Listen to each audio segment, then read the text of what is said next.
Yes, finally, peasants. Are we going with as villagers, peasants? Either way.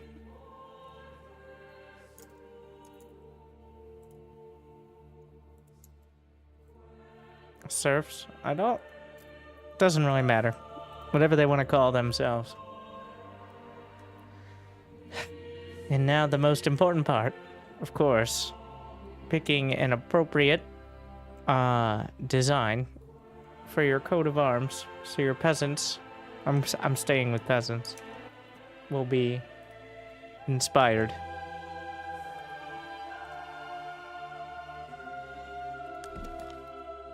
Ah yes, intimidating.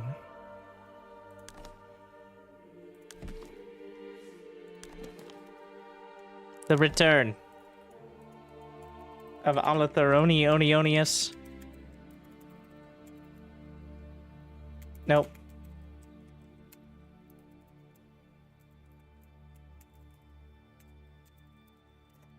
I can't put the second because there's a character limit, which we will be speaking with the scribes about that.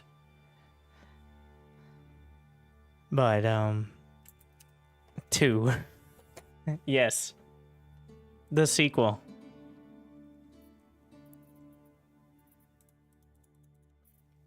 The character is limited there.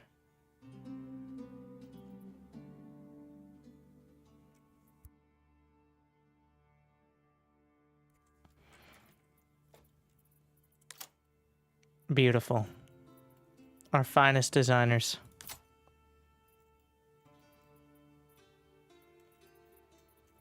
You can, of course, put your own custom stuff there, but it doesn't show up too much, so...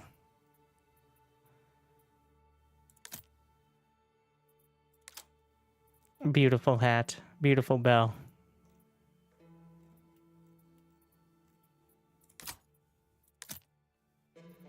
A chicken of intimidation. I always favored the snail. I think I'm sticking with the snail.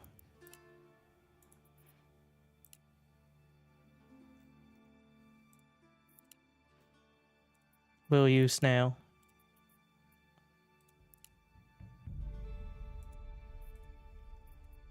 Beautiful.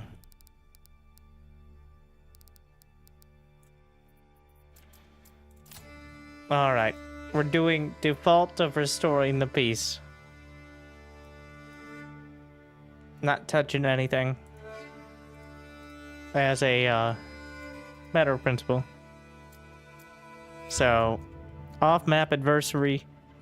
The Baron doesn't actually show up. He doesn't even have settlements in any of the territories. But he claims them anyways. You can move this to aggressive, and then they'll start claiming your territories, which is widely considered a dick move. By initial bandit camps, they'll steal your stuff, but at least we're starting in spring, so.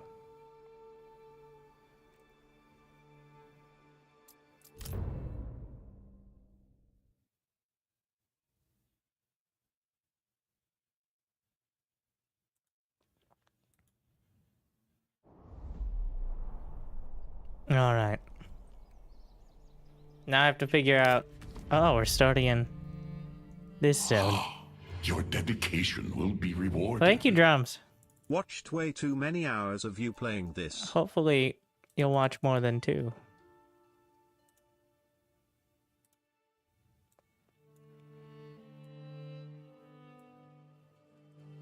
Alright. A new message. Build up your town. I'm not sure who's sending this message, but build up your town, your manor, and when ready, press claims towards regions owned by opponents. Once a claim has been pressed, be ready for battle. So that could take a while, but I'm gonna pause.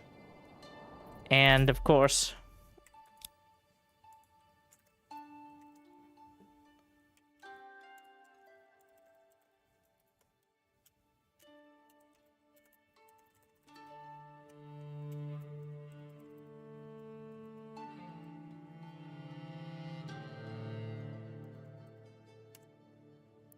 Welcome to Brandenburg.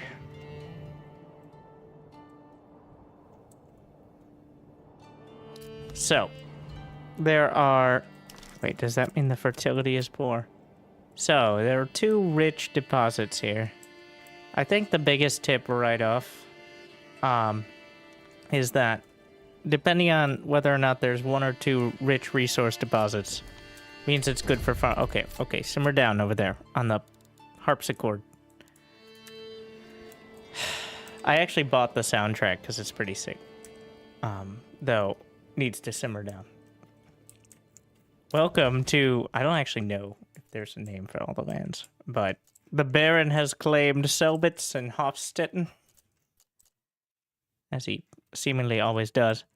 And if an area has 2 rich deposits with like the little crown there, and the wild animals being rich deposits, big deal.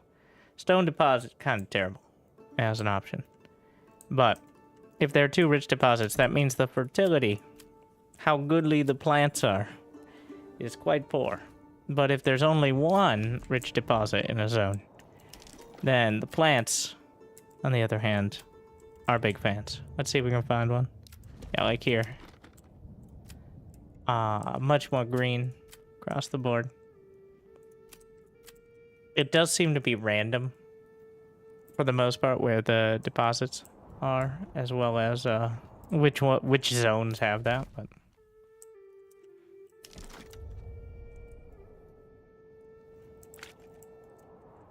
all right, but we're not gonna. So, unfortunately, you can't change your starting area. I think. Therefore, I am. But also, I think we may re-roll it, as being this far away from basic resources is really rough. I do think you should have some kind of agency over your basic starting area. I guess it's semi-realistic, but why did we decide to set up our initial camp in the middle of nowhere? All right. So, I am going to re-roll it. And it does re-roll you in different territories, and it re-rolls all the...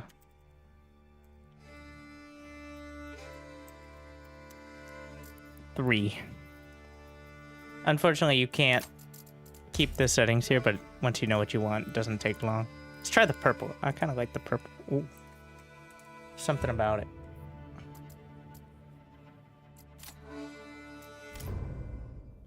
I like the purple with the black snail. Something mysterious.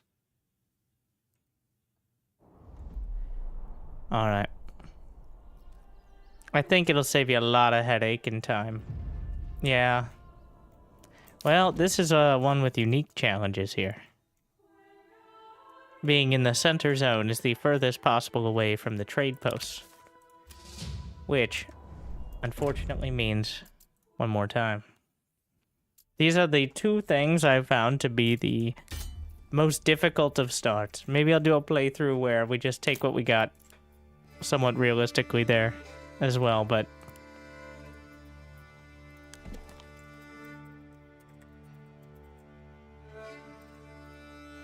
Four. Wait. Was it 3 or 4? At this point, they all blend together. Game mode. I'm playing default difficulty on restoring the peace, which is like the standard game mode. All right. Where are we here? Good. All right, we'll take it. And it looks great. We have the wild animals, which this is probably the best one to start. It's essentially unlimited meat. The only thing you got to be careful about is not rustling them up too much, which means not cutting trees or building too close to their territory. We have rich stone, which is not necessary at all, and honestly kind of useless. Because as the game stands right now, stone is only used for a handful of set buildings. So, you don't really need more than like a couple hundred, but you can trade it, but it's overall not really relevant. So we can look at fertility for farming and all that. It's not going to be great. We're going to have to rely on the backyard stuff. But, so, let us rebuild Brandenburg.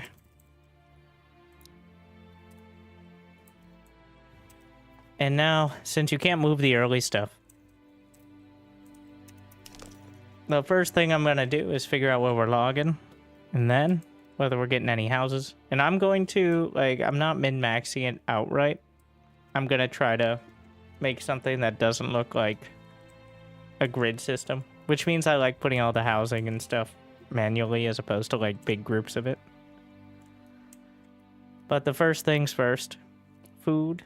Well, you start with enough food for a few months, so you don't really need food right off the bat.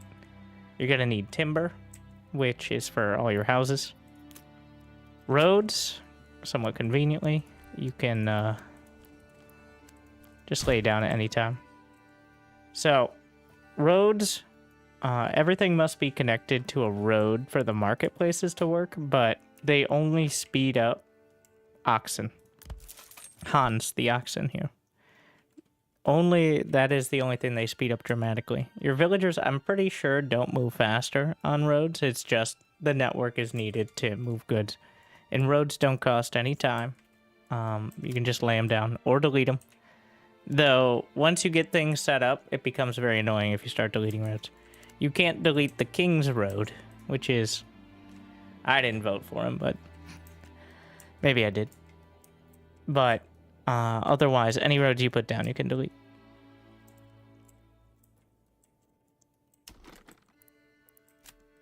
So, to start, I'm not going to make the mistake of putting everything around just my starting zone, but we're going to get the logging camp.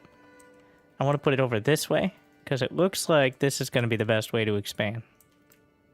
Or I could just put it towards... we'll eventually work through this. I want the marking of things like Against the Storm. The game is already so similar to Against the Storm. I think it could use like a similar... just cut down these trees system. You can kind of do that as it stands, but if you leave it on default, they'll just go to the nearest possible. So we're going to put that right there. Doesn't need to have a road to it, but why not? And then I like to follow the contour lines. Looks more natural. So we're just going to do that. Make our first row of houses here. So there are two types of the plots that your peasants will rent from you, of course. You have the single, which is one family, and then you upgrade it to level 3, which 2 families. Or you can have a double. Let's see it right there. Which the bonus is they can go live in the garage or something. No, but you can add some living space, and that's 2 families can live there, and then up to 4 with level 3. In the backyard space, pretty much always have a backyard. It's very important. I learned that lesson. But there are only 2 things that make use of extra backyard space, which is vegetable gardens and apple orchards. Like the chicken coops and the breweries and all that. Doesn't seem to matter how big the backyard is, just needs to exist. So, but early on, I actually am probably gonna want a big vegetable garden. So, we're gonna get that going. See what kind of something I can build here. What you can do, actually, is use this tool. All right. We haven't laid this down yet. I'm paused at the very start. Classic move in city builders. Which is to just outright pause to start things off. Replace the camp, which costs nothing, especially since we haven't done anything at this point. I can use, if I want to do this, it's like, oh, that's 4. But you can use this and make it just one big house or one big zone. I'm not quite gonna do that, but that's in order to spread things out a bit. So like this would usually be 2. But I can make it into one big farm plot there. Which we're gonna try. It may cover a few trees, but... So the reason why I'd want it to be 1 instead of 2 different ones is it's cheaper. Like if I had 2 one-space plots, you'd have to spend the resources and the money to do it on 2 of them. But here I get it all covered by just 1. Alright. Same thing over there. Just a little smaller. And I have enough timber, so you gotta be careful not to use all your timber early. I'm gonna get another hitching post. You need these to exist for the oxen, even if they're not chilling there most of the time. If they don't exist, the oxen will run off, because they don't like being homeless either, apparently. In fact, the oxen are more sticklers about having a home than the, your people are.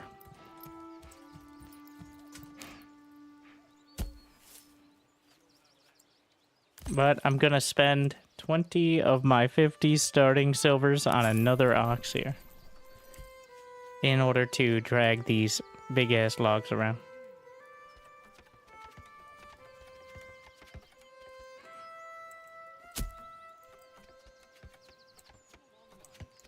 Oh yeah, I usually speed up to like 4 times early on, 12 times later, so it's normal speed. And then 4, and then you guys. So technically they can't do anything until they drag the logs over there.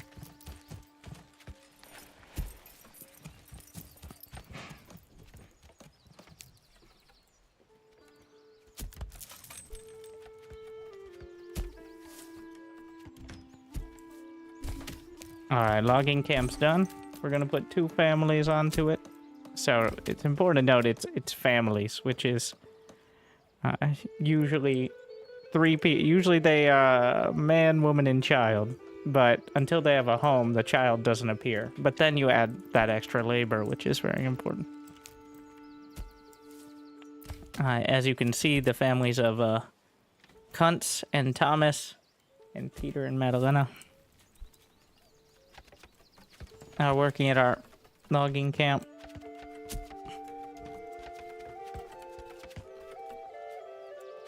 It's not child labor, it's the family trade.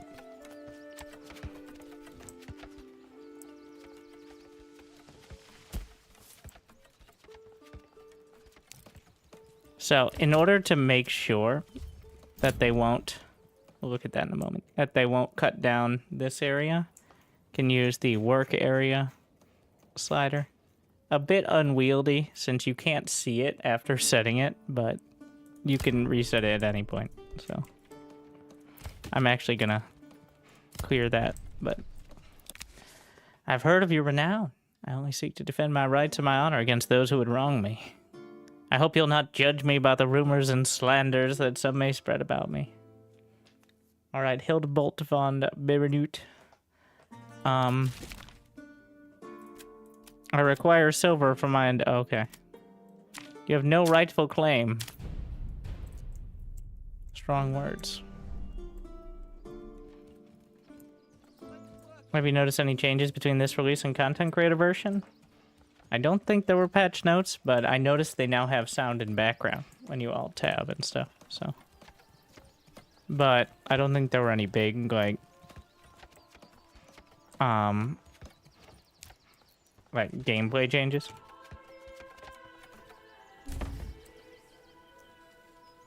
Alright, so here we can see, if you hold tab, the info overlay. Here you see they need water, so that's not just bread, but that's food types, like food variety, which is going to be relevant. Firewood, clothing, sometimes clothing types, and Jesus. So, each of those is fulfilled in different ways. And I think the most important and easiest is water. I did forget, well, not quite forget, but we do need a well. And they do need to travel to the well, so it can't just be off in the middle of nowhere. At least for now. It's about time. So, we're actually gonna just expand the living space on these. And that'll house 4 families. And I'm gonna spend 15 on a vegetable garden. So one of the main things for approval is having different types of food. And vegetables and chicken eggs are 2 of the options. It doesn't actually show those options up there now, but the other one when it's done will. I found a mix of them. I try to have it, like, usually I'll just look up at the surplus area and I'll be like, well, looks like we have a decent amount. And not yet, obviously, we haven't really gotten anything going yet, but eventually I'll be looking up there. And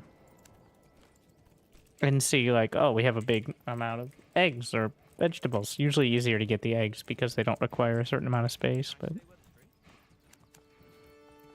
since this is the King's Road, I'm just going to work off it. Kind of progress it out. We'll get the hunting camp, which you don't want to go next to this because then they'll be upset, but right next to it works fine. And then we're gonna take another road around those hunting grounds and make a forager's camp or hut or whatever for these delectable berries that are hiding in here and only in here, nowhere else. All right, gotta be very careful not to, if you cut down the area, the berries get deleted and they don't come back. At least the deer will just move, but the berries are kind of problematic. So you got the vegetable garden, which is the cheapest, but takes like a small amount of farming. The chicken coop. So only the vegetable garden and the apple orchard require a larger space. The rest just require a backyard extension. So, though some require higher level houses and all that. So the chicken coop and the goat shed will be the same amount no matter how many people are working at it or how large the backyard.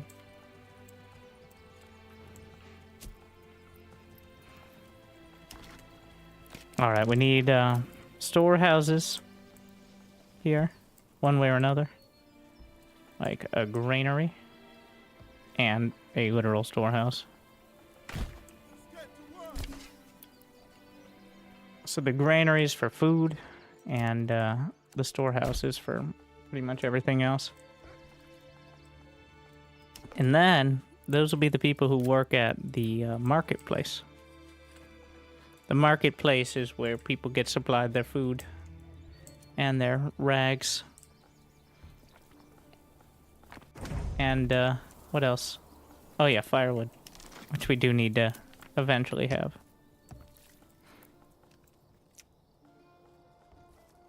Gonna put 1 on the hunting camp just to get started. We got 3 months of food.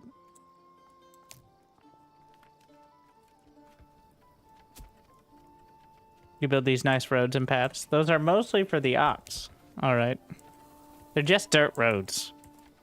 And eventually, everything's going to be boxed in by buildings, so they won't be running everywhere. Let's see, at least the ox is listening.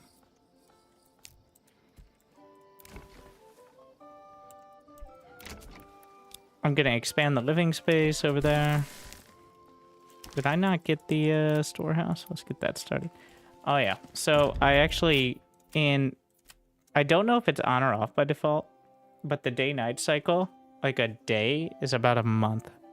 So even though it's not, like, relevant to gameplay, it's nice to kind of get a gauge of how much time has gone by. Because it will go faster if you speed up the game.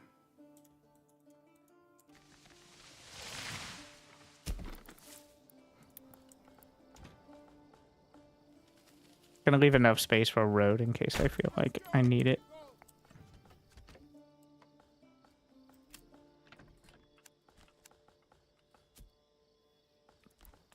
I'm just gonna put a road directly to these here. And we're gonna get the first marketplace. I'll just put it in between these 18 locations. That's probably enough to start. I like... You know, so... Here's a big tip that I learned in the, like, pre-release. They will fill up. If you make a large marketplace to start, they will fill it up. No matter what first. Even if you want to make a marketplace somewhere else, they will make sure that all 18 stalls there are filled before building them anywhere else. You can move them, but they don't like it. So I've gotten in the habit of making relatively small ones and then just making more kind of nearby. So you got to be, like, if you just make a huge, like, if I made this 56 locations, well, that's my market for probably the entire game. So you got to plan around that.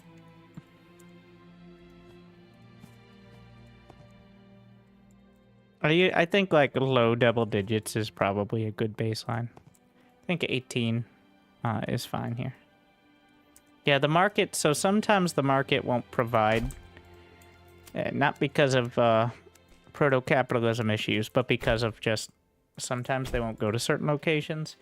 And sometimes you can delete like a house and rebuild it, but sometimes it's just bugged out. Occasionally it's because you don't have enough goods, but if other houses nearby have all the needs met, sometimes it just didn't work out.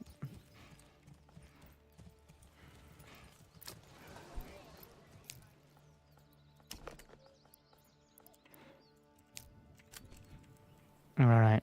If I go over the top of the rocks, I don't want to delete them all. So I want to make sure.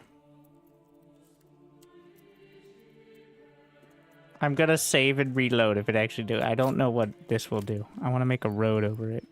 But, so this deposit is 1,140 rocks. Which, yeah, not incredible, but not an incredible deposit, but it's still, I think the rocks are mostly cosmetic. Or, you know, you just put the fucking... That also works, I guess.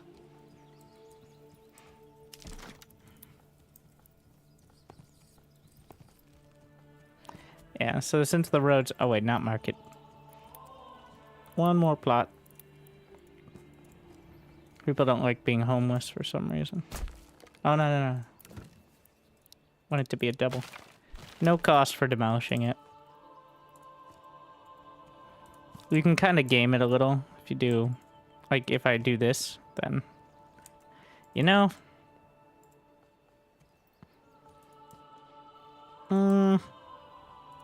I think I'll do that.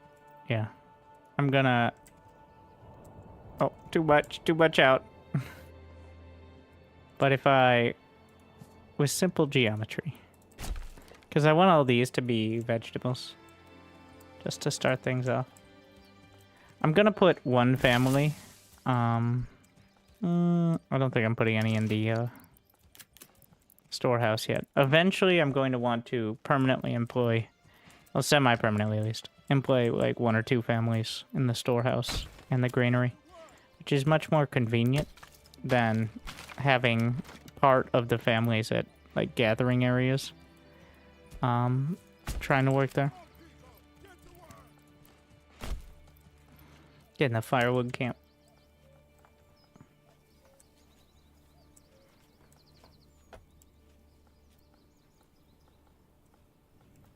Alright. Do we have the forager hut? Put one over there. Once we have berries and meat and homes, then people should be a little happier. Or else. Because right now... Yeah. 20 planks are needed. So the saw pit is an interesting one. The saw pit, because its max storage is 1, only one, even though it has 2 families, only one of them can work it. So it is pretty much useless to have 2 families manning it. It's better to have 2 saw pits, 1 of each, than it is to have 2 on 1. You don't get any extra value out of it.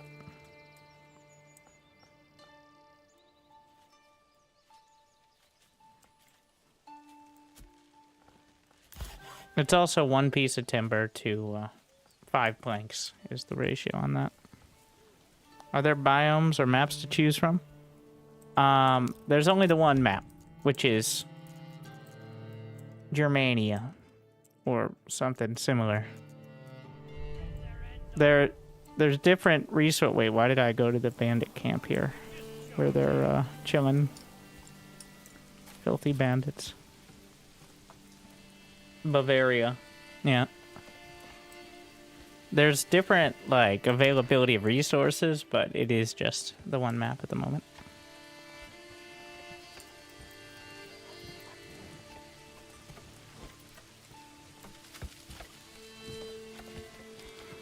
Kind of want to get rid of these rocks as soon as possible, but it's going to take a while with 1,000 of them. I'll probably be literally trading rocks to the traders. We'll talk about trade in a bit. I probably won't be doing much to start for the first year. The first year is getting the houses and getting some basic food, ideally getting my first development points and all that. And just thinking about what we're going to do with this territory.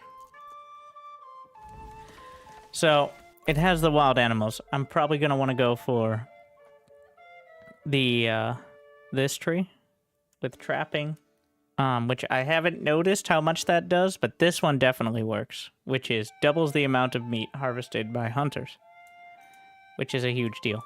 Because when I combine it with this, hunting grounds, which is wild animals on rich deposits, breed twice as fast at the cost of 50% reduced yield from crops. Not exactly sure how that whole process works, but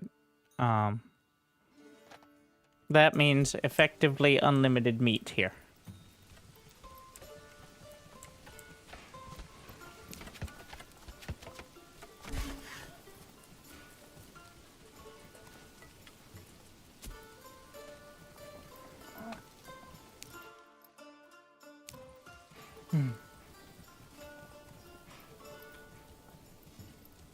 I will take your questions for the next moment or two until this home is completed.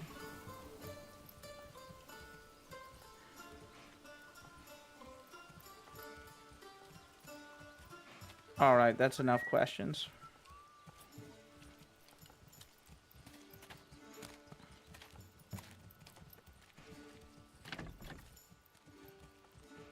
Have you ever played Crusader Kings 2? Well, when I look back, I think, what the fuck?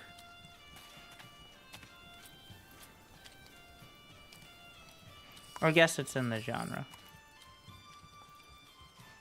But, no. Can you plant pumpkins? You cannot. Is buying a second axe at the start a good standard strat? I think yes. I find a lot of value from it. Like, you need one to bring the logs, like, to and from the saw pit. And then one for construction is kind of the idea right now. Because you need planks for most, like for, the church and stuff like that. So having to, because you need to break, they cut down the trees, and then they gotta go get the tree. They debranch it, or apparently there's a different term for that, but whatever. And then the ox has to go out, pick up the tree, the timber, and bring it back to the logging camp, or it can go directly to a construction site as well. So, having two of them. So, it's important to note, if you see any oxes sitting here doing nothing, that means it's time for some more construction. Or, considering where your resources are going. I like to eventually, pretty early on, put the hitching posts off to the side, because the oxes shouldn't be there, because they should be working. Otherwise, they're a waste of money. And that's illegal.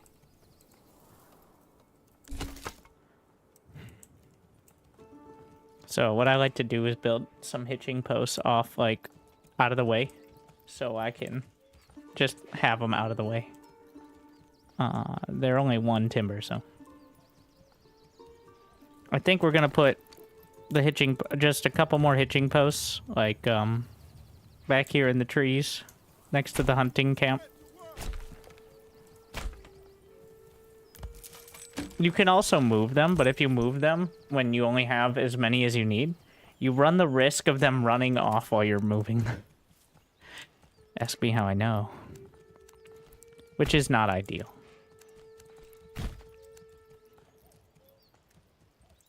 So I've gotten in the habit of just doing this instead.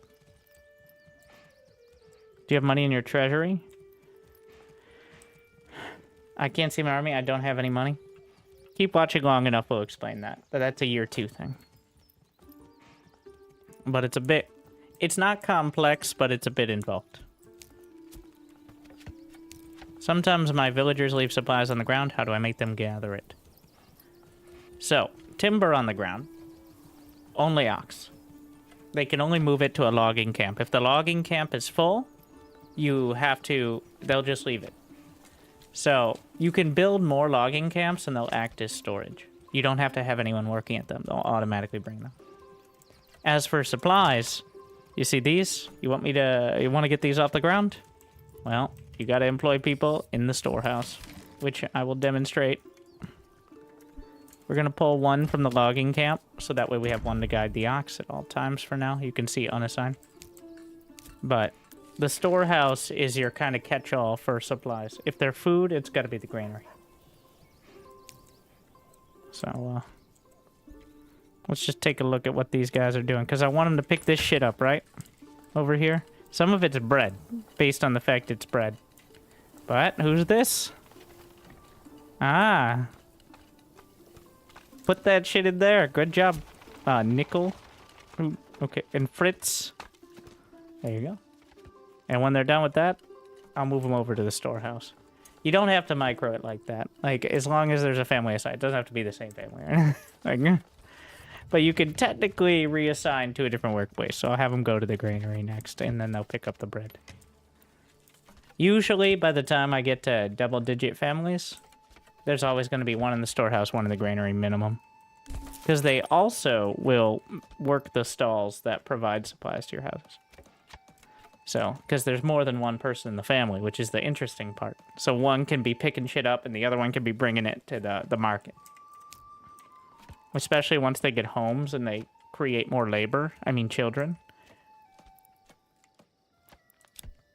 Now, reassign to the granary. It's a bit unwieldy. To be honest, but it doesn't have to. Once again, I could just... Could be anything. But, it says supplies and stuff will go bad, but this is most relevant with food. So you don't want to leave the food lying around. Do they have a range?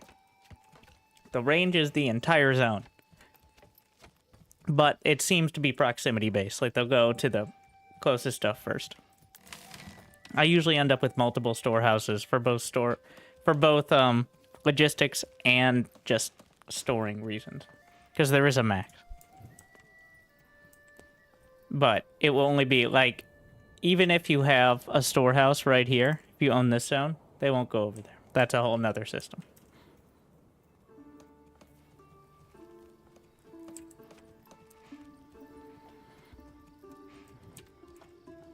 In order to set a zone, though, like if you'd like them to only be in a certain area, you can use this. And then, which is the work area. Also, you can have a little bit more granularity. So, this is... I only use this for logging right now because it's a bit unwieldy overall. Especially since, like, a circle in a town. And then... But you can also set, like, if I'm doing farming, and I like to have a granary near the farms, but if you don't uncheck all the stuff that isn't from the farms, they will bring stuff from your town. Thank you, effing battery. To the granary near the farms. So, be careful if you have also, like if you want something for a specific good, you can have that, but you need to set each one individually. Because if I don't uncheck, say, eggs or meat for a granary near a farm, they will actually bring stuff from the other granaries in an attempt to spread it out. To each of them, because the people working there will be like, oh, some meat, and bring it on over. which is good in most cases, but in specific ones, gotta be a little careful. Like, it's not terrible, it's just inefficient.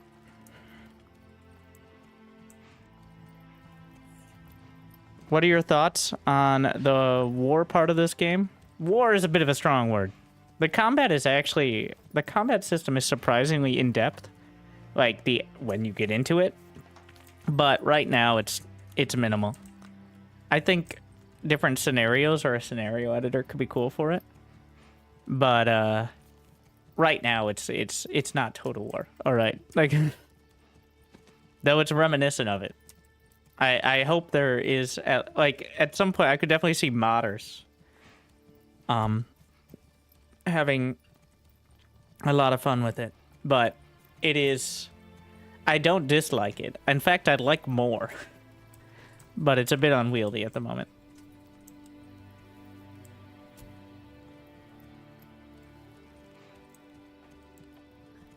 Yeah. No, like the fact that it even has the elements of flanking and defense and like terrain affecting it is really cool. But it is still very bare bones at the moment. Is this a new save? Will be the reason to start a new save? To play again, but better this time. And also because the release broke the pre-release saves when I updated the game. So, but mostly for answering questions in a relevant way instead of being like, imagine not having all this.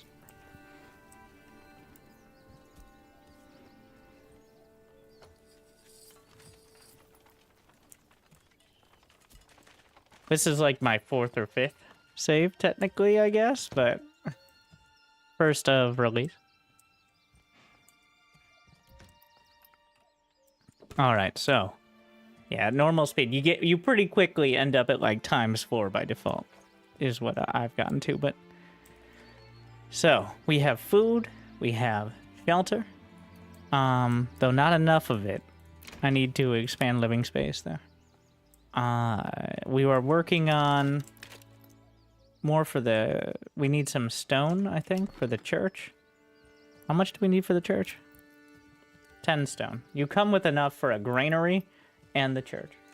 Past that, you need to mine some more in order to get your manor, and then level 2 church, and that's it. Like, and that's all the uses for stone. Does anyone know if you get equipment back from your dead soldiers? You do not. You do not. So don't lose your soldiers. What you get for winning a battle is an influence, which you can use for claims. Pretty rudimentary at this point. Eventually, if the men in your family die because you led the militia to their deaths, they will be replaced within the year or so, is what I've found, in their families by new men. So that's a plus, I guess.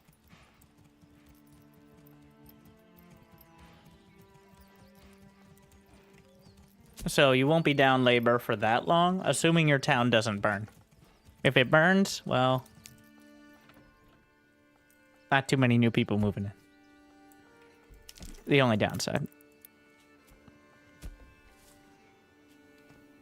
I'm just gonna go ahead and get the, I don't know if this will, so it says like it's reducing. I actually want to test. There's only one rock there, so. Nope. Could I just build stuff all over all of it? The stone, I feel like stone is going to be used, like, I could see a more advanced town using stone for roads. Like actual roads that have some impact that aren't just dirt. So. We can move the hitching post. I'm going to move this one too over to the hitch lane.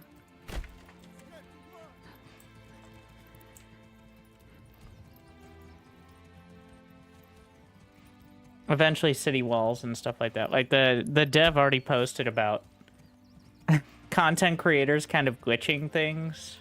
They ruin everything.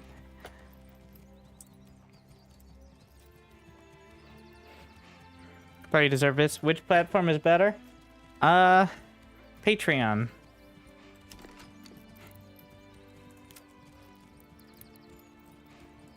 Otherwise, it's about the same.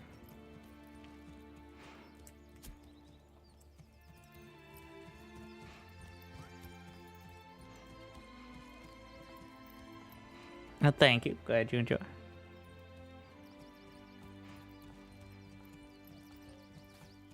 I'm debating. All right. So I feel like the main town. I'm trying to really go for a more natural kind of look. I feel like the main town should be down the hill, like in this area, right? Like that is a bit of a ways though from the granary. I could make it up here and then extend it down. Like I think these trees aren't gonna make it. I was surprised how smooth it runs. I got up to over 1,000 people without ever dropping even close to 60 FPS. So I was trying to see if I could. I'm on all ultra graphics, by the way, like maxed out. No. Like it is incredibly well optimized. I'm on a 4080, but there are definitely other city builders. Some skylines that have stressed it from medium graphics. So, which, because they're poorly optimized is why. Like, though, in terrible defense of City Skylines 2, it's because there are a lot of other systems, like, underneath running. Not that that should be an excuse, but, like, a lot more than a few hundred medieval peasants, but why is approval so low? Homelessness. Do we not have berries now? We have berries, we have meat, we have bread. Is the problem people don't have foods? They don't have firewoods? Oh, nobody's working there. Alright, I'm gonna have to move things around. We're gonna have to move one out of the granary. Move it over to the woodcutter's lodge so they cut wood. And in fact, once I get enough... So, from my understanding, I don't think this is a hard rule, but... So, you can see total goods versus surplus. So, I assume, based on the description, that the amount consumed in a month is considered how many you need, and then surplus is past that month. So based on that, like, you use about maybe 1 to 2 foods per family. It doesn't seem to be exactly one for each family. I'm not exactly sure how that calculation works out, but the summary is I have enough meat, and it's important to note that meat is year-round. So this is all leading to me pulling 1 off of meat into the storehouse in order to work the stalls. And then by the end of the year, I'm always having 1 to move the ox around, but since we have enough meat to last quite a while. Thank you, Countess. I just don't enjoy. Blessings upon you. Yeah. So, I found it much easier to just have someone in the storehouse, a family, as opposed, because otherwise, there will be, some of the families of people working at the camps, which actually does reduce the productivity of the camps overall. Because, like, one of the people will be, in this case, Gotti and Ox, like, working a stall and stuff. It's hard to tell exactly how well it's going. You kind of just get a feel for it month to month. So.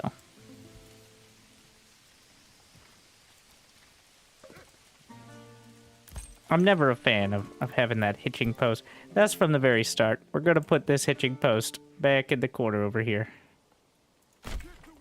With the other ones. And then we're going to remove those fancy roads. These are needlessly complex.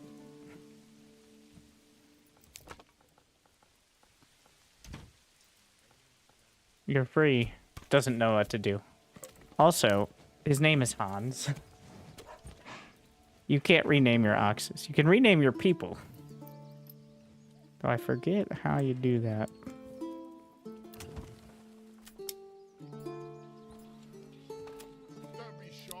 Ah, yes. Wait. No.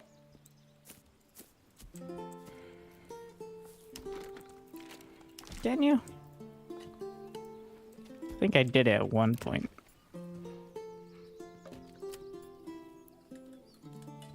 Oh. Keep your half warm.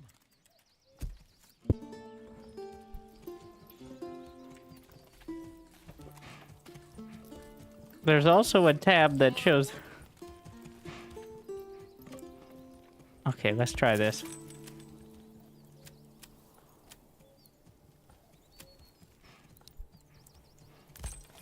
Oh, there's an ox right there.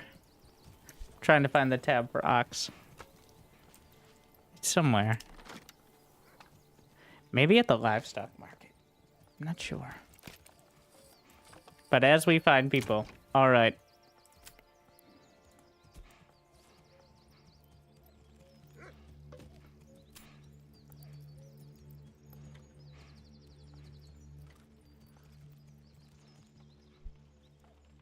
Interesting. So that's how you do that. Fun fact. My town got burned down and nobody will move back into the homes I've rebuilt. Is there a way to fix this?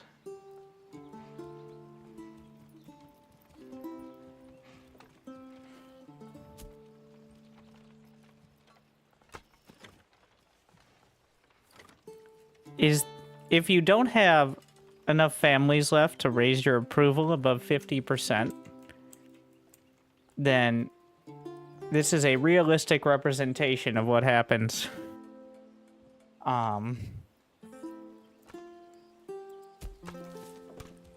I have played the hardest difficulty, which starts in winter, a couple times, and it is almost impossible to come back from that position.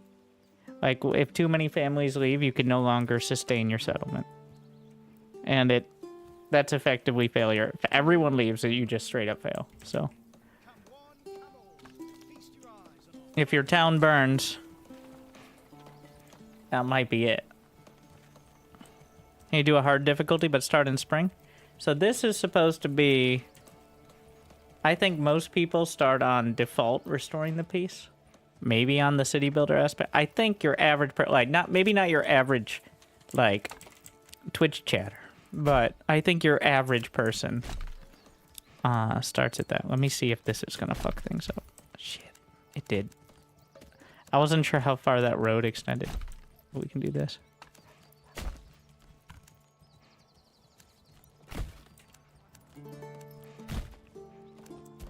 Oh, yeah, you can adjust. That's one of the settings. Is starting season. So yeah.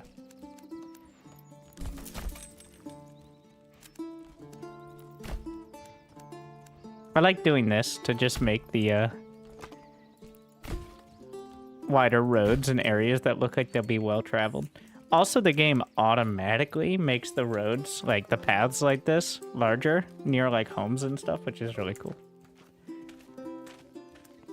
Because, yeah, obviously they're going to be more well-tread.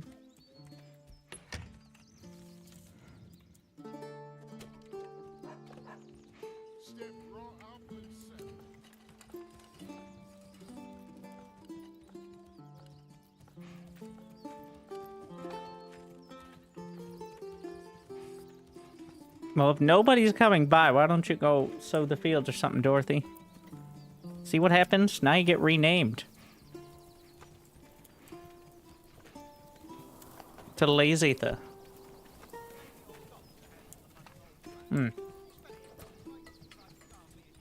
When do you know when it's time to get more people to move in? You don't. They only move in when your approval is above 50%, and they only move in at a relatively rapid pace when it's above 75. If you build enough homes and your approval is high enough, then people will move in. But you can't press a button to make it happen. Which is a bit annoying, but... Alright, what do you think? Do we go with the long plots or along the streets here? Honestly, I really love having a crafting lane. I don't think this is where... Well, it's close enough to the storehouse, is the thing. Oh, we're gonna put crafting lane right here. Yeah. So these houses, the intent is they will have crafting, like a blacksmith, a tailor, stuff like that. We're gonna do the minimum possible size and also have a backyard there.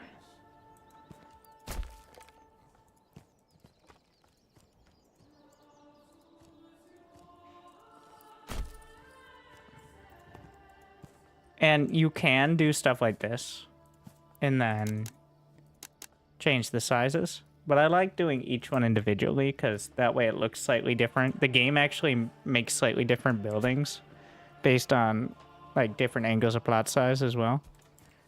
So it feels more natural, in my opinion. It just works, all right? No, I think we'll just do a double here.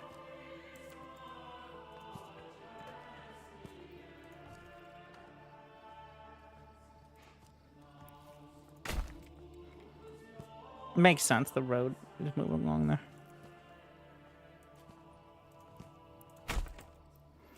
That's a bit much. Building 4 thing, like, I like to try to keep the construction projects pretty limited early, because otherwise it takes forever to finish them. I got carried away there, but just thinking of the future.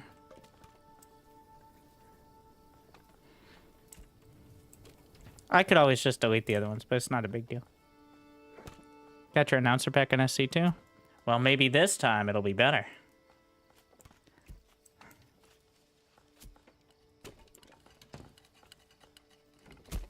Is this PvP? Yes, I am facing myself. No, but there's a AI opponent who will claim territories, but it is mostly a city builder.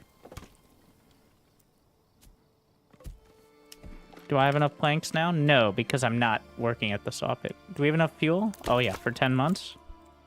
That's enough. We're gonna move that over to the saw pit there. We have plenty of logs. What's the game length per run? Like Against the Storm?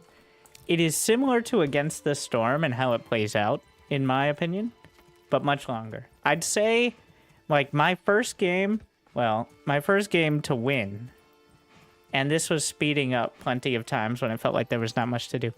Like, 6 to 12 hours? Like, 7 to 12 years of in-game time? Could easily be more. Could definitely be less if I was focused on it. Whereas an Against the Storm run can be like 1 to 2.5 hours or so. And it's not really a beat it and then come back again kind of game, right? It's about time. It's... Thank you, Selkar. 55 months. It's not a... I'm going to get the upgrades and then come back with a better settlement, so... How does it end? Everyone dying? Yes, that is one. Another... There are 2 types of victory. One is domination, which is I claim all the territory that the Baron has in yellow and conquer it. We usually fight a battle over it. Or there's conquest, which is claim every territory. So territories are claimed with influence. So influence is gained by winning battles or destroying bandit camps. Like this one, with these filthy bandits, which crop up occasionally. Sometimes they attack you, that still counts. Or by paying tithes to the church, which is a percentage of your food per month. So that's pretty slow in gaining it until you get a lot of production, but technically is another way to do it as well. So the Baron will also claim territory. You can fight a battle over it. And if you win the battle, then you also get the territory, which I found. Of course, you still have to put everything together and do that. But, yeah. So, yeah, it's less of a finish this run and go on to the next one. Like, it's an endless game, potentially. But you could definitely have a focus on it. Like, I think if I really focused on it, I could get it done, well, in real life time, probably 6 hours. Not 6 hours, like 4 hours because you can speed up and stuff and get it done in like 5 or 6 years. But you'd kind of be gaming it a bit and it wouldn't feel nearly as natural. And also the goal isn't, it's one of those that like the goal, it's like Factorio, where the goal is launching the rocket. But is that what you're fighting for? Like,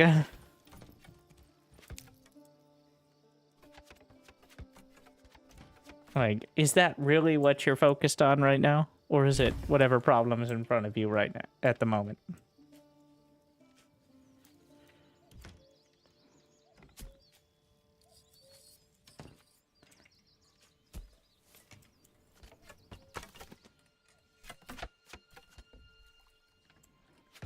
I love the look of those trees. I'm actually gonna... So the sun rises in that direction. I'm actually gonna move the work area of the logging camp.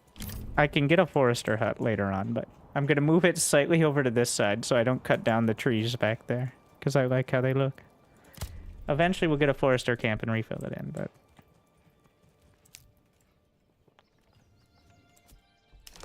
Once we get 20 planks, I'm going to build the church, which is probably the quickest... Even though it takes a while to construct, it's probably the quickest way to get an approval boost. So the question is, do I want to build the church in a realistic location or a practical location? Because the realistic location, I think, would be right in the center of town. But the practical location would be not there. Which would take a little longer to construct, but would not mess with logistics as much.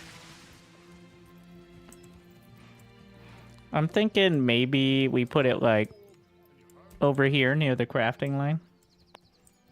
Because right here seems like a pretty obvious spot, but it also is premium real estate. Could also be back here, near the trees, and the hitching posts. Top of the hill. Oh, yeah. That's a good point.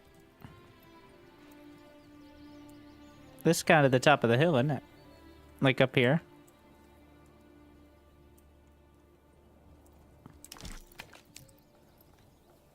Alright, we'll go for that. Oh yes. Level 2. So.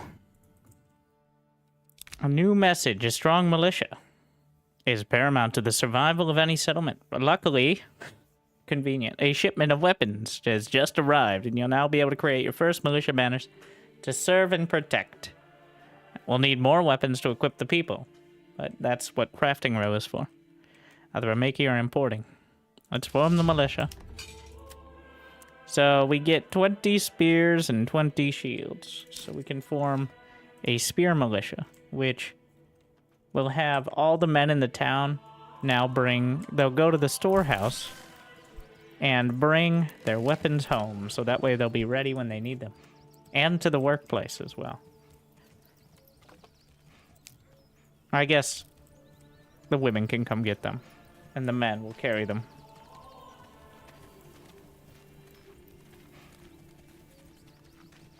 Ah yes, as you can see, there's a spear. Shh, don't look too close. But they'll bring them home, and then they'll be stored in the homes for when they rally.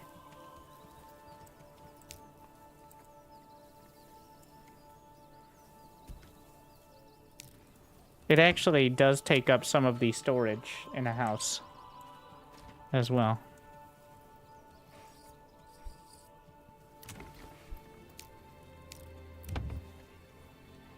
See the armaments.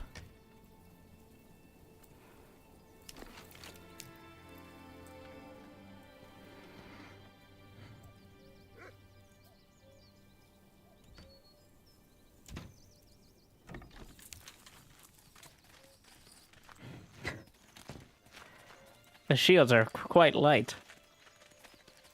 There they go. Is it heavier than it looks, Andres? Look at that move. Look at that sick Ministry of Silly Walks, alright?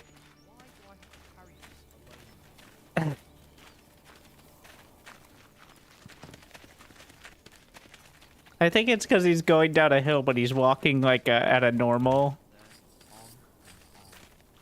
It's because he's going down a hill, a slight hill, so it looks kind of odd when he's carrying the spear.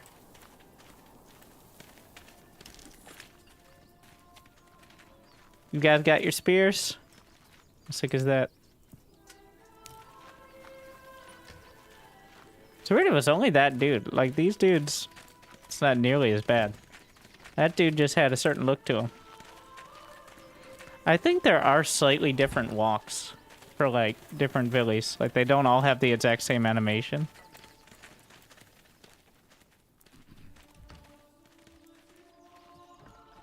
How do you like the game so far? You can use the review command, but I do like it. Yeah, everybody kind of stopped working to bring all the gear back home.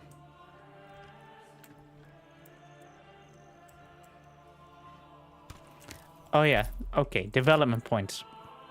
So, very important, once you click it, it's locked in. So I would recommend either saving outright or just kind of making sure you read. So I'm always wary. The trade ones always seem very lucrative, but most of them are not that critical as time goes on. They're helpful very early, but they don't help with the sustainability. I usually end up getting the trade ones eventually on the first settlement, but I think because, well, so this settlement is not for crops. The fertility is poor. So we're just ignoring up here in the crop ones, because you're only going to get 5 development points total up to the 5th largest town. So you got to kind of map those out beforehand. This one, I'm definitely going to be going trapping and advanced skinning, which doubles the meat from hunters because we do have those that rich deposit. I may end up going trade logistics as 3 and 4, but that kind of remains to be seen. I think it's likely though, and then possibly either charcoal or honey will be the choice there. But I think we're going to start out with trapping because I want to be as self-sufficient as possible. You can start trading, but that requires more labor. And honestly, I'm not in love with the system current. Like, there's a lot of micromanaging menus, and the game overall does a great job of making it not feel like a spreadsheet. But the trading, that's what trading is, right? Like, doesn't matter what year it is. So I'm gonna start with trapping and then go for advanced skinning.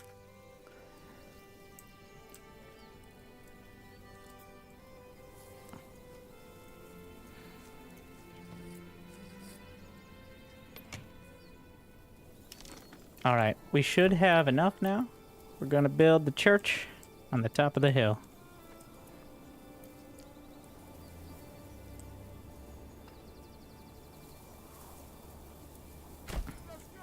I like to also build the roads off it. Though in this one, I'm probably just going to have a home back there.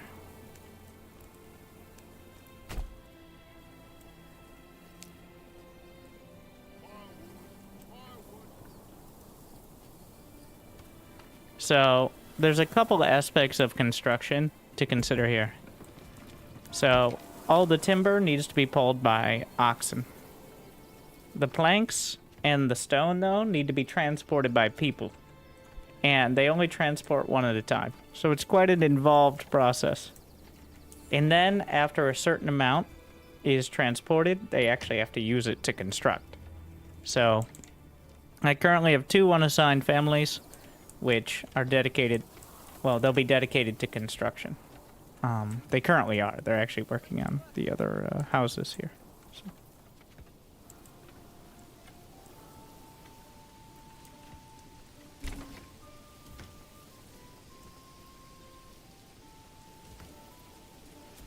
There's one more house. I should have waited a little longer or not built as many houses, but what... I mean, they still need to drag all the timber and stuff over, so...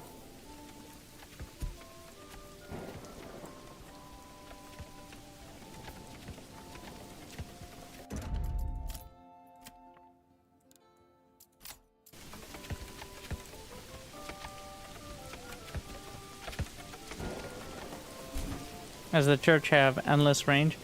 So, from what I understand, anything you build in a zone affects the entire zone. And so far, the church seems to be the best example of that. They do, like, if villies are idle, they'll go hang out at the church. But otherwise, it's only used for burying your dead. You don't need to employ anyone there unless you have to bury some of your fallen militia. Because it digs a graveyard next to it.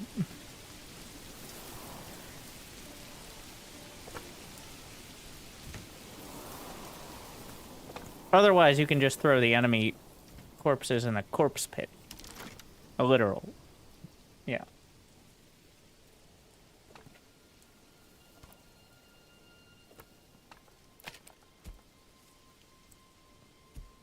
Just throw them in the pit.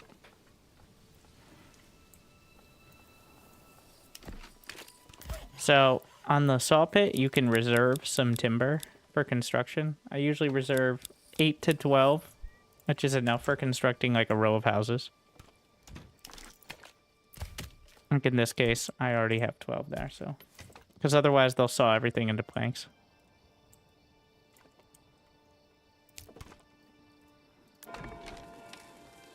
Slowly but surely. Building up. I've got the housing now. We're going to start building more of the infrastructure, including the trade post. Let me look at the full map.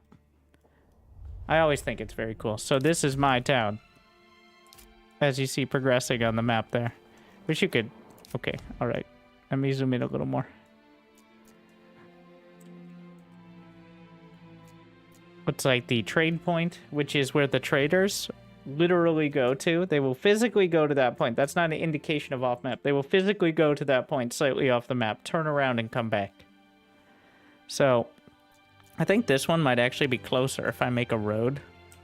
I'm not sure if they're hard coded or not, but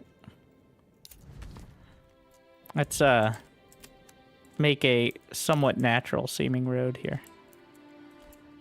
Just like a straight line feels way too terrible, but does that look bad? Need a few more curves to it. I like a road with some curves.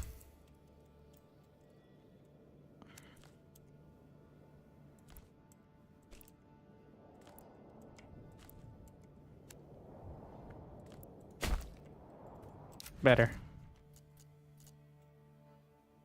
Not that. So, the trade post can probably be over here as well. Though, it's a debate on whether you want it close to the storehouse or... In this case, the storehouse is... I may just end up moving it. And you can have multiple storehouses with different... Ideally, there'd be a priority system or something like that, but... Eventually, you have enough labor, it works itself out eventually.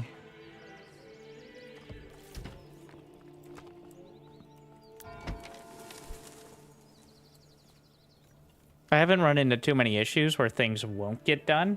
Just sometimes they take a while to get done because there is no priority system. So you either have to throw a bunch of labor into it or deliberately move it away. If you want it done in a timely manner.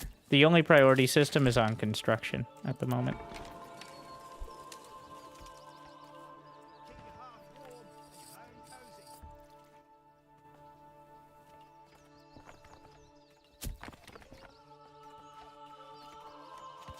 Lighting is amazing. Yeah, I'm very impressed by it. Wait until you see the rain and reflections off water and all that. You might be able to just do it at the river.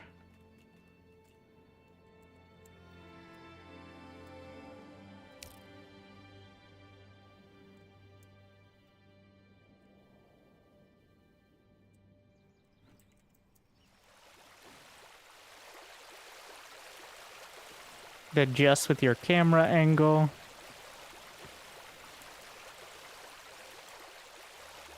I love that.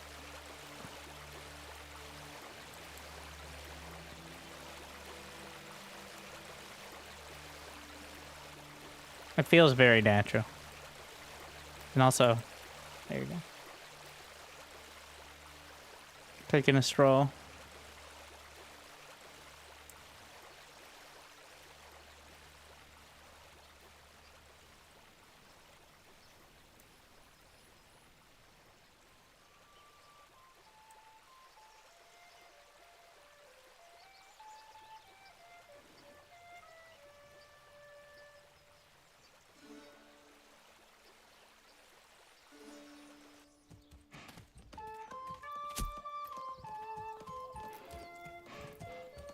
Is the church done?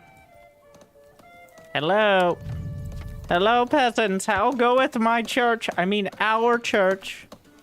Ah, yes, I bequeath this great architectural monument to you, my people. And I would lend a hand, but these hands must continue in the direction of our great town. So thank you for using yours. You gotta motivate the peasants.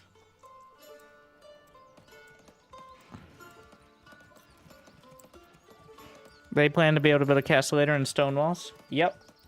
In fact, the dev made a post that's like, please stop glitching out the manor stuff. I plan on adding a lot more stuff. I don't want people to be misled by, like, glitched versions. Because technically you could build walls and, like, towers around the manor, but, like, you're not supposed to be able to put them over certain things, but they work right now, so...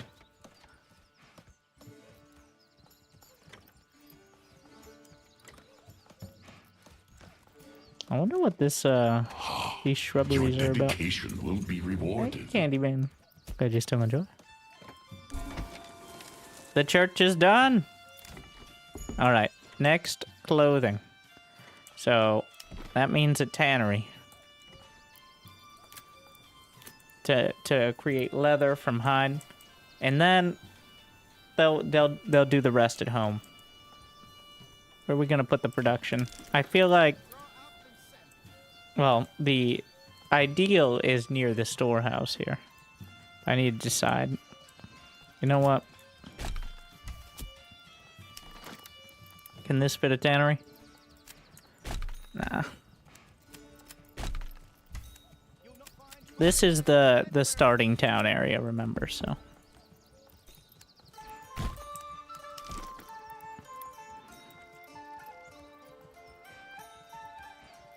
Here. We'll make it look a little, off to the side.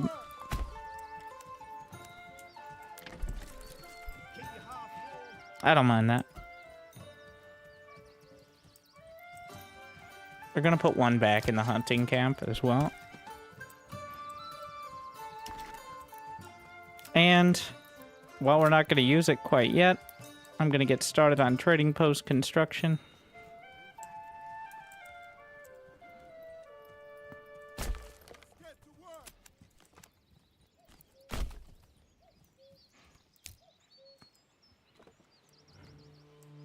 Everyone better be nose blind. Technically, wait, whoa. This wasn't here. Smell, work in progress. Whoa, this wasn't here in the pre-release. A lot of people commented on the tannery being nearby. Does that work? I'm gonna, it didn't have a graph before. It didn't have anything when you clicked on it before. What about fire hazard? Well, we're gonna find out. I didn't notice it. Everything smells green.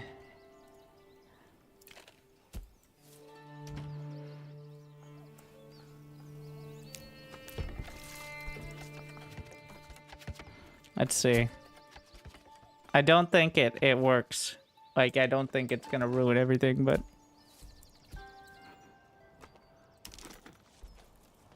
we're gonna find out momentarily.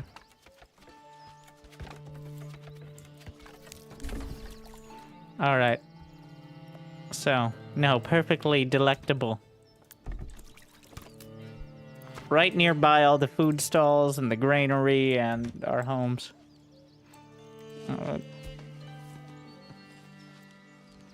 Just don't think too hard about it. You get used to it.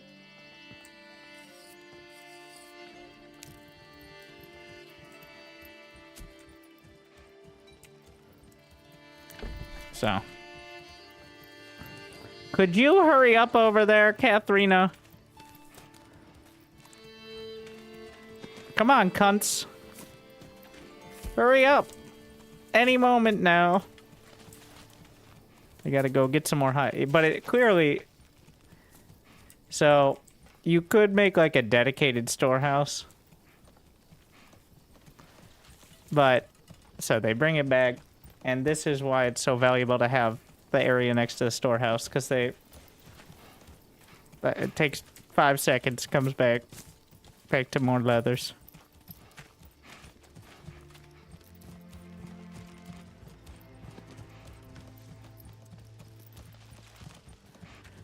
And then, momentarily, so I don't know how long it takes, but they should create a clothing stall at the market.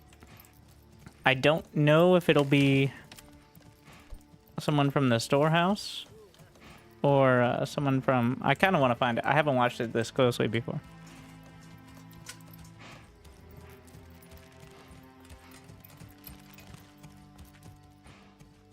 You can click all the workers and they'll talk to you. I think this has a higher pop than Stronghold, but I haven't... I actually own the Definitive Edition. I've been meaning to play it, but... They do talk. In fact, I had to turn down the voice lines, because there are a lot of voice lines, but not so many that they don't get repetitive.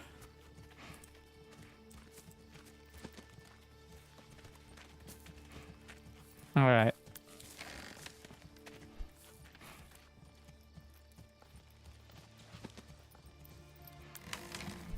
I'm wondering when they're going to create the stall.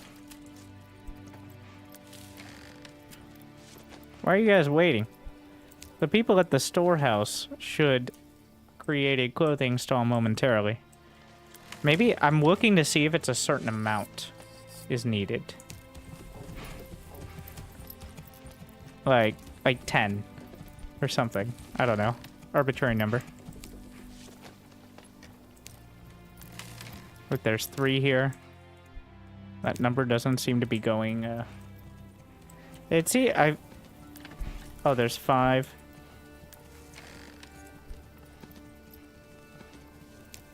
They just keep going home. Like, they'll move one thing and then they'll go home. So lazy. 8. I'm gonna say 10's the number. 9.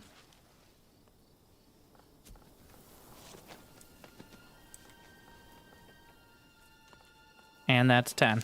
All right.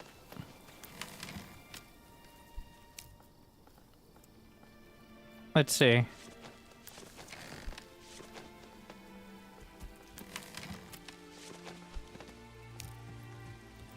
Are you just going home again, bro? No? Apparently not. You guys are so lazy.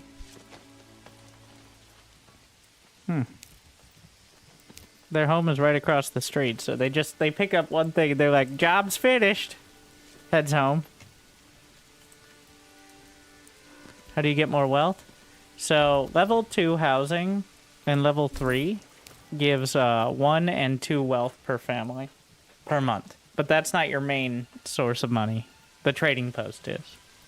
Once you get that rolling. There are multiple ways of that, but we're getting into it now. They really should have made a clothing stall by now, I feel.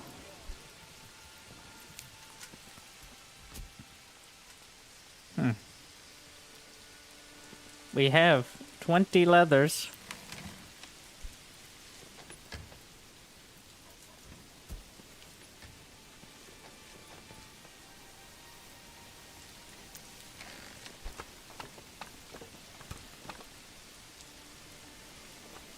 What is this?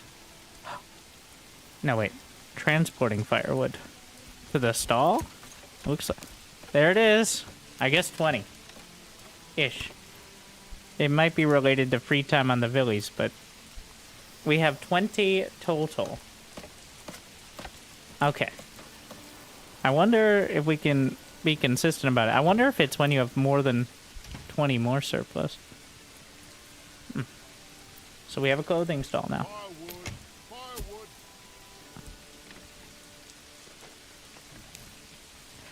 cunts over here bringing the leather directly to the stall instead of the storehouse, so they're pretty smart about that. What are you guys carrying? Oh, the meats. I never even realized they brought it directly to the stalls when they need supply. That's pretty cool, actually. Makes sense, I guess, but...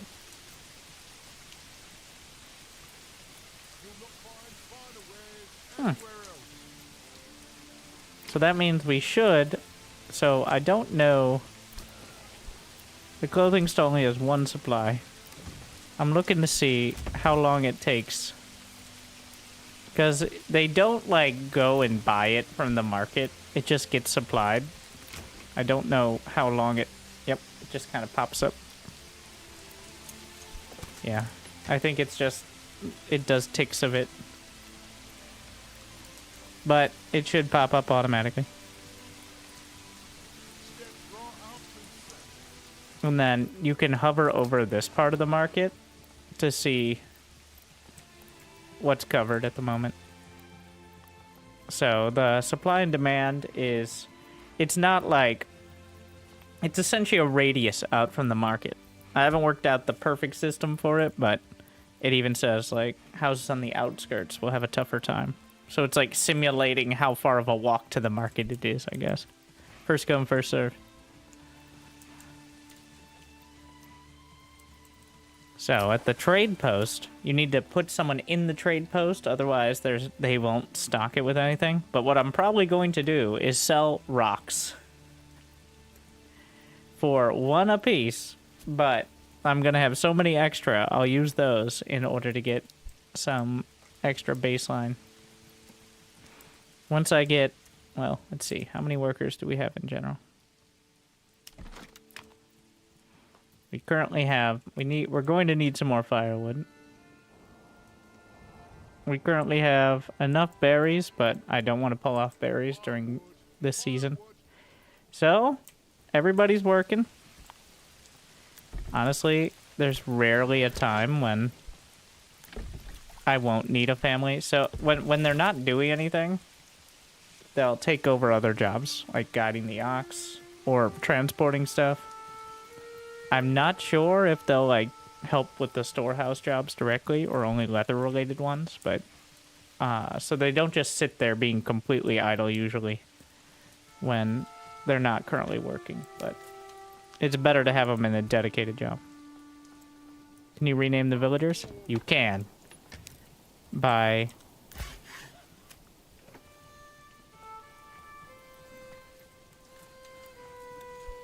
You actually can just put a cursor over it when you go to the people tab. But you quickly get so many villagers, you can't take such a personal touch, at least in my experience. But I'm gonna get...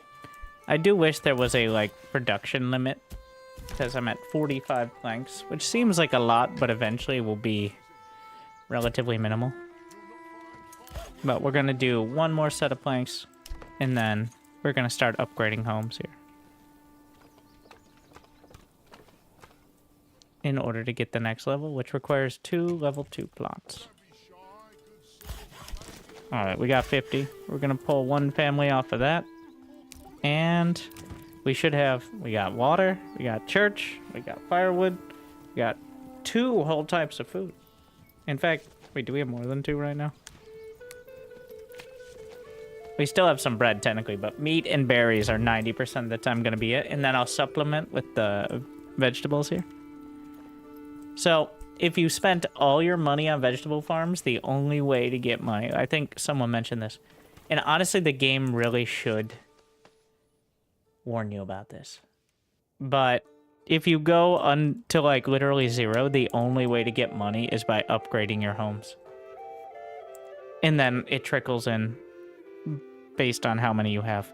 So you really shouldn't go under, like, that 15, because otherwise you can't open up any trade routes till you get that trickle down. And I really feel like that probably should be more like that can really slow you down to start. So probably should be part of a tutorial if it isn't already. I don't remember exactly what the tutorial had, but much more obvious. we're gonna upgrade 2 to level 2 there, just to get the next dev point. So, there'll be this indicator of storage full. That's just indicating there's a log in the saw pit, which, is also, it's effectively a bug. Because there's only space for 1 log, so it's full, because it has the 1.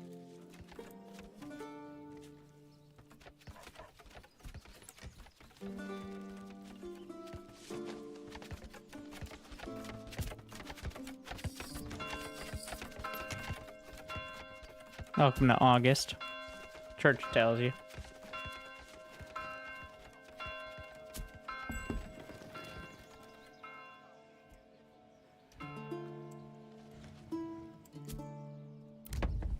Got a new family.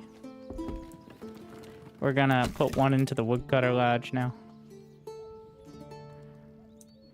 Still leaving 2 for construction.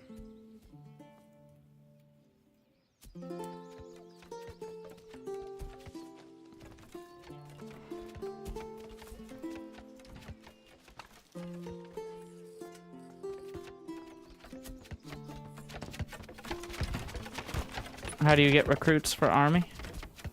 So, once you have anything in your treasury, which you get by taxing, once you have your manor, you can buy mercenaries, which don't come too cheap early. Or, the more people you have, this is listing either, the limiting factor is either your weapons count, which you can trade or build, and then if that's limited, you're limited by how many men in your village. So if your village is too small, then there's not enough to carry the weapons.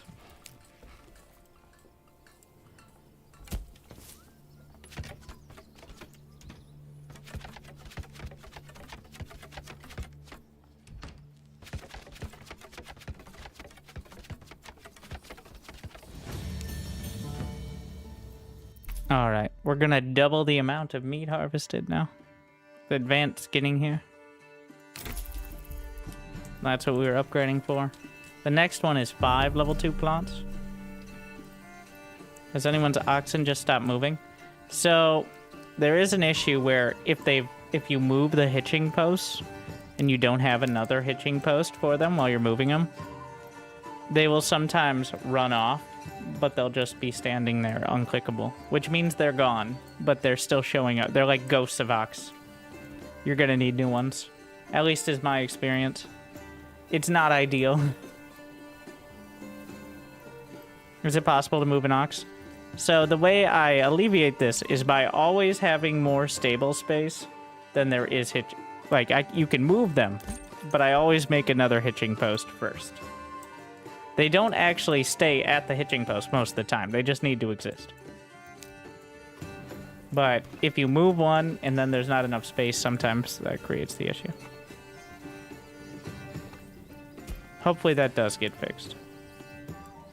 The oxes are more stingy about having homes than your people.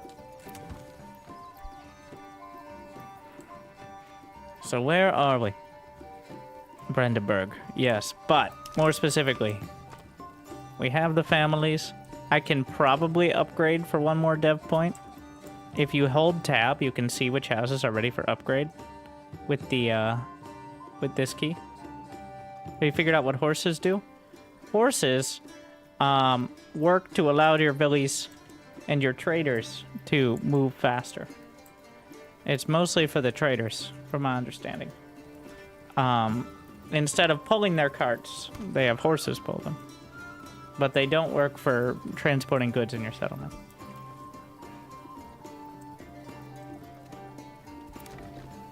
It's kind of ambiguous how it's presented. We're gonna spend some time upgrading. And can we get all 3? Yes. So that should bring us to large village level. What's the difference to the mule? The mule is for pack stations, which is for trading between your settlements. Not for trading at trade posts. Why is it only for that? Because that's how it is. At the moment.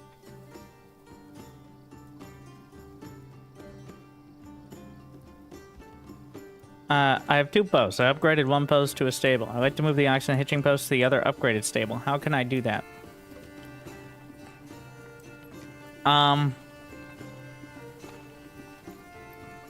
Delete the hitching post. You can also try to assign.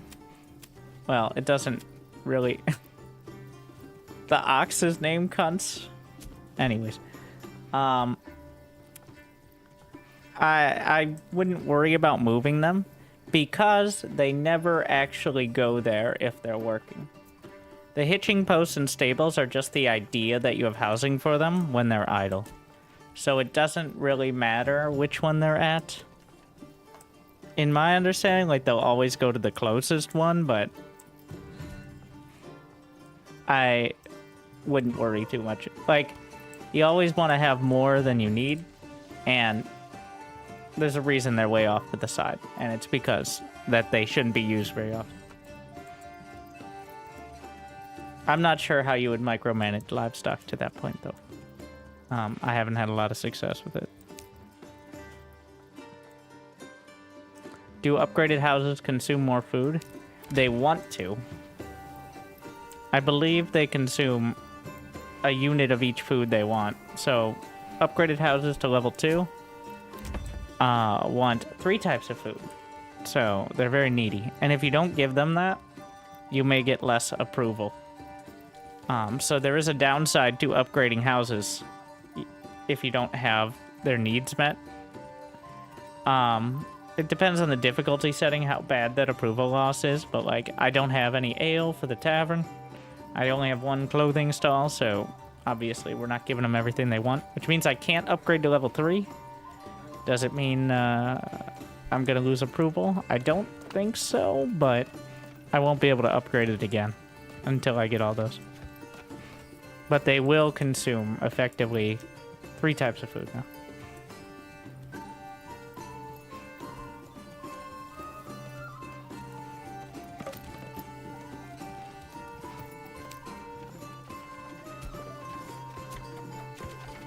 Getting the construction done. Now you see I'm up to 19 because I've gone a month or 2. Bandits stealing my food with the level 2 families, which is up from the 15 I had for a bit, but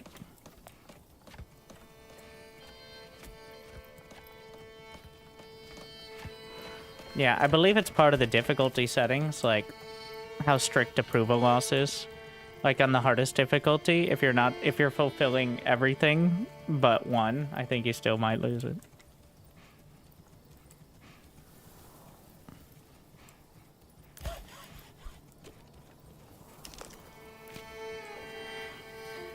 Alright, once we finish these constructions, I'm gonna start stone cutting to sell it at the trader.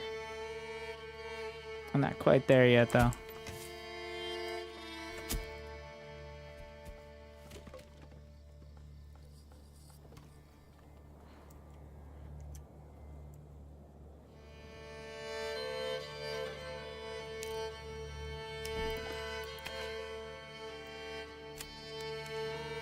We're gonna make a road that will connect to these mining pits momentarily as well. As eventually I'm gonna want to be mining them.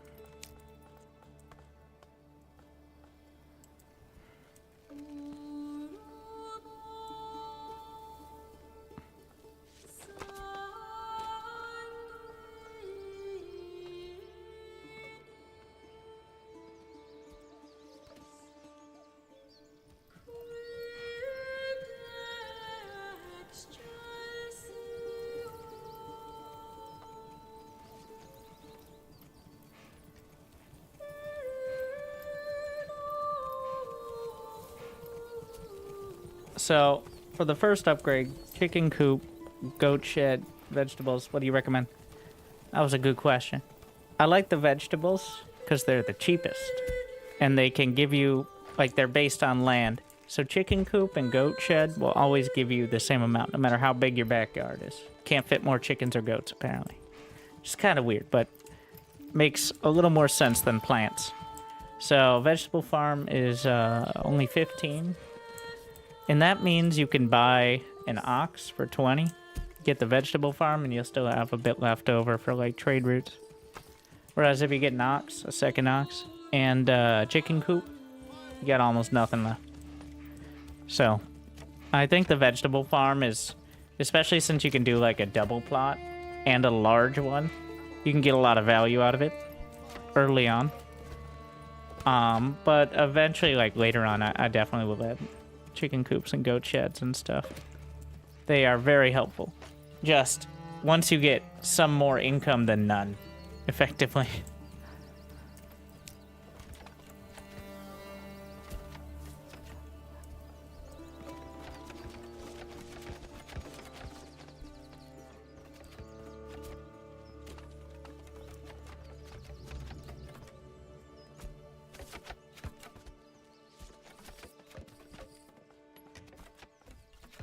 Alright.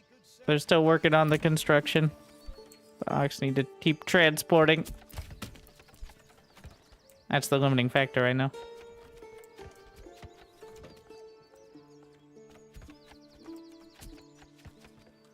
In fact, I probably don't need 2 families on construction.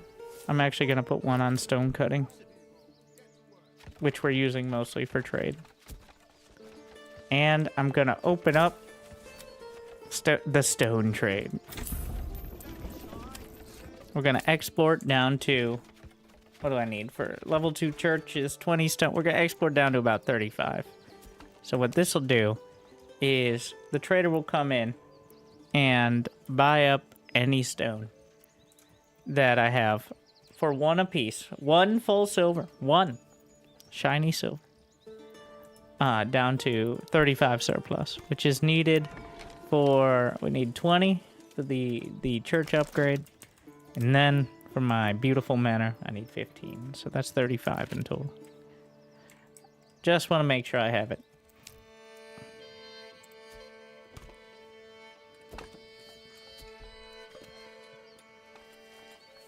Ever had a graveyard cutscene followed by defeat?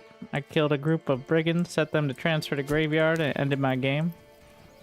Transfer to the graveyard, not a corpse pit? They don't deserve a graveyard.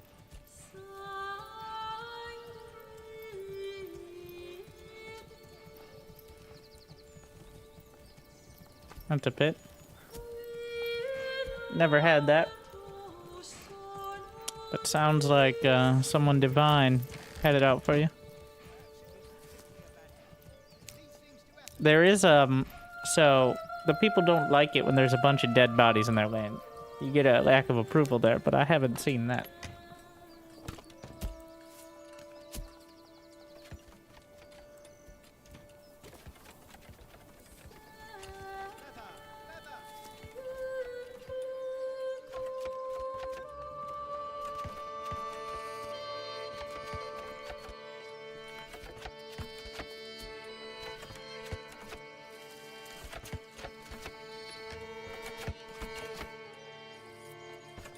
Are we starting to harvest the vegetables yet? I think they take like 5-6 months. Gotta get the fancy carrots.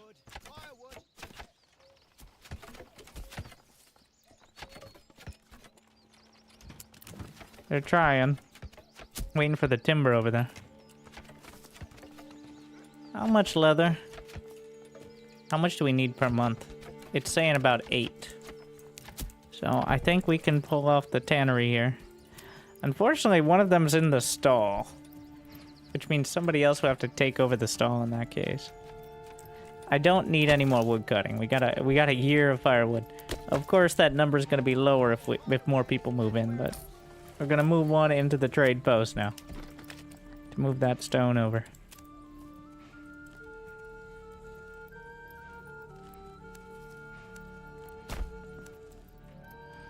More direct path. Then we can start making some very small amounts, but more than none money.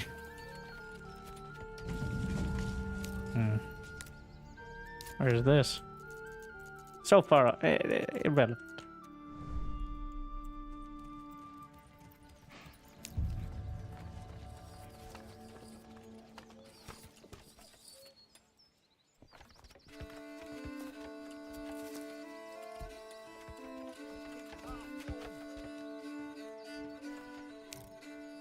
These roads look ridiculous. Don't be shy, good sirs and ladies.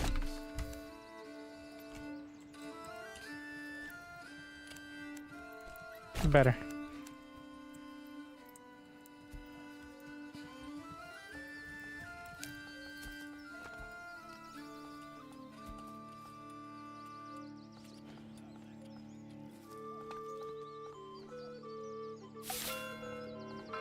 New month.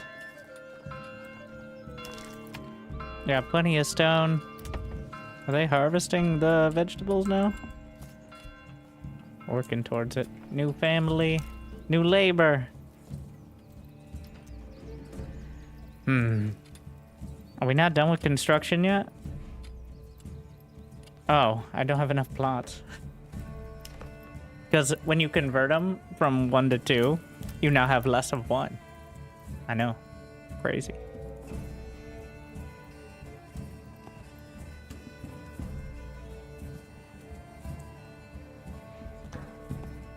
Maybe have one right next to the... No, there you go. If I make it slightly larger, can I get 2 doubles? I have to be way larger. If I made this into a... Ooh, no. That'll be fine.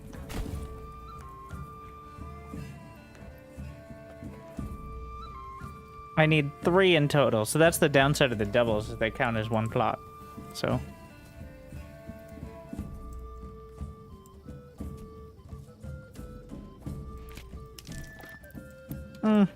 Alright.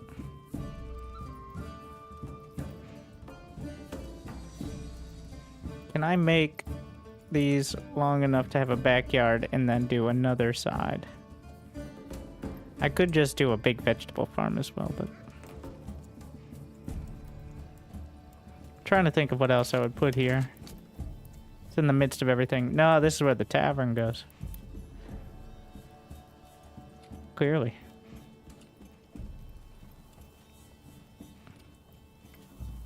I need to not snap to roads. See, while the church can't be in the midst of town tavern, obviously.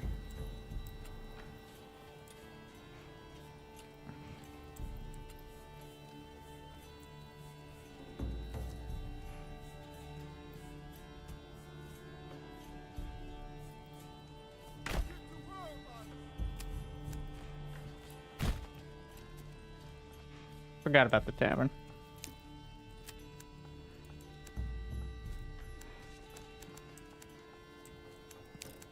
Who's the lucky people who live right next to it?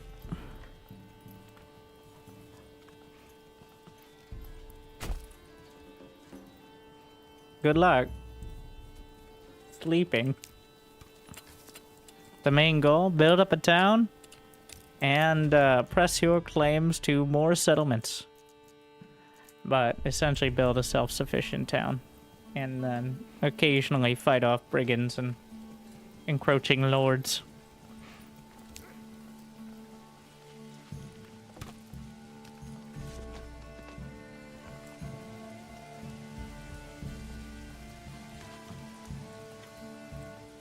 What? What? What are you complaining about? No firewood? That really does feel like a you problem, though. Is no one working at the firewood stall? There's people. I could put one more in the storehouse if needed.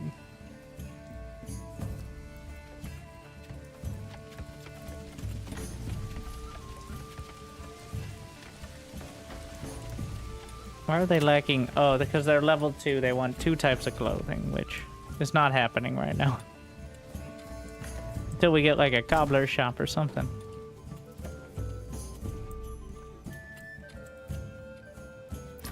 We have 30 stone in the trade post. Let's take a look at where the...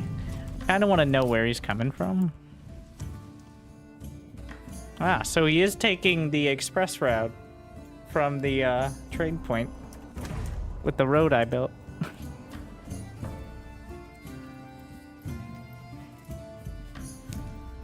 Express.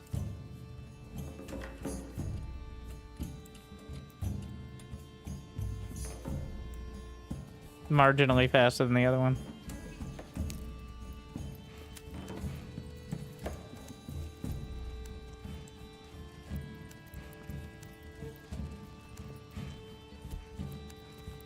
We see him struggling there.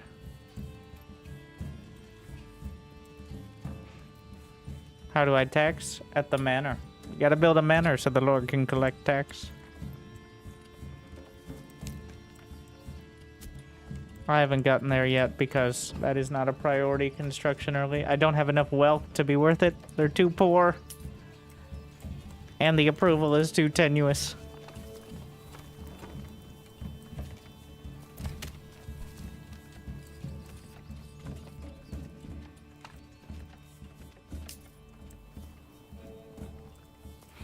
Alright, we now have enough. I just got 50 or so silver. So, it's time. The first thing I'm gonna build is the cobbler shop. Alright. Which produces shoes. They take the leather, they make the shoes. Alright, the second thing I'm gonna build is the Fletcher's workshop. Which takes the planks, it makes the bows. One plank is a bow. So key point, well, one, you can make an archer militia, which I'm actually going to set up here for bows. Two, they trade for 5 silvers apiece. You also could make a joiner shop, which makes shields, small shields, which make for 1 plank, but you can turn it directly into archer militia, and then you can sell off the surplus, which I found to be the most successful. So, Fletcher workshop. No unassigned. So the downside of doing this is now those families are now dedicated to being cobblers and Fletchers. Which means they're taken out of the workforce, which I forgot to account for here. And you can't do construction without... Yeah. So they were doing other jobs, and now they're not. Because now their family is dedicated. Alright. Which is why you gotta be a little careful, especially early about it. If I want them to stop using my planks or my leather, you can just press the pause button, which is not very obvious and took me way too long. But the shoes, they count as, since shoes are advanced, and the rest is just rags. But they are your second form of clothing. And I found that to be the most consistent. But yeah, that's why you don't build everything into artisans until you have the resources. But in this case, I have the planks and I have the leather. It would really benefit from against the storms, like, kind of supply-demand system, when it's like, if I have 20 plus, then make this, but if I don't have 20, then don't. There's a small version of it for the saw pit, like construction reserve. I'd like that for most resources, like this thing here, but for everything. Just if we're doing feedback. There's a pause. Okay, you gotta be careful about the pause button, because if you want to upgrade it to tier 3, it's pausing for construction as well. So, just FYI. 100 spears. That's not a bad thing. You can sell off probably all but 36. Which is 1 spear militia. Can definitely make use of it.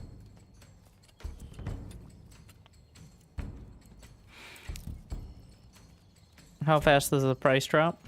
It doesn't. The prices are set. I don't know if that'll be a long-term mechanic, but they're set at what they are at the start. So now I have the money to make more plots. I designed these specifically for vegetable gardens because they have so much extra space. I'm gonna make,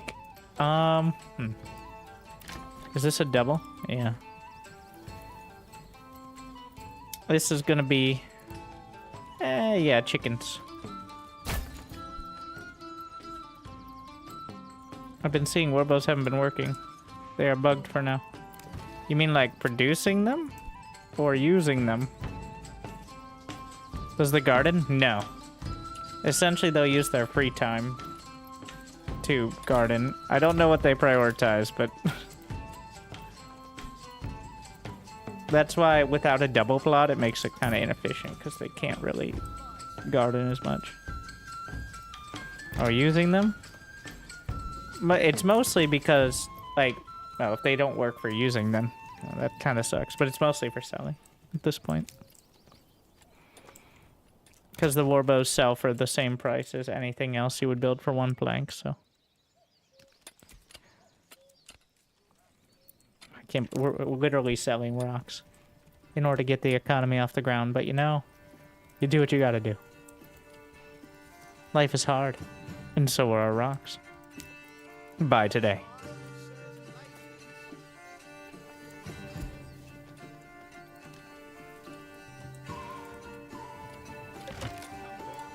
Pantry is full at the hunting camp.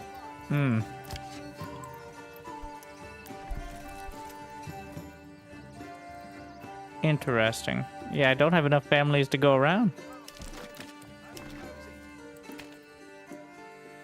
I've got to make some tough decisions on labor.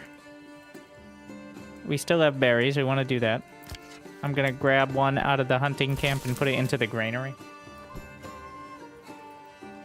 Hopefully someone will take over the task there. Logging camp doesn't have anyone in it either. We're not using timber, though.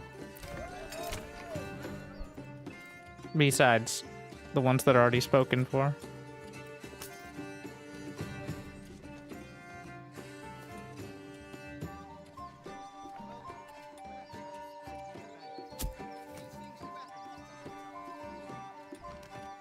I'll probably drop out of the tannery for a bit in order to get some more construction done.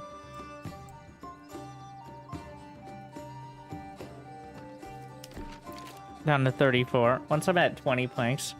So the awkward part is that they won't do... I find it a little weird that they won't do any other jobs besides their job. I get, like, not being able to assign them, but I hope that they, if I pause the place, they'll still help out with, like, guiding the ox and stuff.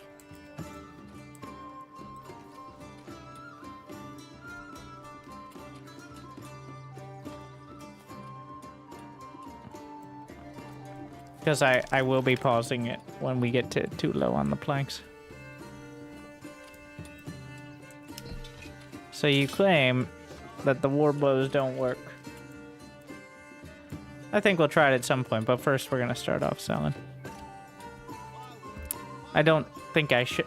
Well, most of my early defense will be from mercenaries. And then once the mercenaries are no longer really relevant is when the militias come in, is my experience so far.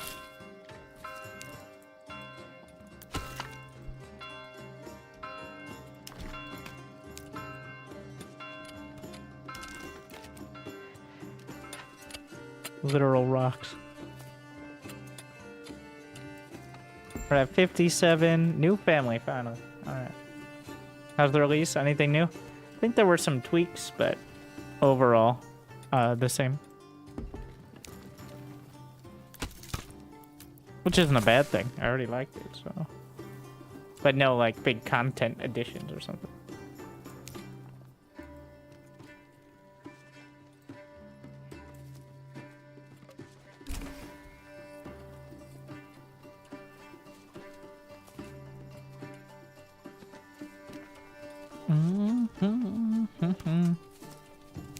Go with the more population possible. Is it better to level up the houses and have less? Upgrade the current houses. I always feel like I got not many people. So the people you have is related to approval. If your approval is over 75%, you have high population growth, which I found to mean like a few more, up to like 3 more families will move in a month, as opposed to maybe 1. It's not like a hard and fast rule.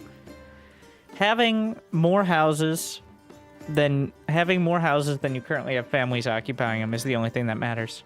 Real estate value does not seem to matter. Like having a unoccupied level 3 house does not seem to attract people any quicker than like a level 1. So the reason I have some double plots here is like for farming, and like it's cheap. When you make a vegetable garden, it costs 15. And if you have a double plot, you have more space for vegetables and more families working it. for that same 15. So.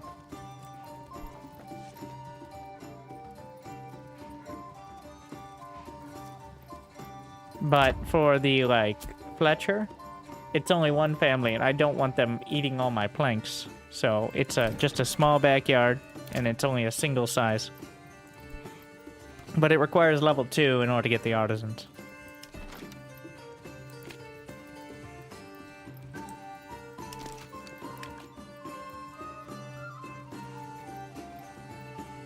So, from what I've noticed, they seem to fill up both the market and your residences seem to fill up based on when you built them, as opposed to what they are. So the order in which you build the plots is relevant.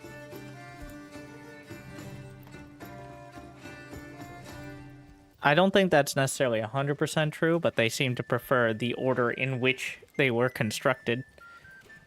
Even if you build some more close to the market or something.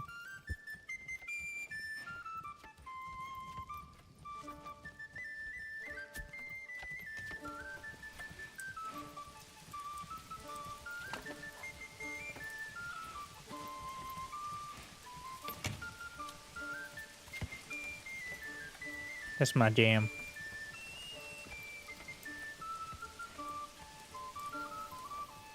Do we have enough bows? Yeah. How many shoes? So you gotta be a little careful in the shoes too. Let's see how many we need per month. Total are 31, 23 surplus. I wish there was a tab that just told you like monthly. I assume that the production tab will not always be a black screen.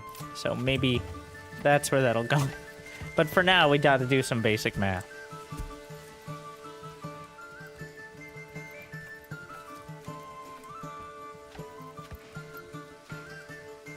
This construction is taking forever.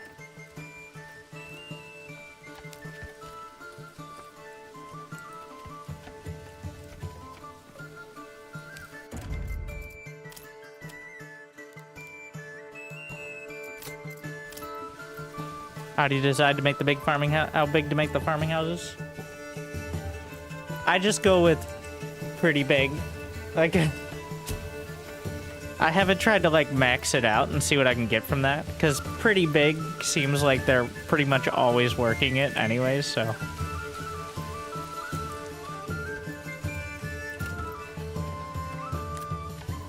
But maybe I should try to turn it effectively into a farm. But this is about the max size I've tried. Though, you could go larger technically, but I find if you make like very roughly like 1 out of... Okay, I need to turn... I was jamming, but it's a bit much. Okay, alright. Like 1 out of 8 or so families on a vegetable plot.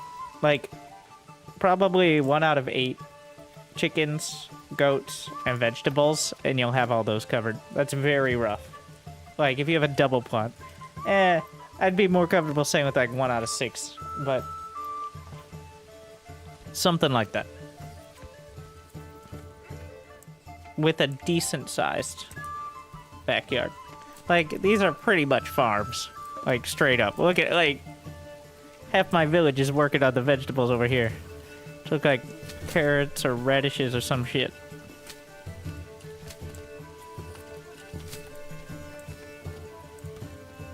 I think they plant other vegetables too. Like there's I've definitely seen cabbages.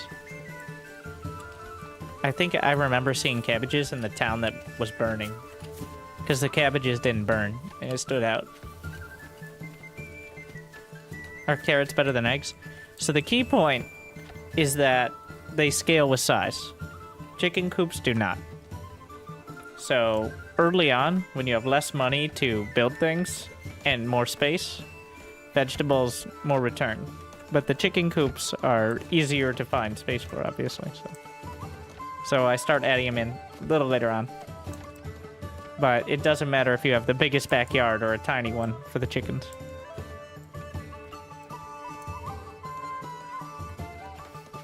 Do orchards also scale? Yes. It doesn't say it, but yes. They have more trees. Though I think they're in a weird spot. Like, I'm not sure if they work right. I haven't had a lot of success. It's a lot of investment for little return. So I haven't really bothered with them past the first time trying them, but... Because here's the thing. Once you get agriculture, you need 4 foods, right? In order to have a level 3 house. So, meat, vegetables, berries, bread, eggs. If you can cover 4 of those, which you usually can, you're good.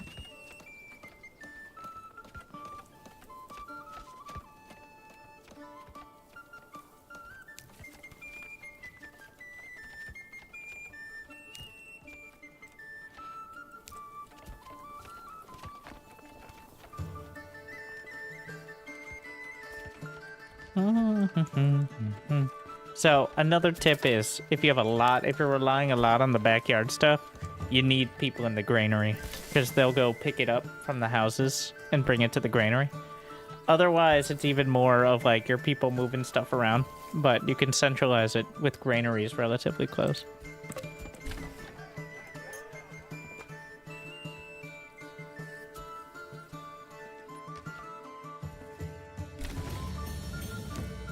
We're now level village, large village. And this is when I kind of decide I'll probably go into trade and better deals. Charcoal kiln could also be it, but I think at this point, so while this seems very attractive early, it is a one-time discount. But the better deals is 10 off every import. Every single unit of imports, so... That one is huge. Yeah. So I usually just go this way on the first settlement. And this will help right now with opening up trade routes, and then this will help when I need to scale up. What do you rate this game out of 10? 7 out of 10 if it was like, this is the game. 9 out of 10 early access.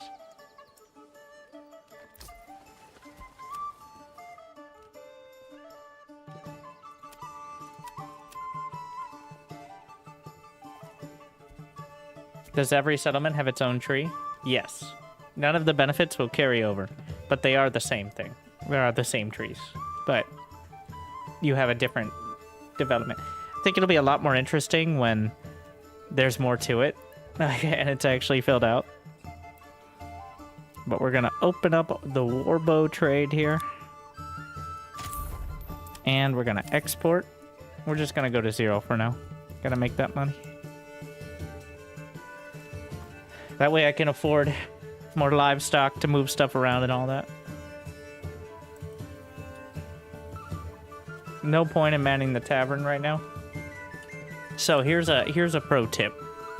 Even though your citizens are alcoholics, until you actually want to upgrade your residences to level 3, there's no reason to waste your ale. Even if you have ale for some reason or another. Or start stockpiling it. Until you're ready to go to level 3, there's no reason to fulfill the ale need. I don't think it's until level 3 that a lack of ale will cause a loss of approval. So they can just handle it.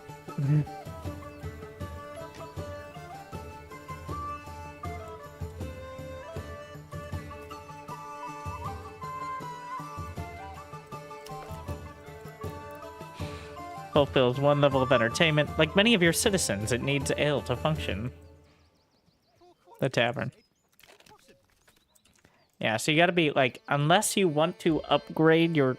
So, on higher difficulty, it's a bit more strict. But until I'm ready to... And I have, like, the roof tiles, which requires clay or imports for level 3. I'm not gonna even care about ale. What I'm probably going to do is I'm gonna import malt. Because I'm not going to be farming barley. There's terrible fertility here. Everywhere. It ain't gonna happen. And besides, growing things takes forever. And by forever, I mean an entire season, like next year. So I'll import malt, which is somewhat expensive. And I'll have one of these be a brewery. And then they'll take the malt, turn it into ale, bring it on over to the tavern. Everyone will love me. But I do need to have some other trade going first, because that is not free.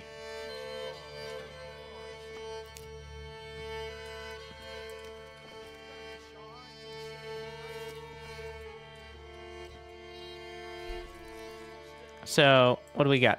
The shoes are coming together. How much? So, the problem here is they're using all my leather and turning it into shoes. So I'm actually going to pause the cobbler shop for a bit. Hopefully these people are not entirely useless. I actually want to know what happens. Like, when I pause the cobbler shop, will they just sit at home doing nothing?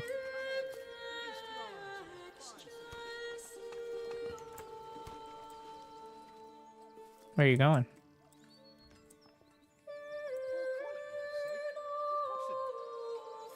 Are you just... Where the fuck are you going, bro? Oh, he's guiding the ox. Alright. No, he's just petting it. He just pet the ox, and now he's just fucking off.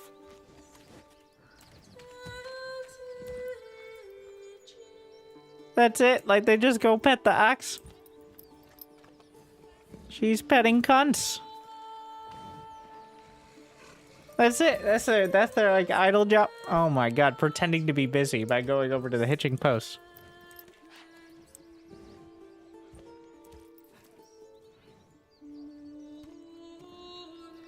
Ah. So that's the downside, like, you can't limit production, you just gotta kind of micro it. Well, this is not that important to do. Okay. I'm just kind of playing slower, so I'm working on, like, all the little details. It's not necessary to, like, continually micro exactly the level of production. You'll get by. Like, there'll be enough for everything. But I can technically min-max it. I would like sliders and, like... They should at least go... Well, we could maybe do some construction and see if they guide the ox. I'm gonna upgrade some more, of these houses here to level 2. I'm not going to be stingy about which ones. Oh, I don't have enough timber. I'm going to need that soon. Let's see. Nope, they don't do shit. So the only reason to have them be idle right now is so they don't take my leather to make shoes. And they're above doing any other jobs. So, yeah.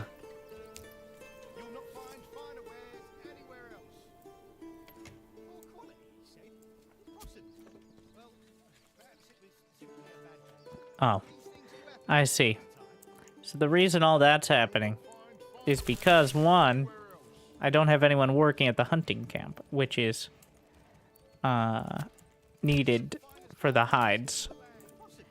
So the tannery is doing nothing because there's no hides for leather. And the cobblers are doing nothing because there's no leather for shoes. So it's a bit of a trickle-down issue here. Let's see, have we harvested all the berries? Almost.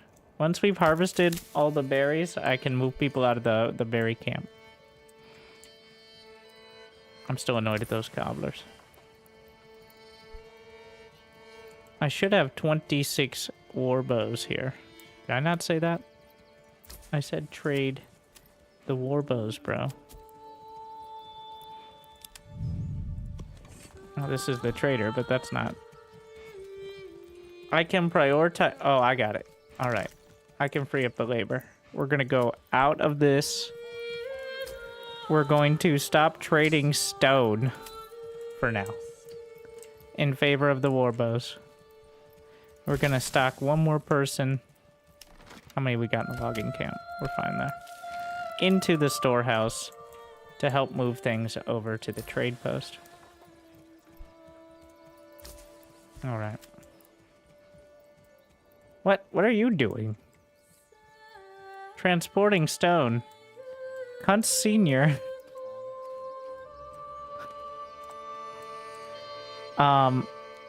So this is what happens if you don't have a horse. They walk to the trade. I mean, there's also a merchant that comes there, but you get, I think you get 1 horse baseline, like, yeah.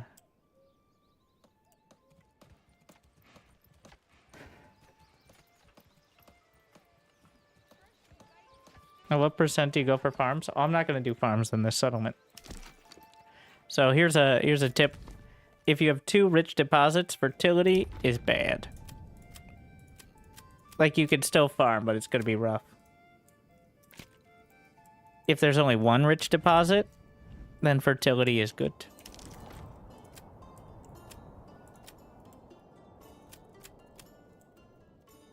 Especially rye, which is kind of designed for it, but... 58% of my wheat, is that worth it? Well, I think so, yeah. Like, usually above 50% is pretty good, especially if it's not rye. You need to do crop rotation, including, like, leaving it fallow, or... I haven't worked out the pasture system, but that's what crop rotation is for. Oh, we don't have enough space in the storehouse. Which means I need more timber. Which means I need somebody in the logging camp. Alright, alright. Are we done with the berries? Still working. Almost there. I screwed up then. Yeah, you gotta get out of the 100% mindset.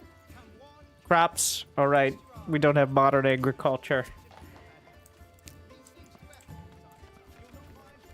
Under 50% it gets pretty rough, but once you get fields running, it's not too bad. Did you specify their logging area? I did. I did. But for aesthetics only. I don't have a forester camp yet. I thought, because the sun comes up in this direction, and I thought it looked beautiful over the trees, so I had them go to this side.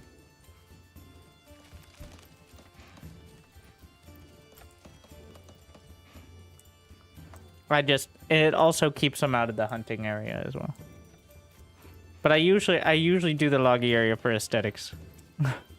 And then once you get a forester hut, just put it nearby it. Farms are working correctly. The fertility seems to drop while the crop is growing, and that makes the yields drop a lot. I feel like that might be intentional.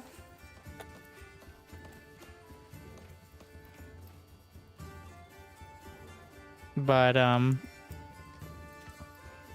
usually I built crops at such a scale that I'm not worrying about one particular one, but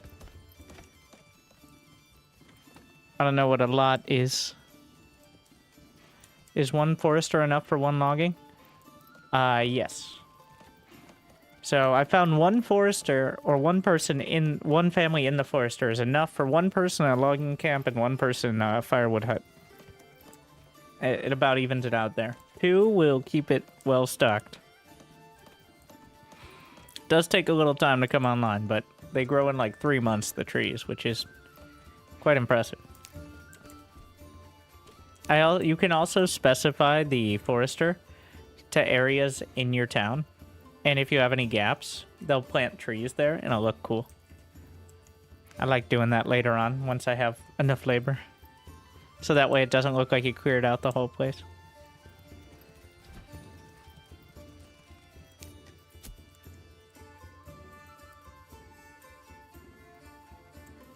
Even though technically you did, but...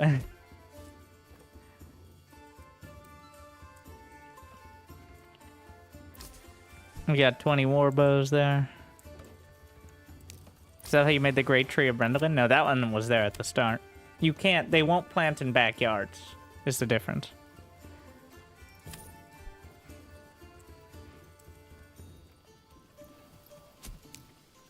But they'll plant in any sort of, like, if there's a little gap next to the road or something. Like right here would be a spot. Since technically the tavern isn't covering it, and it's not like a housing plot. Even over here.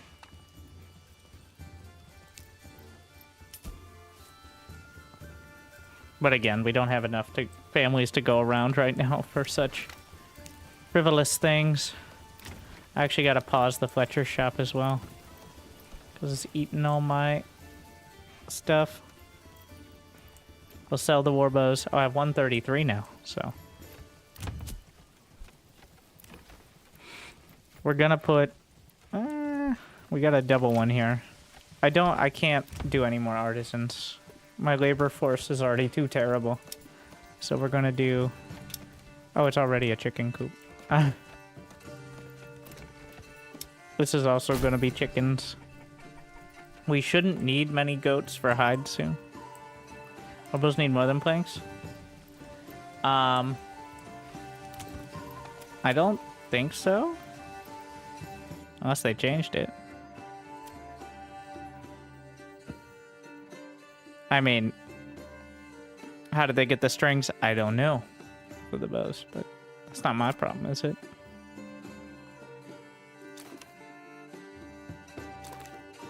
Just says one plank. I think it simplifies some things.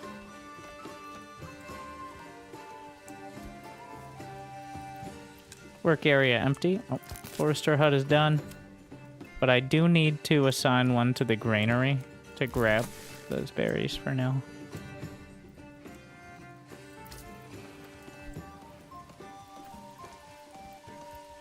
Also, I want those planks for upgrading the storehouse, is what we're waiting on too.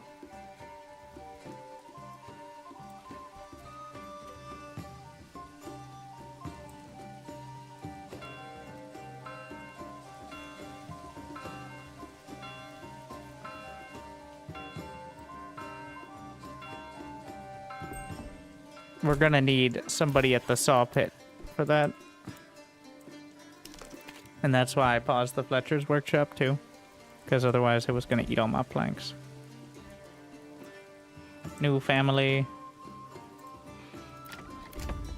We're gonna have more chickens. I think we're gonna make that one into a goat hut there. It looks like, I didn't realize this, the chicken huts do not remove the trees. The farms definitely do, because you gotta clear it all out for the farms. But it looks like the chicken and the artisans did not remove the trees there, so it's pretty cool.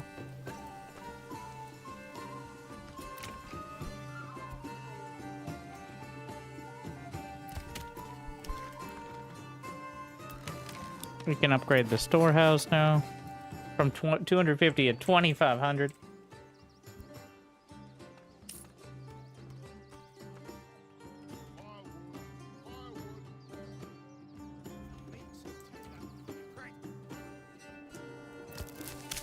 Almost done bringing that over.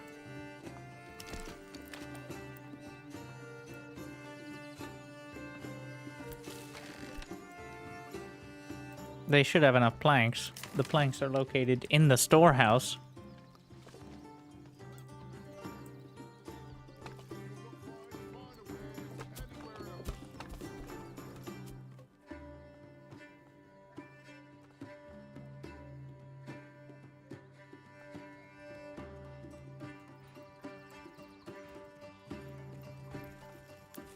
I think the storehouse still works as a storehouse while it's upgrading, but it's a little awkward UI.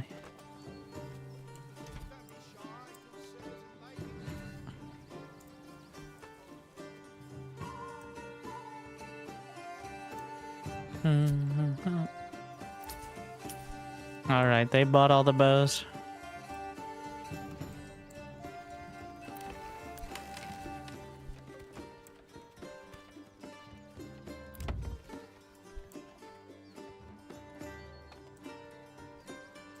Now we gotta bring the timber over in order to upgrade the storehouse.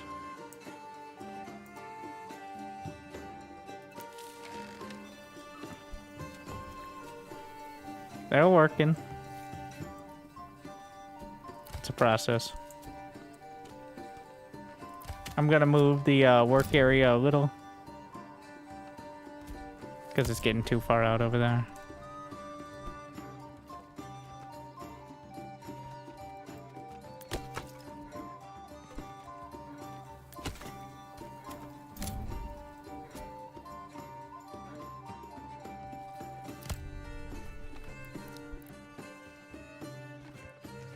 Well, they got the bones of it. Let's go. I think I'm gonna buy another ox. I don't know if that'll necessarily help, but I have at least one extra hitching post. I can't throw down any more quite yet. Otherwise, like they'll have to drag it over. We finished the construction. Now I gotta work on the storehouse. Nobody lives here yet. I'll be next to move in.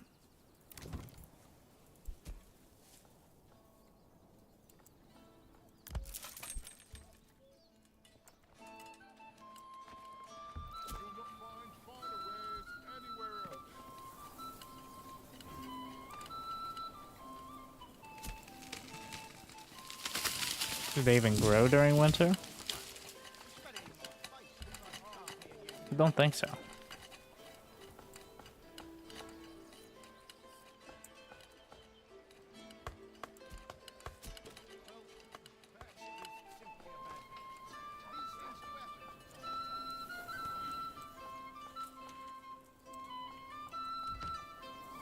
Did we do it?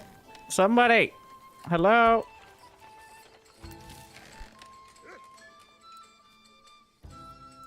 Anyone? Thank you. Alright. And now approval at 76.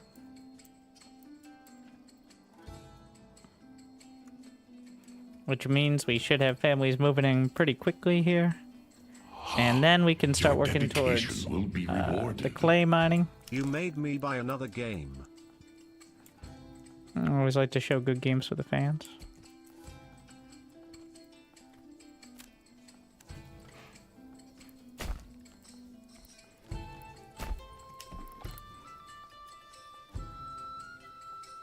Oh, I'm not snapping. Let's snap.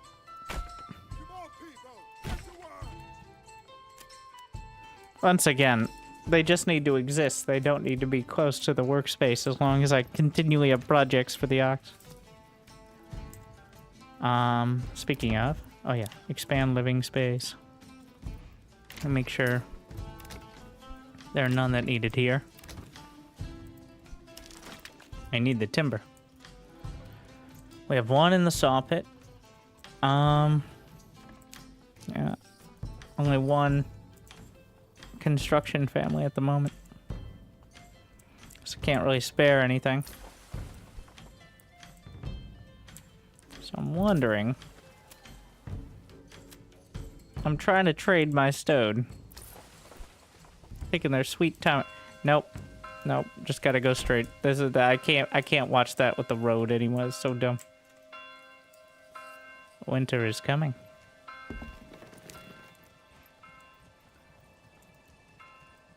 New family.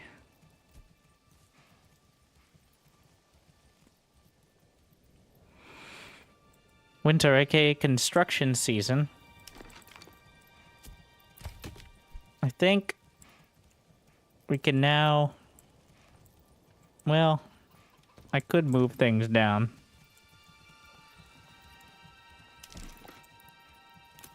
If we do the forester's hut out here.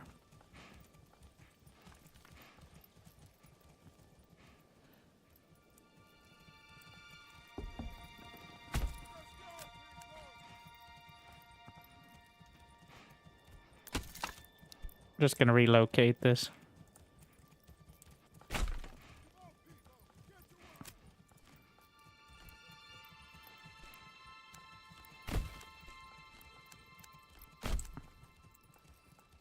And then I can start using this area. I can do a little bit of housing here.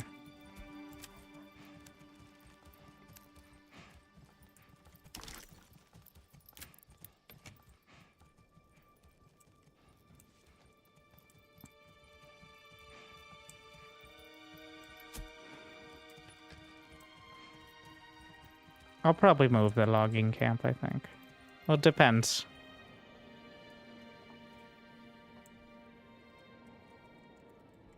I kind of want to move down the hill somewhat. I'm actually going to move that way. Still going to do all the logging over there, but Can just make another logging camp as well. Like, really not enough timber? Oh yeah, because I moved things over. Why not upgrade for one more stable spot? Hitching post costs 1 timber, the other ones cost planks.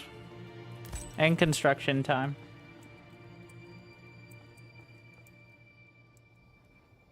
Eventually, sometimes I'll upgrade it, but then I feel worse about demolishing it, even though you get the resources back if I need to move a bunch of stuff. There's no benefit to the stable besides 2 slots instead of 1, which you could just build twice as many hitching posts. Not a perfect solution, but...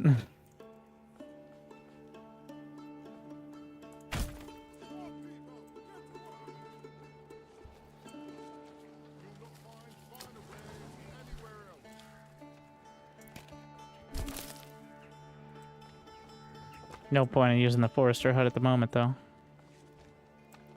As it's winter. Someone lives here now. We're gonna get our first goats. For a few extra hides. Which also apparently doesn't mess with the trees, which is nice.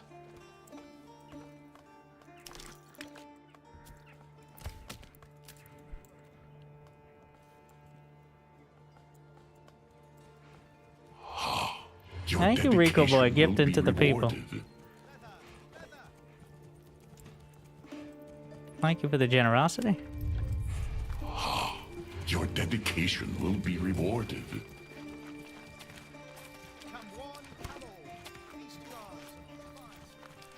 A new subscriber has been acquired.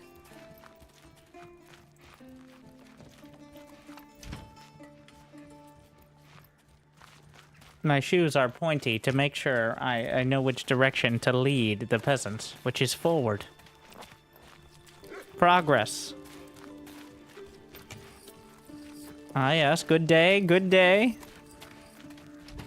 Always a good day here in Brandenburg.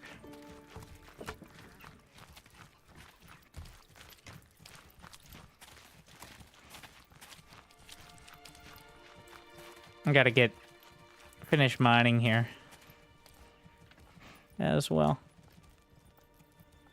What do you mean firewood is... There's no one manning the stall. I think we need one more family. Move from the logging camp to the storehouse. That's a good general purpose, to make sure we have things in the market.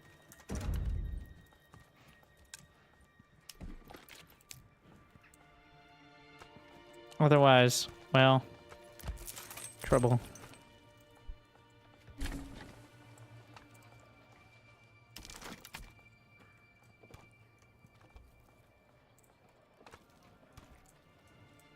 Still an issue, though. I don't think it should be. Gonna pull one off here. Wood Gutter Lodge.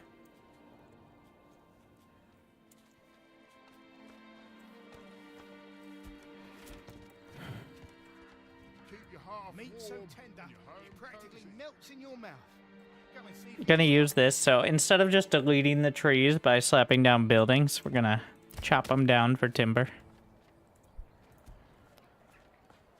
finest hides, berries, bursting berries, so plump and juicy, you'll want to eat them by the bush. I'm gonna move one family over there.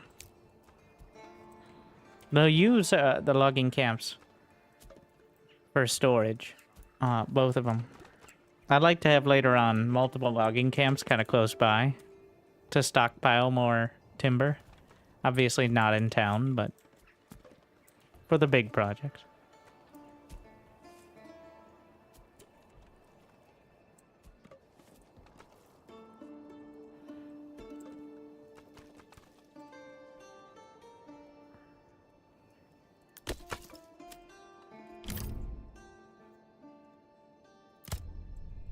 Just make sure they don't go too far with it.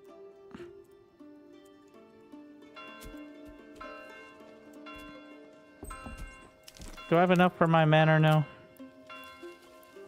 I do.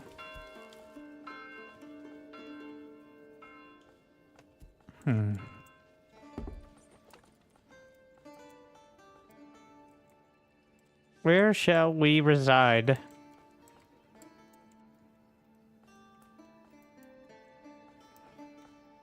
Equal with the church here, I think.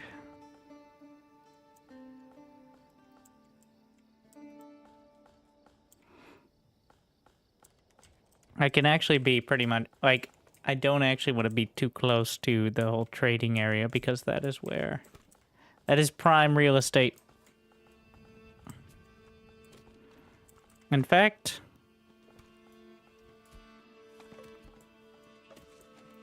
why not be right next to the tavern?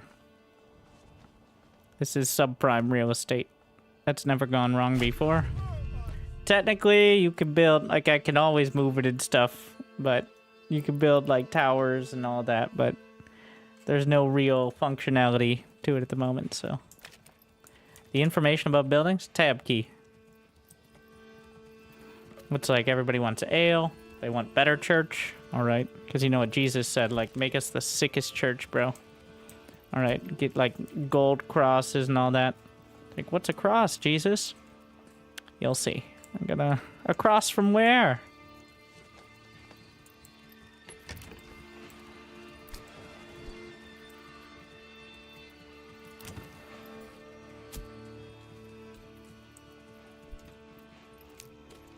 No spoilers.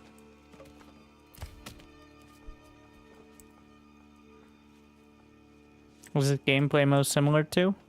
Against the Storm, I would say.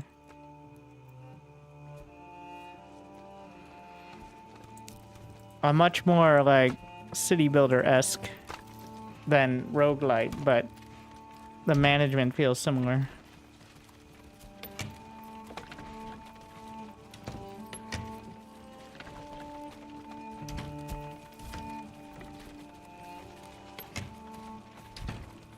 Why do I hear a door? Stop slamming! Don't slam the fucking door!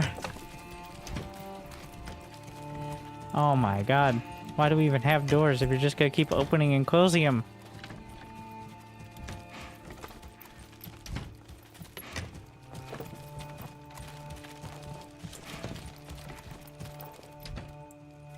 What in the hell? Which door is this? Well, we're right next to the storehouse, so that might be it.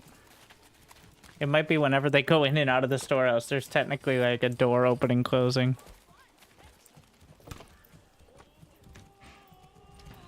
Which would make sense. But somewhat amusing.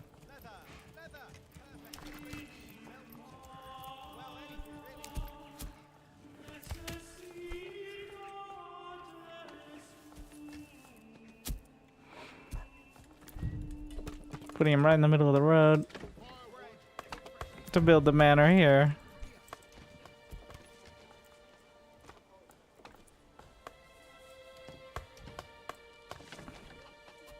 Get him, Peter.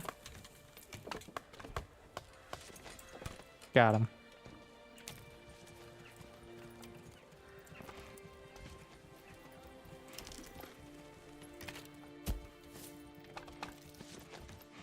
I think I can get another ox now. One more. How much stable space? Plenty. So we got the hitching post.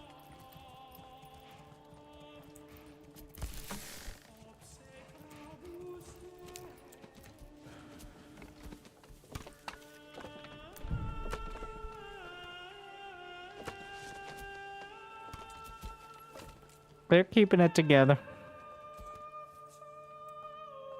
We have enough firewood here. I'm gonna pull off firewood for more construction just to get it done.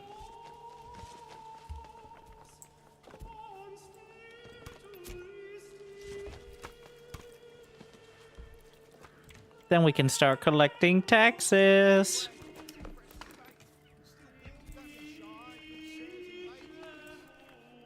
How exciting.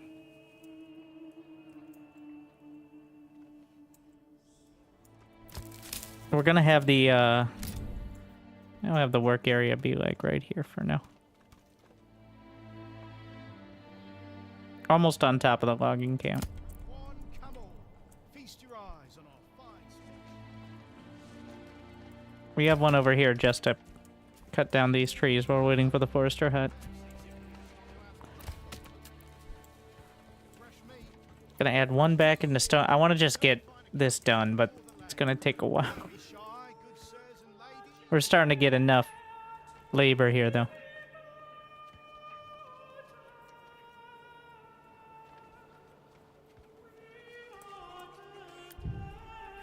I don't know if it takes away from my families once the manor is done. Because two families have to work at the manor, but I'm not sure. Yeah, I think they're just like, they're people I bring in. They're not, they don't get taken away from other families. At least there's that.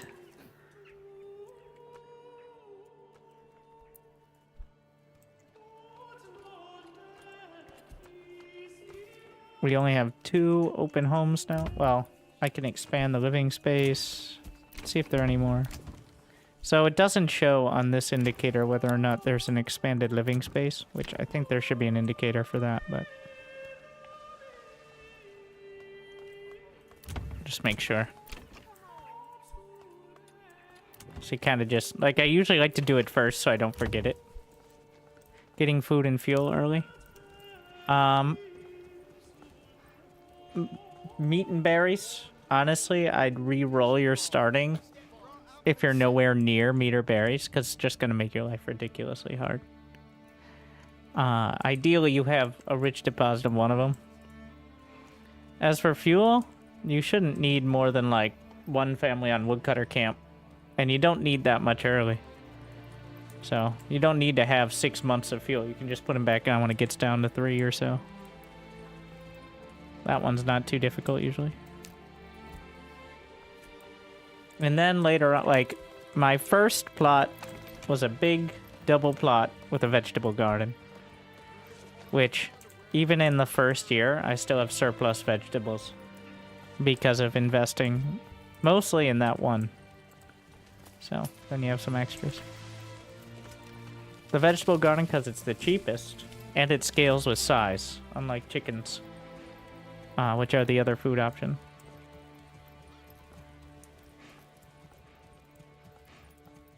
You don't want to go under like 15 or 20 silver, otherwise it's going to be hard to open up trade routes to make any more money besides like the baseline you get for the level 2 stuff.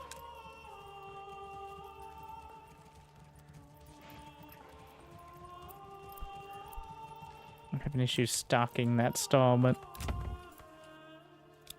anything else ready for upgrades? I don't know why the firewood is not showing up there, but yeah, they're on the road. Poor quality, he said. Impossible. You make a building plot the whole map. Yeah, but only the families who work there or who live there will work it. So if you make it too big, they can't actually farm all of it, so. Or they won't do other jobs.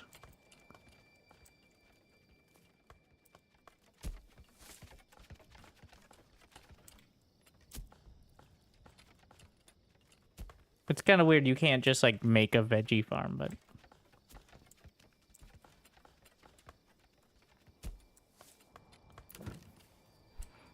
all right, what are we doing in the backyard here? This is level 2. You know what? You know what would make sense? A brewery. We'll start importing malt relatively soon. Oh, that took my workers. I forgot again. But we need to make the roof tiles. We're gonna slap a mining pit here and here. Now's the time to do this because we have the timber and the labor.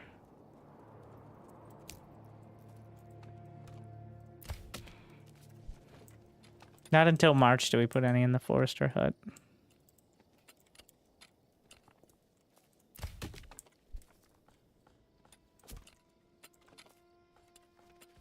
It's gonna take forever on that.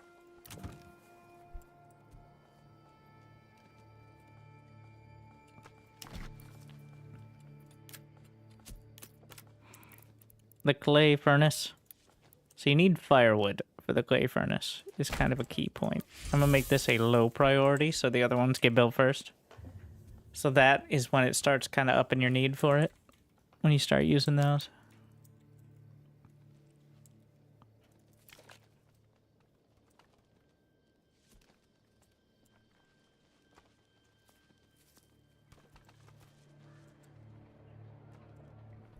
How many planks? 25? Not great, not terrible.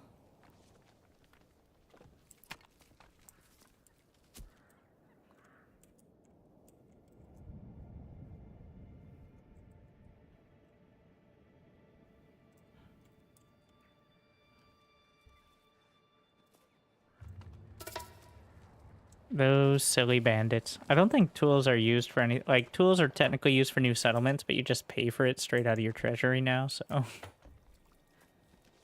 Maybe at some point tools will be... Like, maybe it'll be a discount, or you can just add more, but...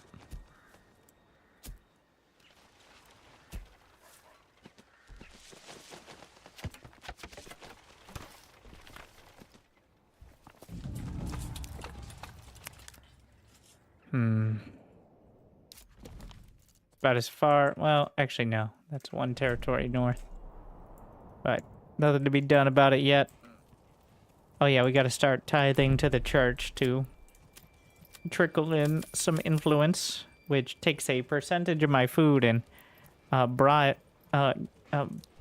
bestows it upon the church as an offering. It's the biggest tip you give to someone before they start playing for the first time.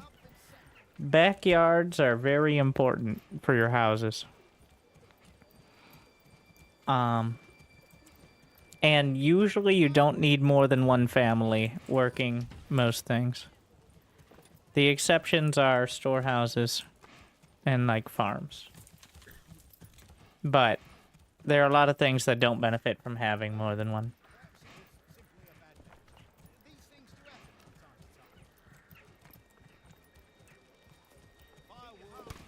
I guess another tip would be don't try to construct too many things at once, because you'll get a whole lot of nothing done quickly. I guess you can use the priority system, but it's usually just easier to do it one at a time. Takes a bit.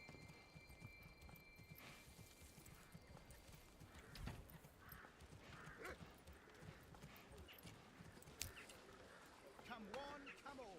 Feast your eyes. Don't be shy, good sirs and ladies.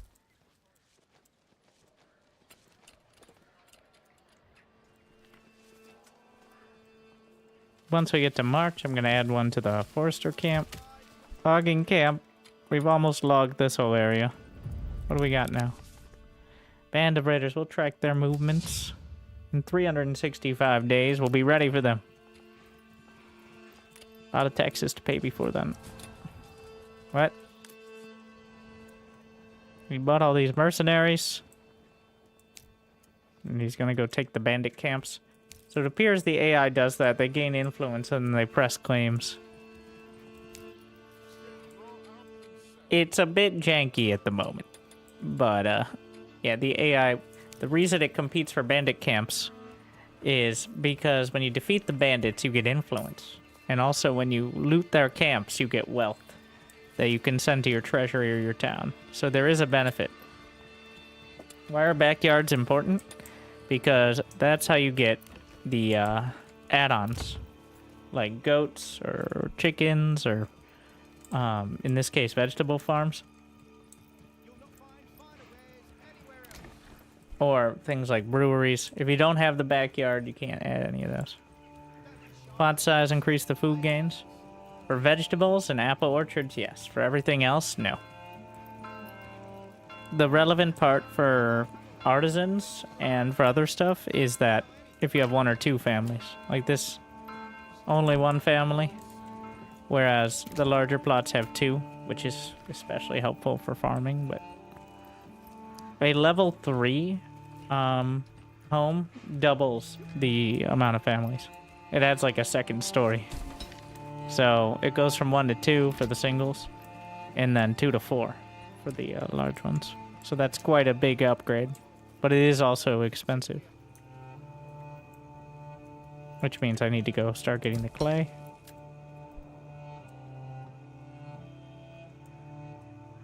Oh yeah, and now it is March, so into the forester's hut. We're gonna keep logging on this side until the trees start growing over there, and then we'll move back to this logging camp. And in fact, I need more homes.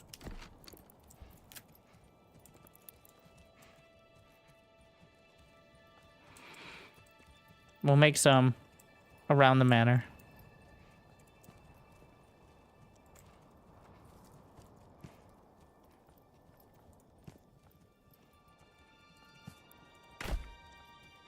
And we're gonna try to have some on the other side as well, so.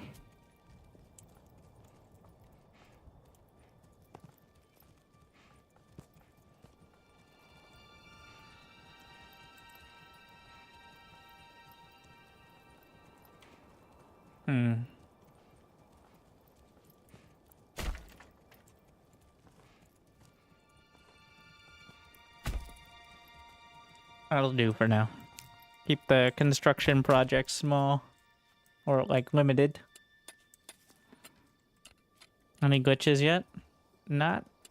I mean, I've come up with a few through playing in like the pre-release, but none that break the game or anything.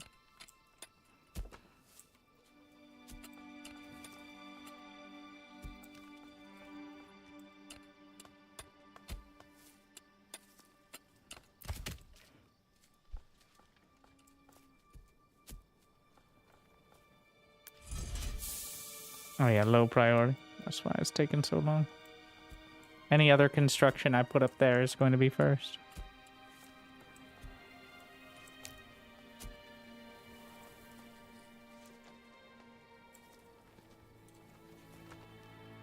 Once I start getting roof tiles, then I'll start importing malt to get ale.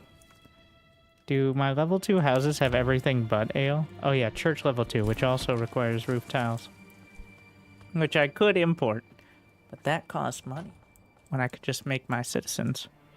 Or encourage my citizens to diversify their construction portfolio.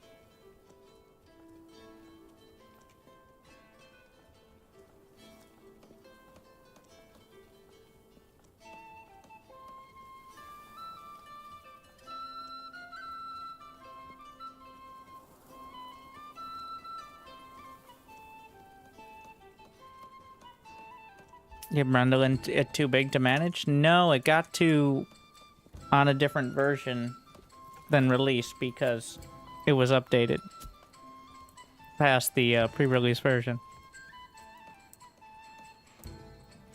And also, I wanted to start a new save for release anyways. Start it from the beginning.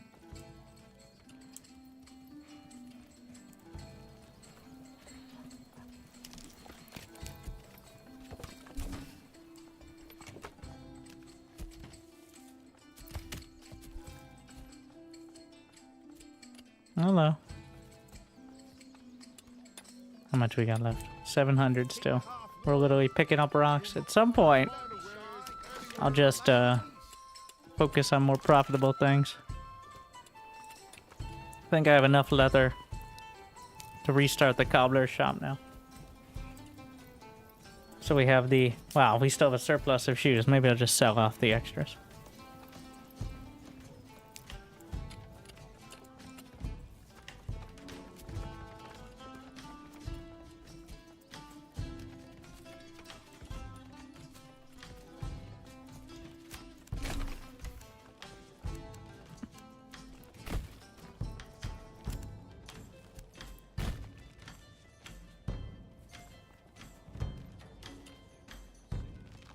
Which difficulty? It's default on restoring the peace.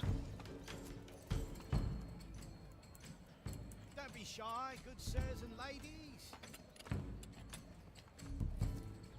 Alright, I think we're almost done.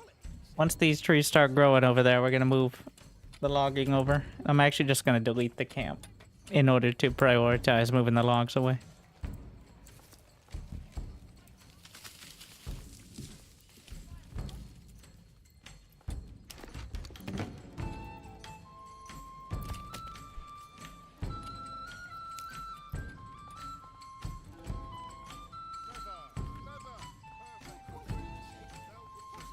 Let's see.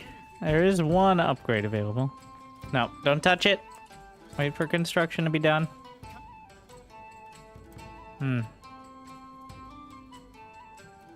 There's still the mining camp. Wait, does that say? Oh, it's 196, not 96. Does fertility in the soil increase the output of veggie yards? I don't believe so. I don't think that's related at all. It's just based on plot size.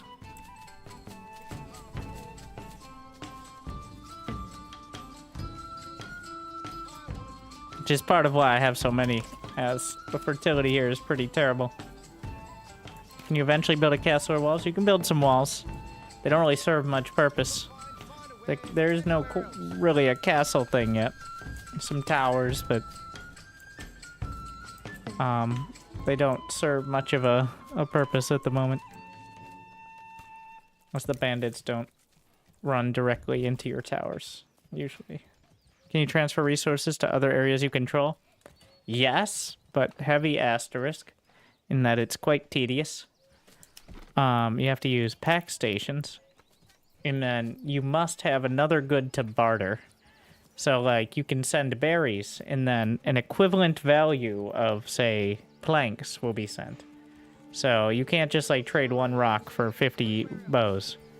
So it's quite an involved and logistically intensive process. You can't just send money and stuff.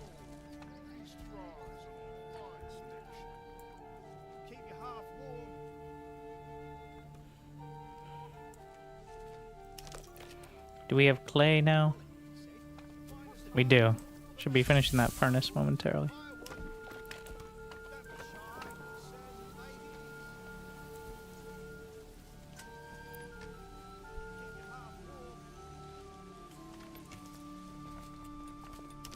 I'm back up to 60 planks, but I don't want to restart the bows until I've made it further through. Because it takes 8 planks for each level 3, so... Okay, I'm moving this up to medium. I don't know what else needs to be constructed, but we need to move on with this. It's taking its sweet time.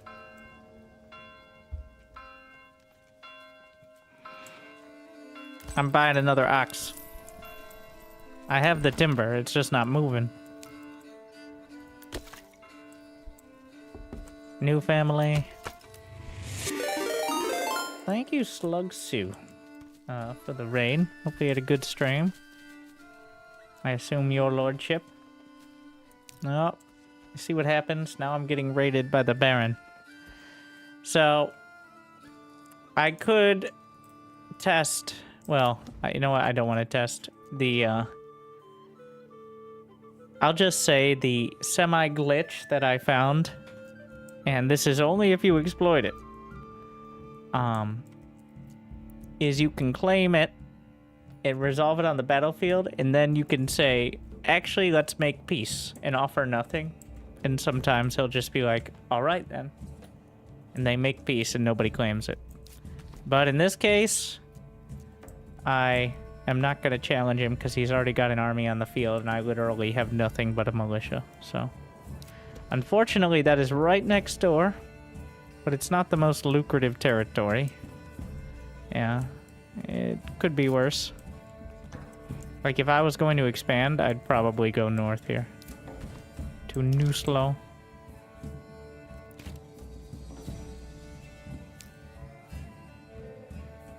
But thank you very much for the raid. The only good raid we'll have today.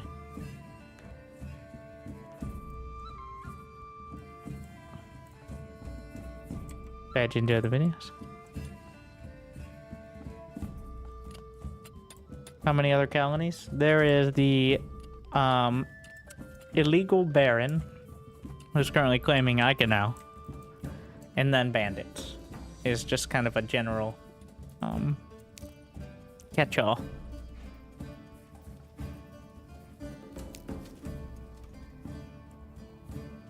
Manor Lords.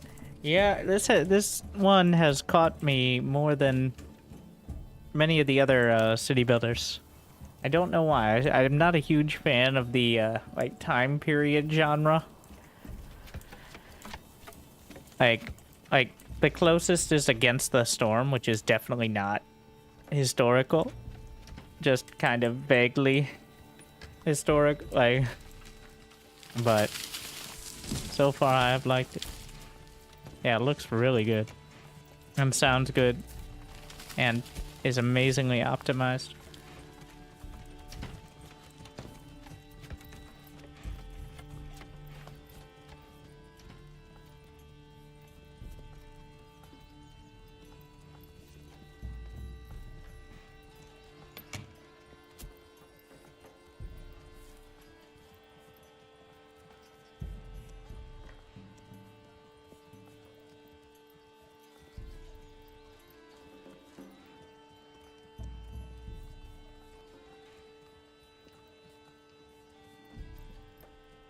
Alright. So where are we at? We got almost a full year before the very conveniently timed raiders will come in.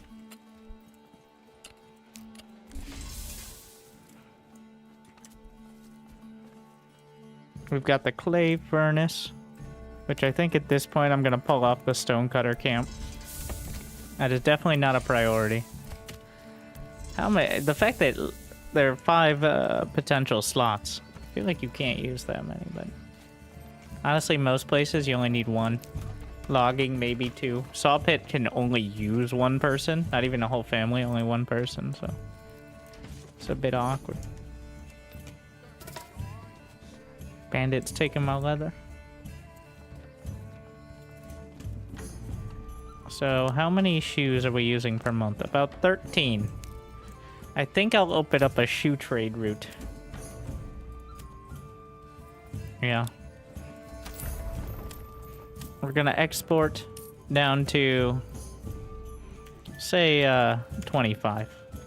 So like a 2-month supply or so. Because I believe the surplus is anything that you're not gonna use in a month.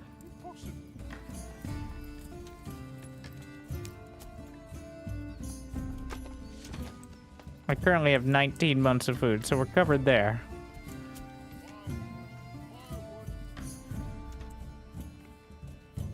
Alright. We're moving the logging camp over. We're moving people over to this logging camp.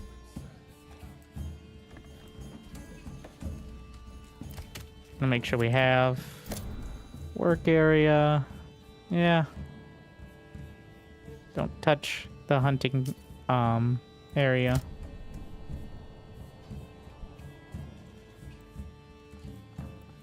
Number of shoes per month is on. Do I want to be the one to ruin it and be like, what if it's just pairs of shoes? Also, maybe 1 shoe gets fucked up because you stubbed it on a rock while you were mining rocks for the Lord. What about that? Shoes always age at the same rate.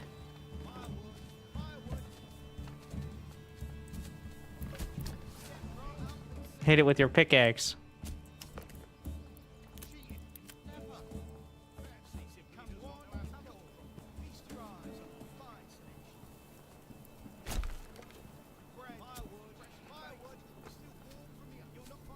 We now have 6 roof tiles. I think first priority has to be the level 2 church, because otherwise you can't upgrade to level 3. Your dedication will be rewarded. Thank you, Please Scorch. show me I have another shoe. No. Request denied.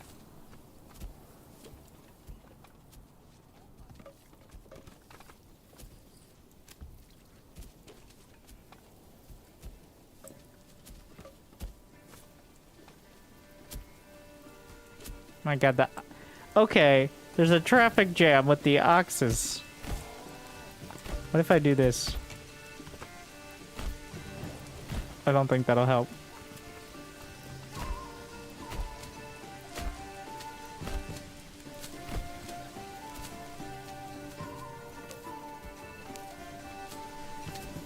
Because they still have to come in from one angle, so...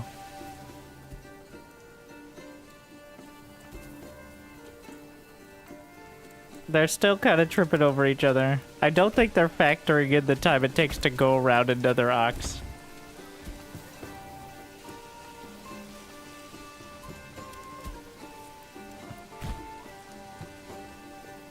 Maybe I should turn the... You know, I don't think them jostling each other for a split second is really slowing anything down to a meaningful extent.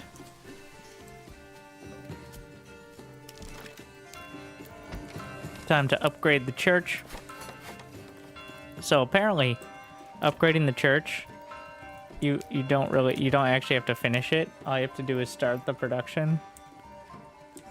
Which means you could, I guess, pause it before it's finished and it would still count. Like, but don't do that, that's cheating.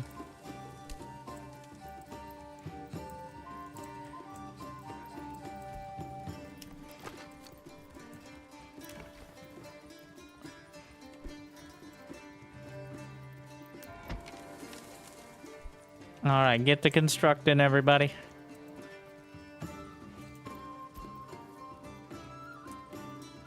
Pulling off wood cutting for now. Big job, huh?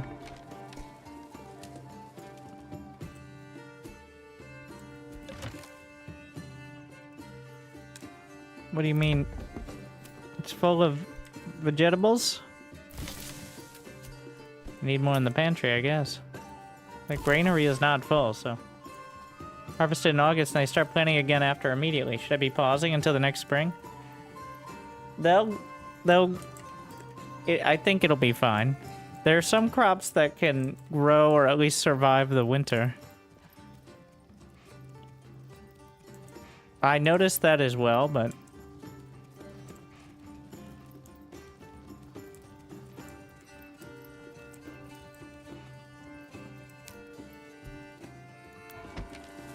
Will they not do anything until there's timber? Apparently not.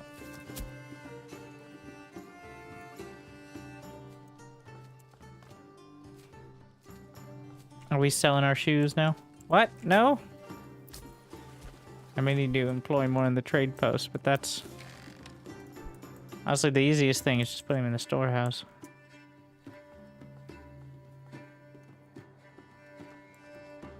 We don't have enough eggs. Must construct additional chicken coops.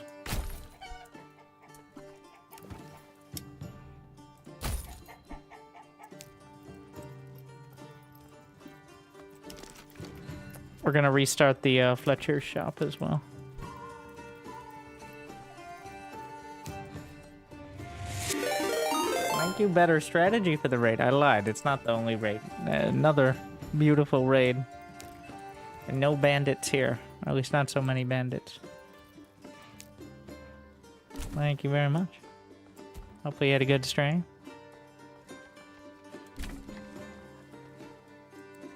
This Raider's near counter was inaccurate.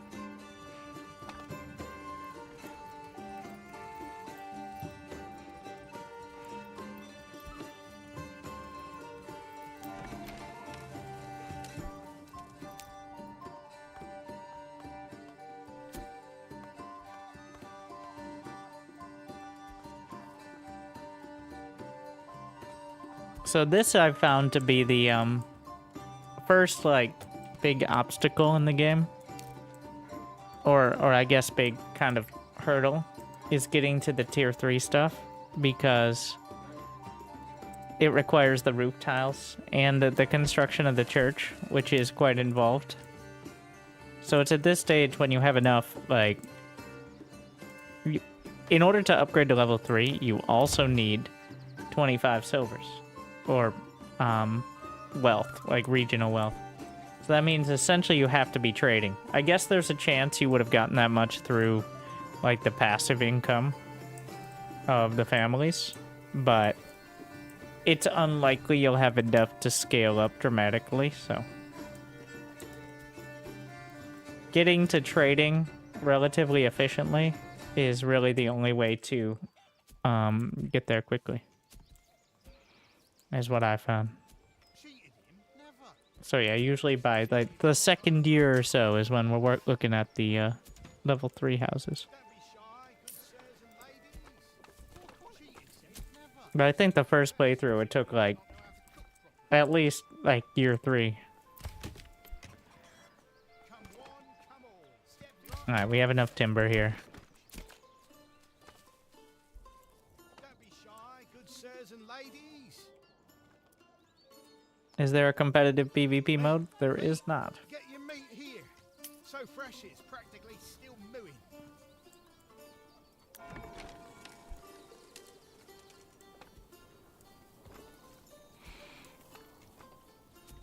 Is there a chill PvP mode? Does such a thing exist? Step right up, firewood, firewood.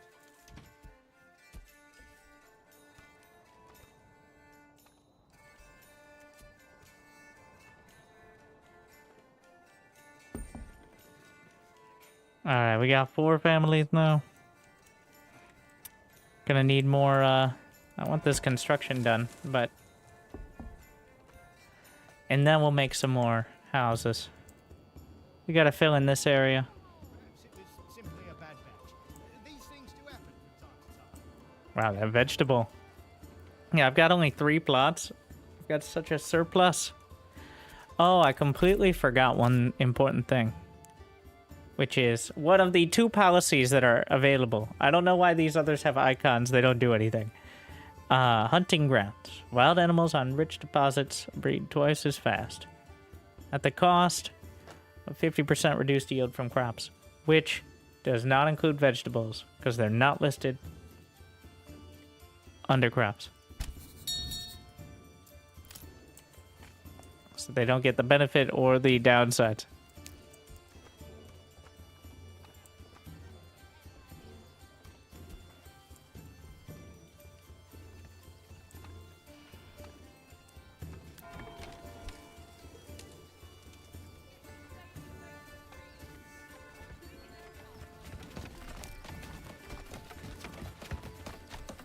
How do they construct it without a bunch of holographic yellow outlines running around? I don't understand. That is what all the best hundreds of developers at Relic came up with for AoE 4.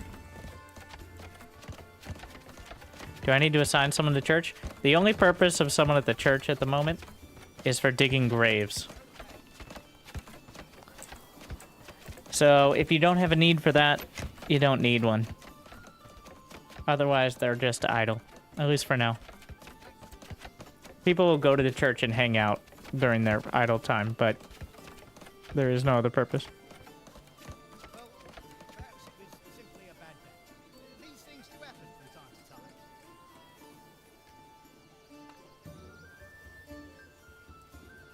Hello? Anyone? Oh, we need one more roof tile, as you can tell.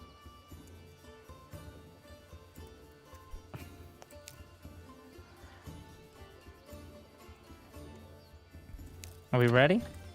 Oh, the tavern. Shit. Forgot about the tavern. We gotta trade now. We gotta import. Wait, do I have cheaper imports? I did that, right? Oh, no. So, I need... That's gonna be painful to start. We're gonna have to be very stingy with it. Because until I reduce... So it's 14 to import malt right now. But that'll be reduced to 4 once I get to level... God, that's a lot. Because I went for the hunting first. But all I need are 3 level 3 plots. Which means I just need a bit of ale. Think assigning someone to the church increases the happiness? It does in the sense that, well, you don't need to assign someone. You still get... In fact, it's not even finished yet. You still get the church level. So... They don't seem to care whether there's someone there or not. I don't know if there's like a passive increase, but I've gotten to 100% with no one working at the church before.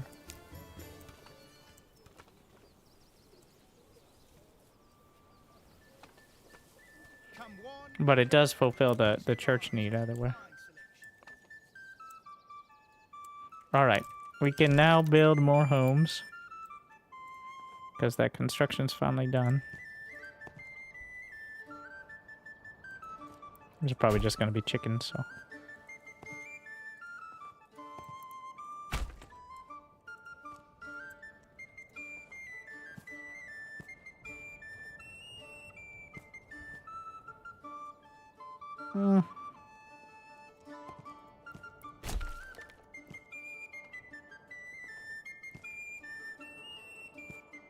Firewood.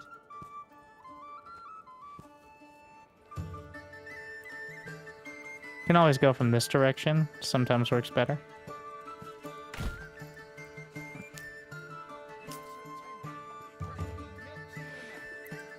Gonna keep working on that. Gonna put one more in the forester hut as well.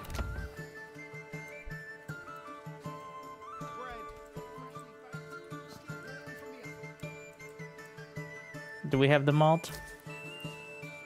Working on it. Where's my trader?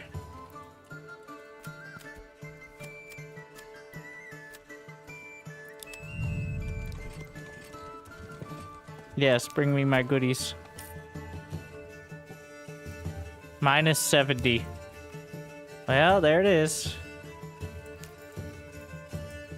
We gotta be very careful in the timing here now, too. Because I don't want to waste it. Because it'll only fulfill the need for a time. So, I need someone working at the tavern. I have the brewery right next to the tavern. So, this should expedite the process. We need to brewerize. It's gonna take a moment. Buying extra horses increase trading speed? I do believe so. Because right now, some of them will just walk. Like they're walking to trade. So, which is not the maximum speed, I don't think. Throwing some more hitching posts on for that purpose as well. Throw it in there. Once you buy enough horses, the traders all have horses. None of them walk. I haven't seen like a direct correlation, but at some point. This is an alert. Thank you. It trains. $50. I like trains. Here you go. Good for $50.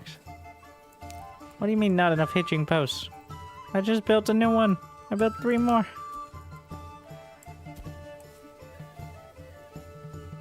Glad you enjoy. Alright, they're crafting. There's only one thing they could be crafting in the brewery. Liquid love. Yeah. Ale.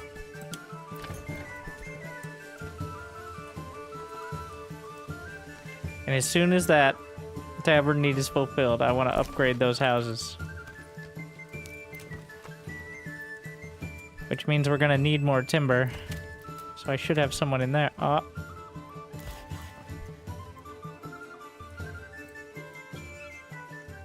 Gonna pull off the stone cutter. Like, I only need it to be... I don't need them to finish constructing it. I just need the need to be fulfilled to start it. That's the relevant part.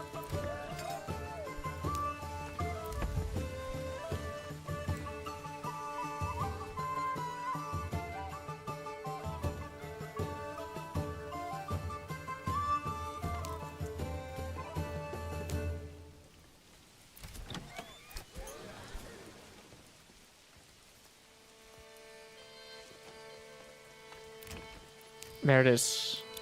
1, 2. I don't have enough timber. Hurry up and cut those logs. Oh shit. Now that I think about it.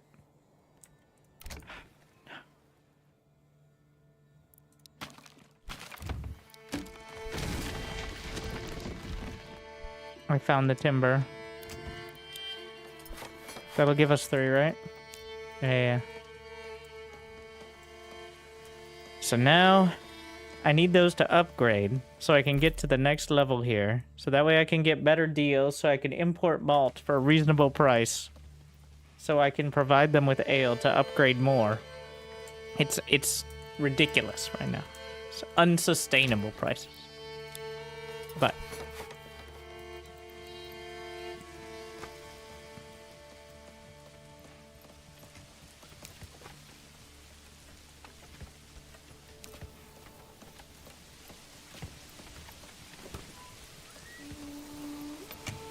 all right, but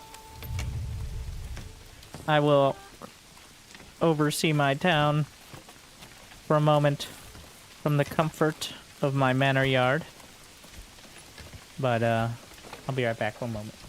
Make sure my peasants are following through.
Have they been hard at work? Does anyone need chastising?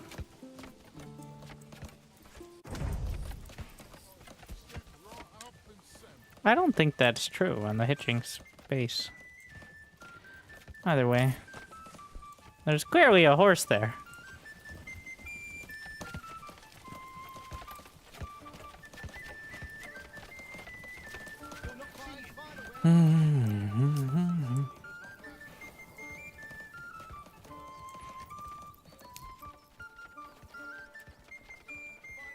Where are they getting those timbers from? We already cut down everything the foresters grew, or did they not finish growing yet? Unclear. Working on it. 2 families. They'll get there over there. Oh, people moved in already? Do we upgrade? We can upgrade the brewery, but I don't... I'm gotta be careful of over making ale, because it's very expensive. I'm gonna hold off. We're focusing on the tier 3 production here. Very high, highest.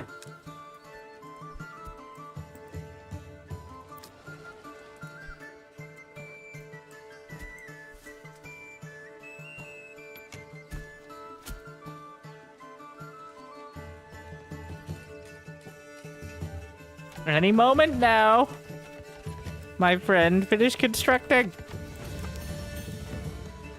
Ah, yes. And now we are a town.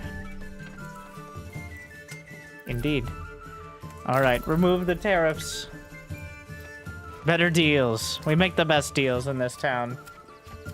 There's been no better deals ever made in this town. There's also been no town before this town, but still.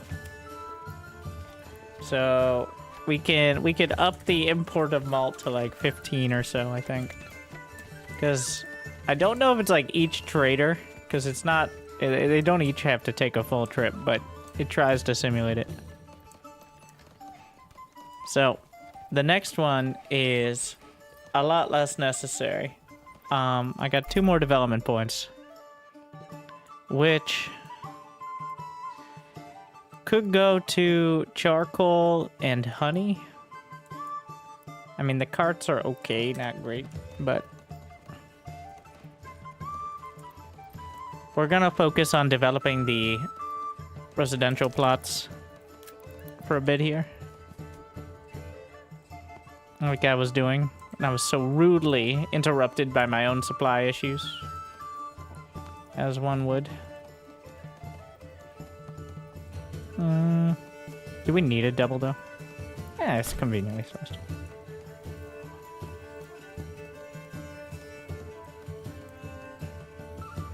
I like making them by hand. It feels more natural that way. Otherwise, it feels like we're doing village skylines. I don't want to replicate that experience.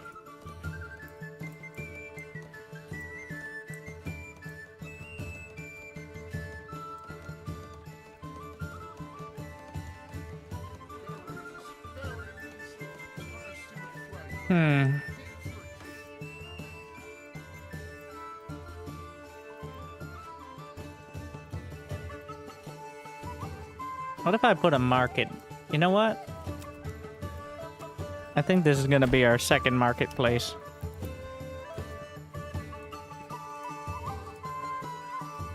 In fact, I'm going to leave that space open.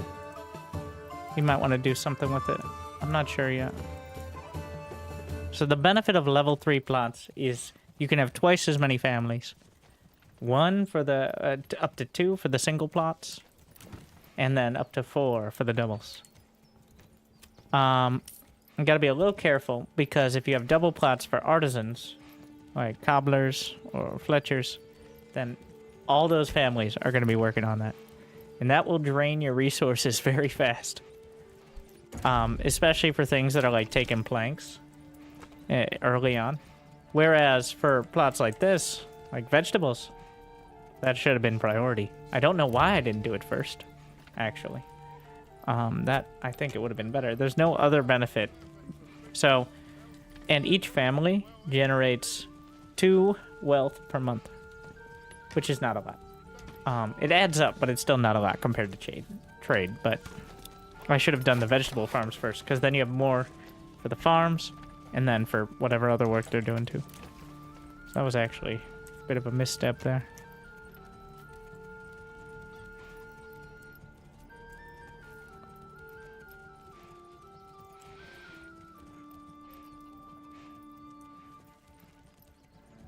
Yeah, there's no real reason for more labor. I kind of do it in the crafting ones because it looks like they should be fancy, because this is the workshop, right? But what are you doing there, Jacob? Oh, now the Lord starts talking, and you guys... Oh, hi, how you doing, Andres? Yep, teleporting through walls again? Yep. Another day at the office.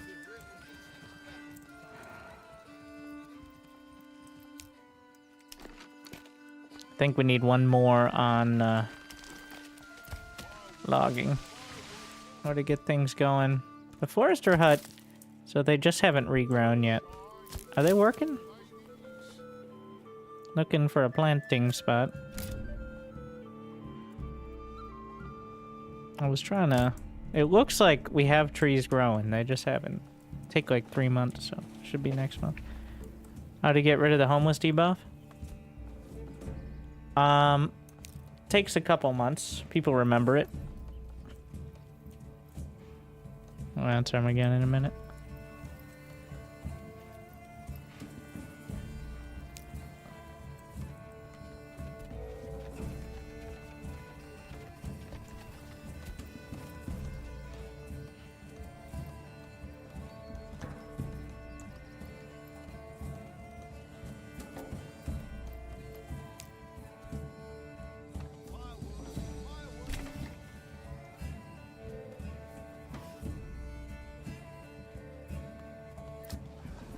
Freestall locations. We've almost got everything covered.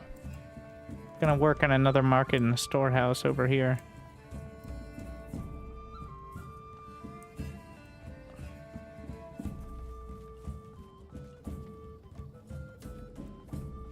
Don't be shy, good sirs and ladies.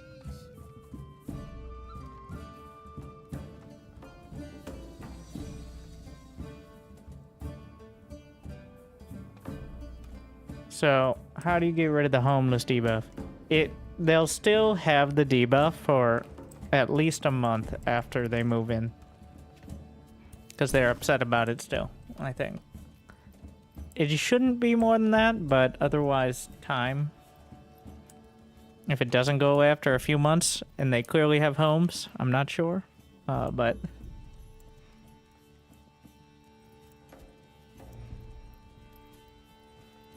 But it does last a couple months. Like, there are some, like, residual effects like that.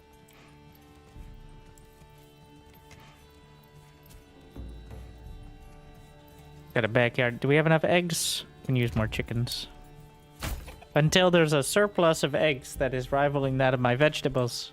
Could always use more chickens. We should have enough leather. Though I'm considering adding more. So there's no families in these plots at the moment. You can see 0 people. I feel like this UI could be updated a little better. But it's showing what the needs are and whether or not they have a backyard extension there. Like there's no firewood. In fact, there's no one living there, so they really shouldn't be supplying it, but... Or I guess it's more of an indication of it could be. More chickens.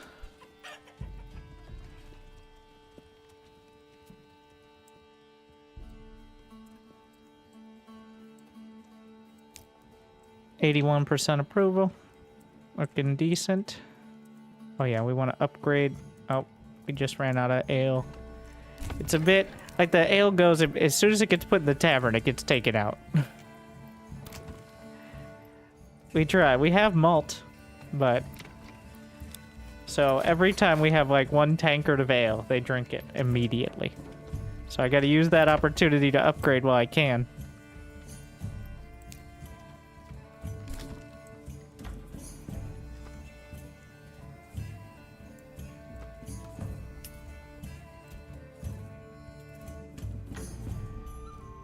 I'm just waiting for timber now. We need a more sustainable option.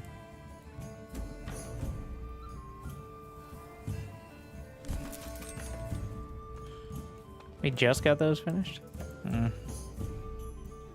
How to not run out of food once the wild animals and berries end? The wild animals should not end. You don't hunt them to extinction. The berries?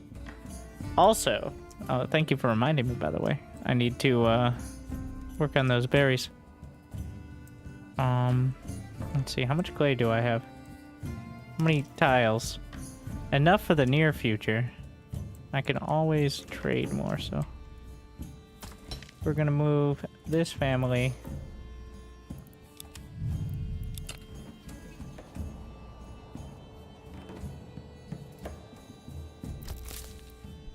over to the berries. But backyards, vegetable plot. Backyard is not really an accurate When you think of a backyard, you think of that's where you're like telling kids to get off your lawn, but instead the backyard is just a larger plot that has area for, like, say, a vegetable farm or chicken coops are the two options. Then technically apple orchards, but that's way more involved. What do you think of the game? I think it's a 9 out of 10 early access, 7 out of 10 if it was considered like this is a full release. Because there's still a ton missing that literally says work in progress and all that, but I think it's really solid for a start. There's clearly a great baseline.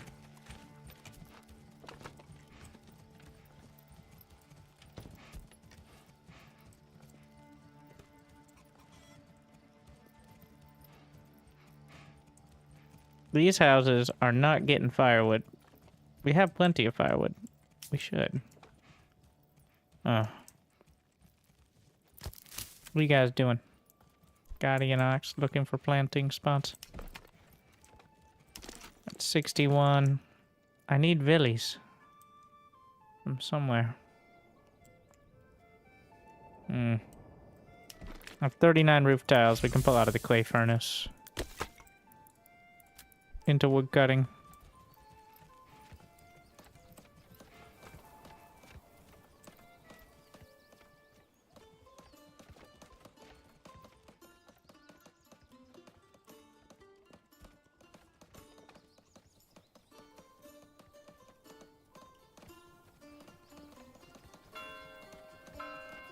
What are you guys upset about now? Always upset about something.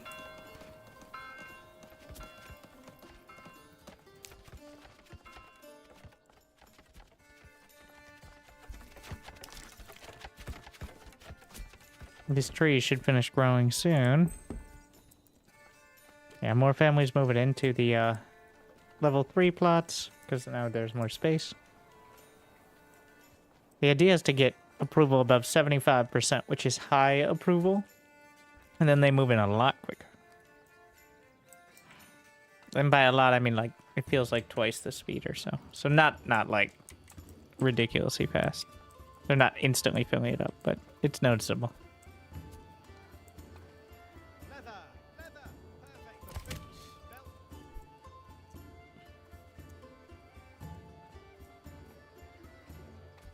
Gonna upgrade the farm over there.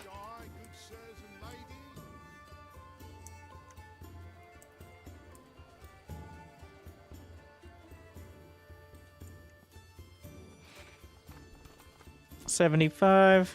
Is it 75? It's 75. Yeah. High population growth.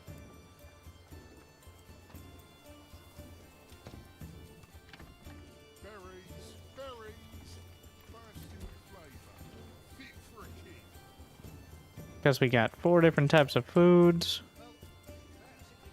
Still not grown. Maybe it got nerfed. It was a bit odd how fast trees grew. But realistic growing trees would be quite painful. Though, accurate. Instead of playing it, I watch Winter. You can't pull off both. Maybe this is the game for you. Just make sure you don't speed it up.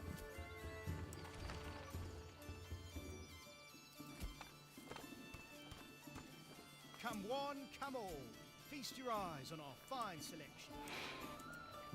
So the issue here is malt getting to the brewery. That's what we're facing. Not so much like we have the malt, technically. It's just delivering it from the trade post to where it can be used by the brewery. And the cost of it is currently making it hard for me to have any sort of surplus there.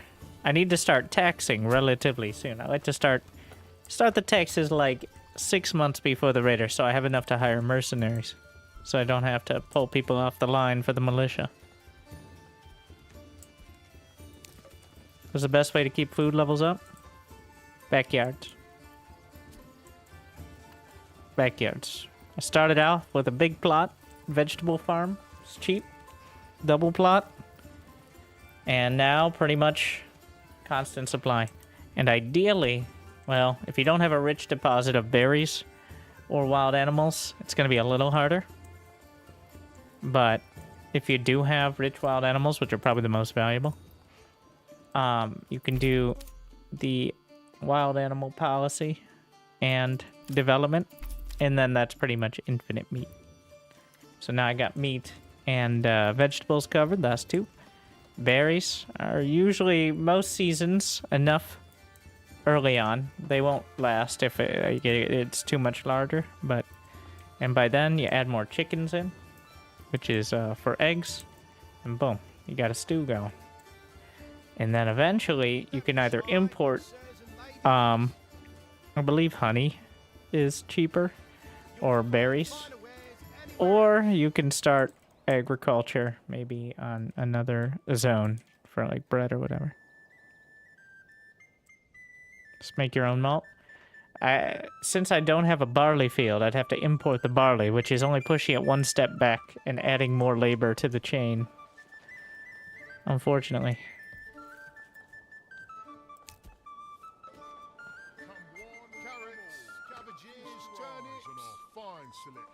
And the barley fertility is not good. Because this is a zone with 2 rich deposits, which has poor fertility.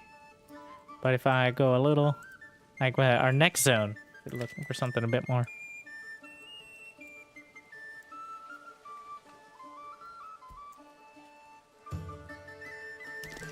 Trying to bank up a few more. It does look like it's taking a lot longer for the trees to complete, such as it is.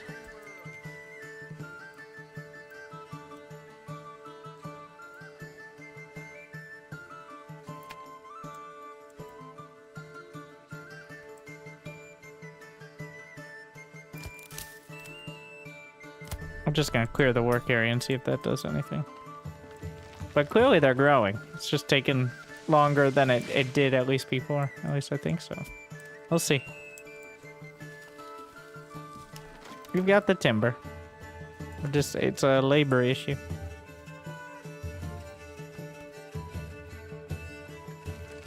That's also why, oh, we don't have a backyard here, but we also don't have anyone living there, so. How many stall locations? Still 6.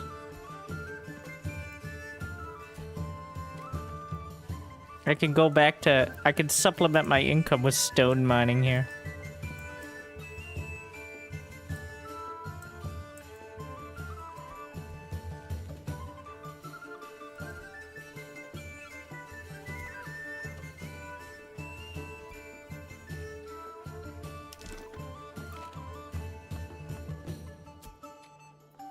Yeah. I don't know why these guys struggle so much with firewood. Sometimes that just happens. I'm still at 88% approval, so... whatever.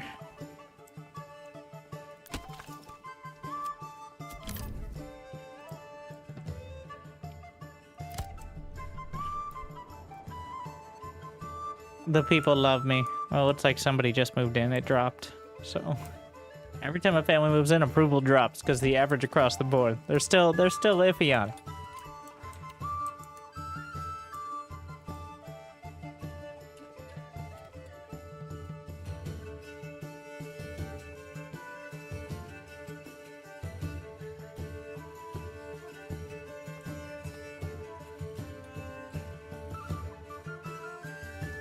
Yeah, I'm not sure about that food. Are you liking it so far? I like it a lot. But it is a city builder, not an RTS. I think some people see all the combat is pretty cool, but it is not the focus. Can I unhire most people working my farm while I'm just waiting for it to grow? So people who don't have jobs at their current workplace will help with other things, but they won't, like, go chop trees, so... I think... you can probably unhire most of them during literally just the growing season, but other seasons they even, like in winter, they're threshing the grain and all that. If you trade bows, will your enemy use them against you? The enemy seems to use mercenaries for the most part. They have like a retinue and mercenaries, but at the moment it doesn't seem like they're using my bows against me usually.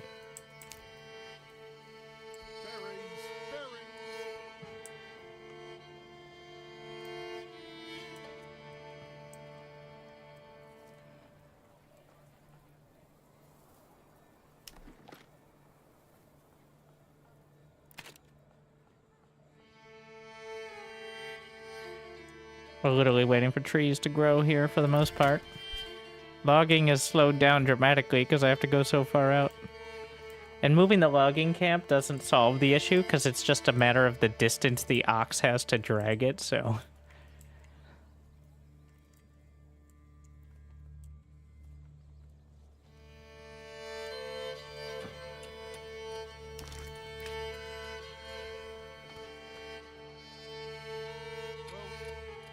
We're gonna put some more on the stone just to try to mine this out, Berries so plump and which I'm literally selling. eat them by the bushel. Perhaps he simply does not know how to cook properly. I think the forester was definitely nerfed to be a lot more realistic. I distinctly remember trees being done in like a couple months. Which does change things. Maybe there's more trees now. Yes, planting a bunch of trees doesn't take that long. It's the growing part. Like, Possible these things do happen from cheating him? Never. Perhaps he simply does not know how to cook properly. Berries so plump and juicy, you want to eat them by the bushel.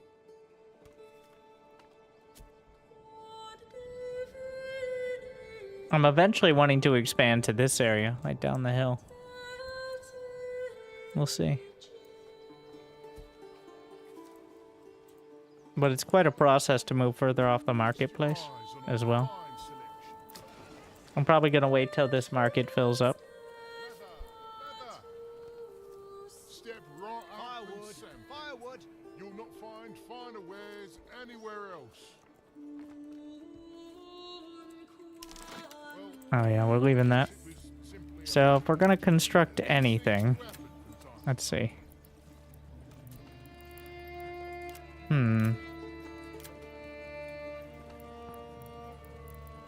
Besides hitching posts. Well, we'd probably get a storehouse closer to road access obstructed. The trading post. Especially to start things off here. Gonna leave enough space to potentially build a road in between it, but... as well as a granary. For similar reasons. Oh, please don't delete the whole road. Ah, shit.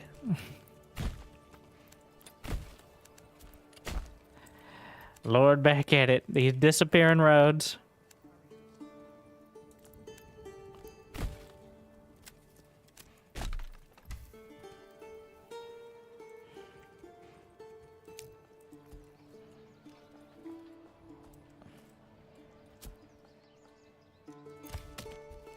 Oh, so the timber's kind of really reached an equilibrium here, it seems.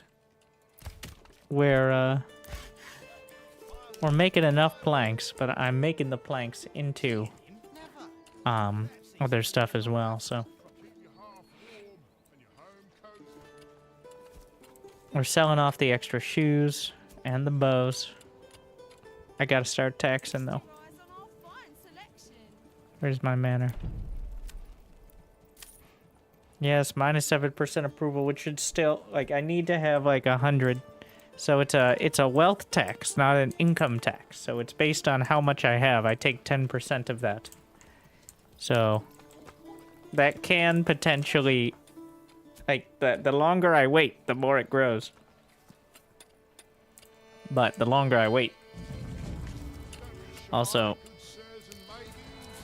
any plans to do challenge runs? We'll see. TBD.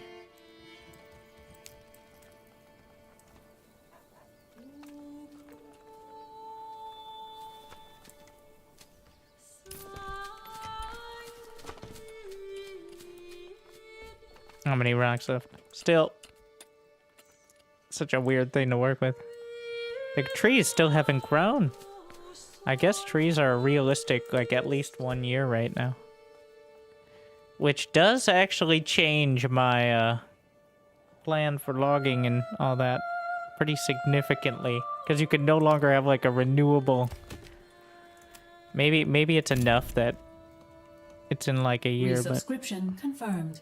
Automatically relaying thanks.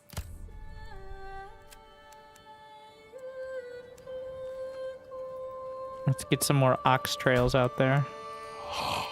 Your dedication will be rewarded.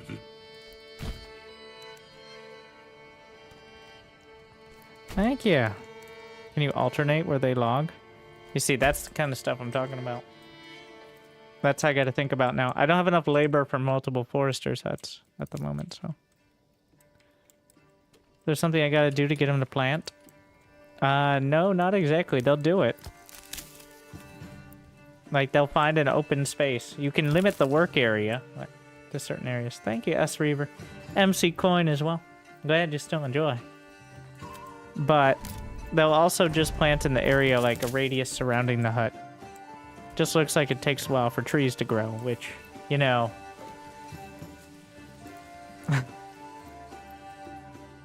Fair.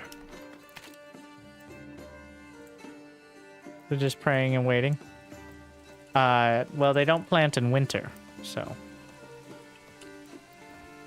But, if it's not winter, they're not planting in an area that's obviously open, maybe I'd reassign. And if that doesn't work, maybe just rebuild the forester's hut. I don't know.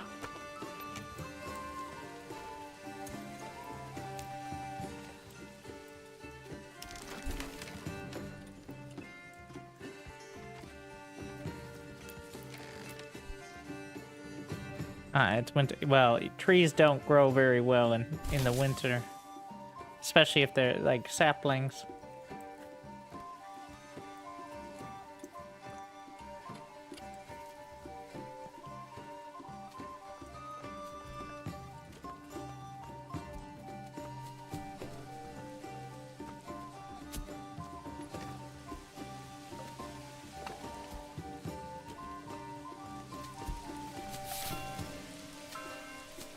We're collecting the taxes now. The people didn't like that very much. Should be a new family moving in, though. Alright.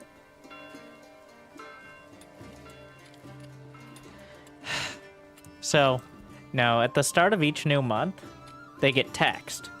And this upsets them. And then, as the month goes on, they realize those taxes have paid for such a beautiful settlement. You don't actually get the approval benefit until they get, like, resupplied of the food variety and clothing market. So they just get upset about taxes and then realize, huh, well, I guess it ain't all bad. But it takes some time for the approval to creep back up at this stage. Which does seem lore accurate. Taxes and tithes. I usually try to keep it as low as possible because you want to encourage growth. And not cut too much into the regional wealth in case you need to trade. I'm aiming to have like 200 in 6 months or so when the bandits are coming.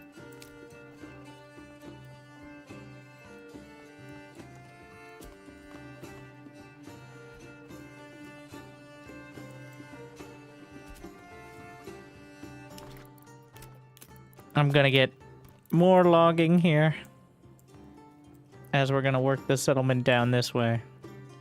What? No. Do I care about that one?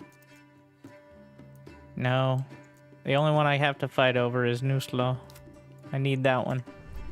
But the fact he's claiming another territory before I even, like, can raise another army is pretty rough. Leather, perfect for boots, belts, and, well, anything really.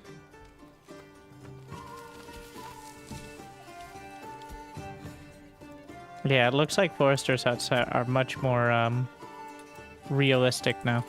Unfortunate for me.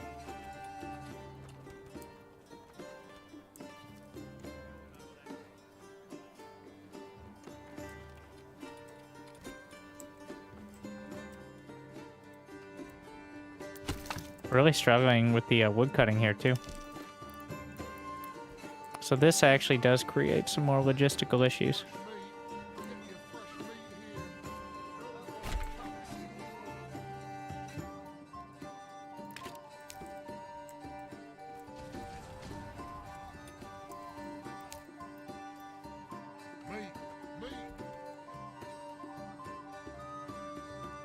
We played the huge Stardew update? Not really, no. I've looked at it. I never really played much before either.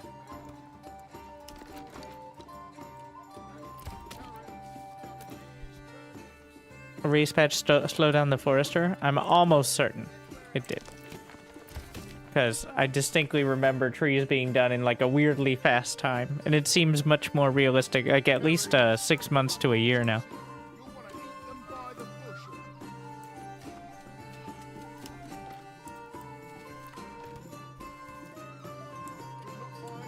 As you see, they got over their taxation when they realized that we live in a society.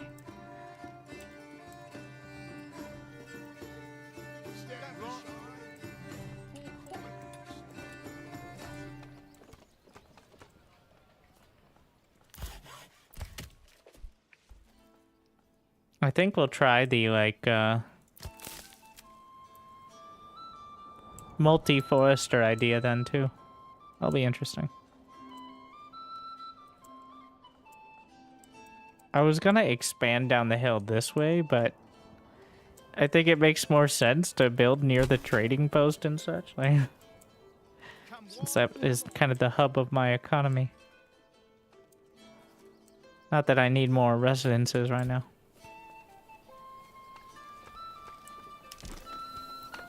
Vegetables so fresh, you'll swear they was picked this very morning. Firewood, firewood.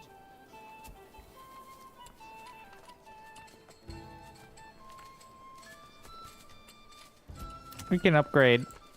Well,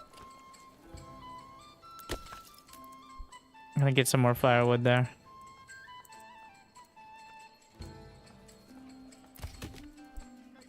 At this point, this is just way too inefficient. Gonna move off. Put one more in this camp.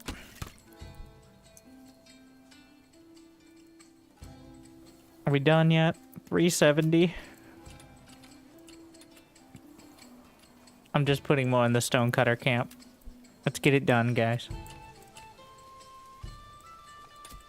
Once the deposit is gone, we'll expand the this row.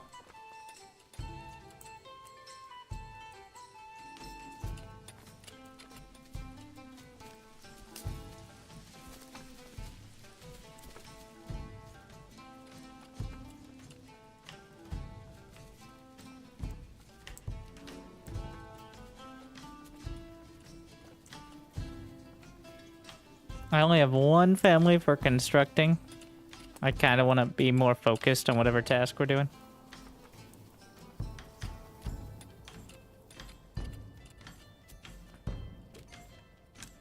Oh, we're done with the berries. Good to know.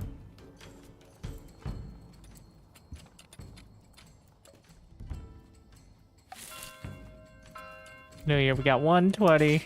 Do I need to hire any of these mercs? I still... Not until like a month before. We're okay for now. Oh yes, they're upset about being taxed, as everyone is at the start of the month. But when it comes to bandits burning their town, suddenly everybody's a socialist. Alright.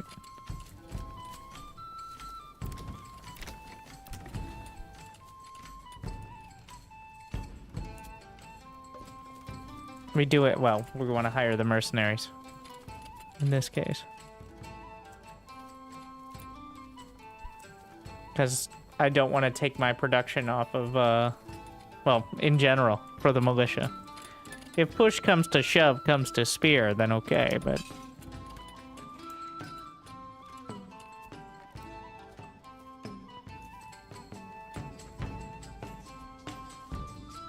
Not ideal, though.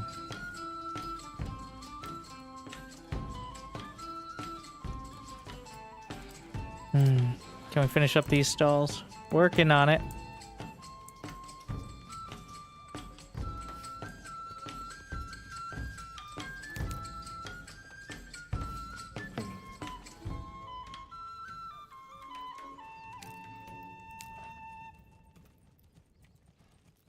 Until you finish a market, they won't start putting stalls in another market, which is a bit troublesome.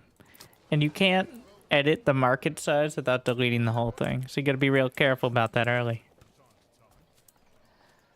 Come one, come all.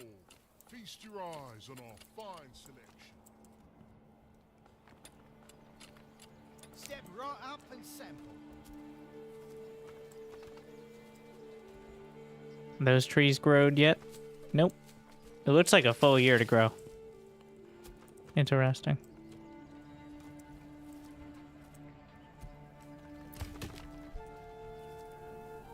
Where are you bringing those? Oh my god. That zoomed out a lot faster than I thought.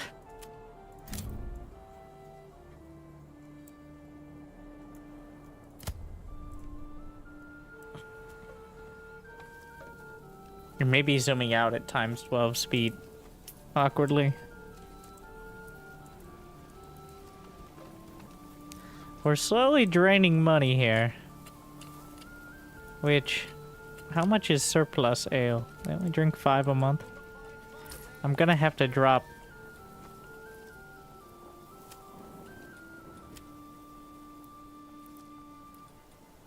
What is this? Global market supply. Whoa, whoa, whoa, whoa, whoa, what? Critically undersupplied. What is this? I didn't... What? There's no... This is new. This is something that wasn't in the previous build. So, yeah, but what am I supposed to check these every month? Prices are lower than usual. How can they be lower than 1? There's an economy! I think that seems to be based on me selling shit or buying it. Or like people I've already so you got to diversify your goods.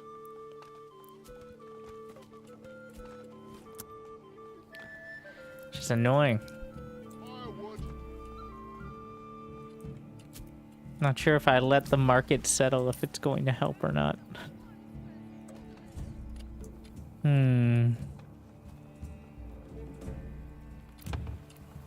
Well, we're gonna start upgrading plots. Try to get to the next level before the market becomes a disaster for me.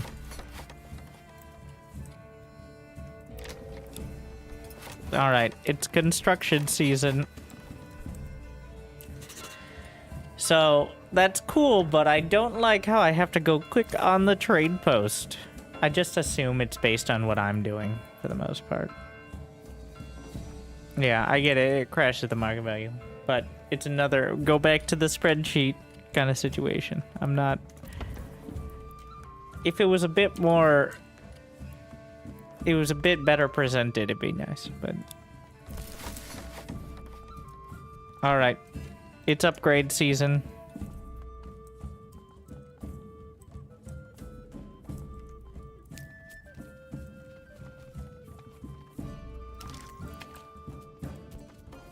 We're gonna... No longer... I mean, we can't stop making the shoes. So this is why I'm poor now. The Fletchers can only make one thing. The Cobblers can only make one thing. Oh, that's the price you pay. But the Joiners and the Blacksmith... Well... Oh, I guess the price you don't pay in this case.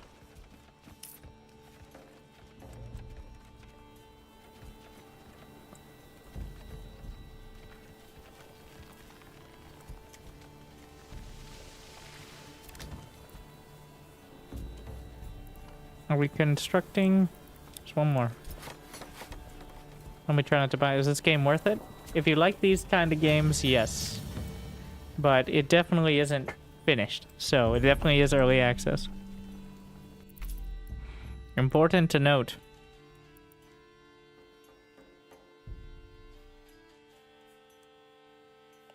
We're going with charcoal. Firewood has been an issue, and with there being a real concern about, so putting it near a storehouse, I think, would be the ideal choice. Obviously here. Because you get the firewood out of the storehouse, and then...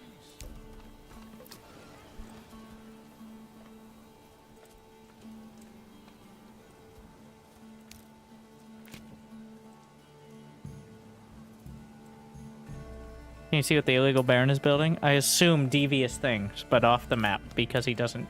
There are no settlements on the map for me to burn, unfortunately. Hopefully at some point soon, because that is clearly missing.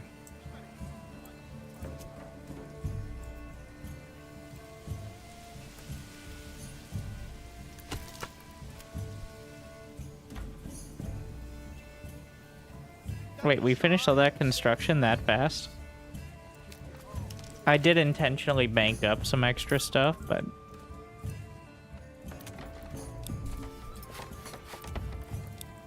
We'll get a joiner shop, I think, together.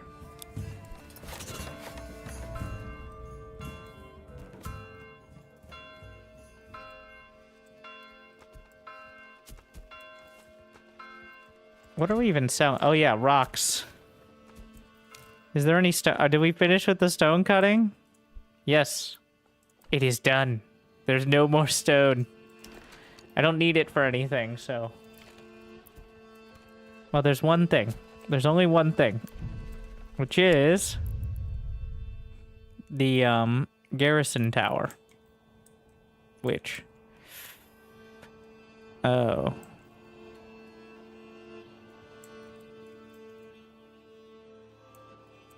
One issue. Well,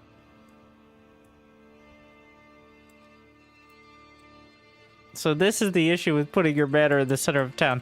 This is why we'll hire the best mercenaries. Can I build another manor?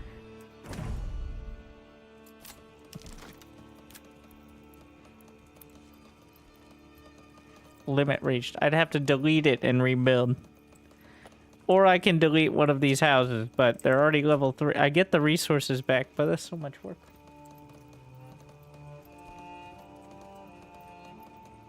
I think the easiest thing to move would be the tavern.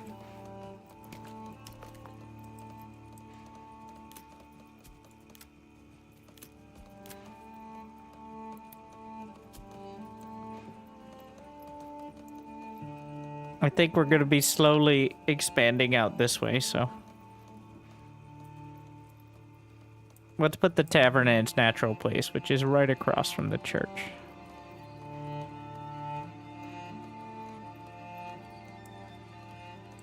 But the brewery is right there.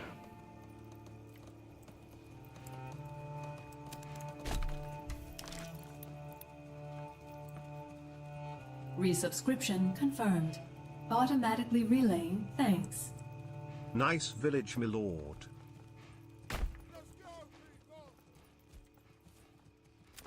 There's no reason to get rid of that if I'm not trying to put something there. I don't necessarily need to build the tower either, but... I take it all back. We're not doing this. We don't need another tavern right now. I don't even have enough ale. Gonna work on the charcoal. How much firewood? 147 in there, so a lot of work to be done. Already cut through there. This is completely obsolete. We now have 9 extra workers. I'm gonna put 2 more in the storehouse.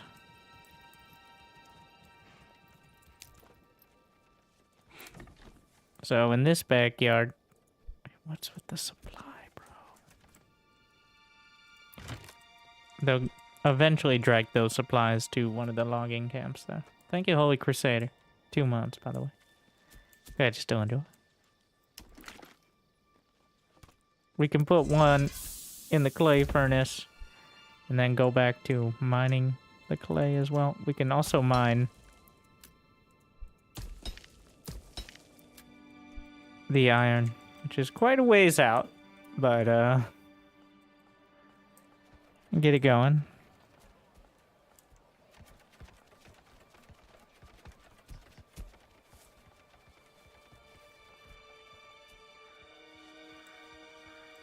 Look at the size of that. It collapsed on itself. I put anything in the backyard? I did not. Expand living space. We'll get all that done. These are double plots for a reason.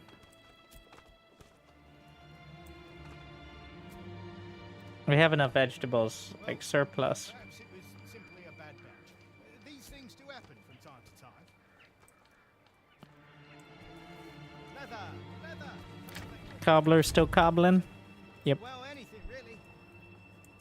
I wonder if the price of malt has gone down. Price of stone. They won't even let me export because I've tried to export so much. Shoes.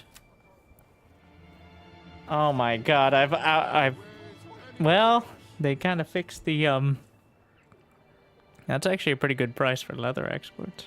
You'll not find finer wares anywhere else. Gotta diversify. No more infinite silvers. Don't be shy. Hmm.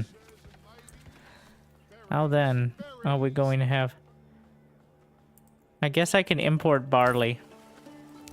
I guess that's what we gotta push it down the line. And then I gotta put it in a malt house to make malt. But this is gonna be cheaper than... And then maybe the prices for malt itself will drop.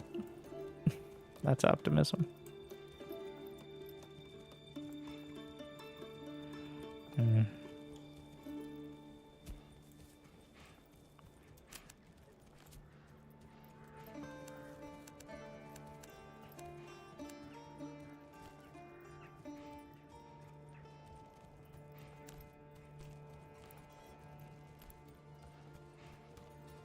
We're gonna do a production row here.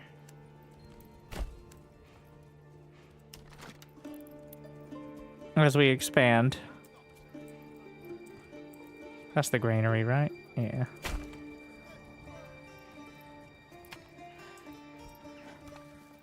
Even the upgraded one is the same size, so.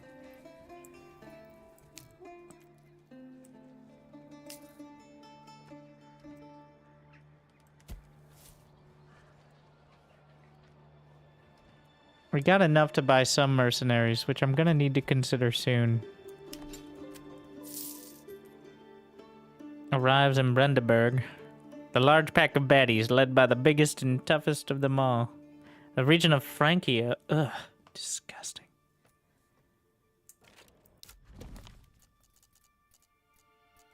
Those arrive in Eikenau.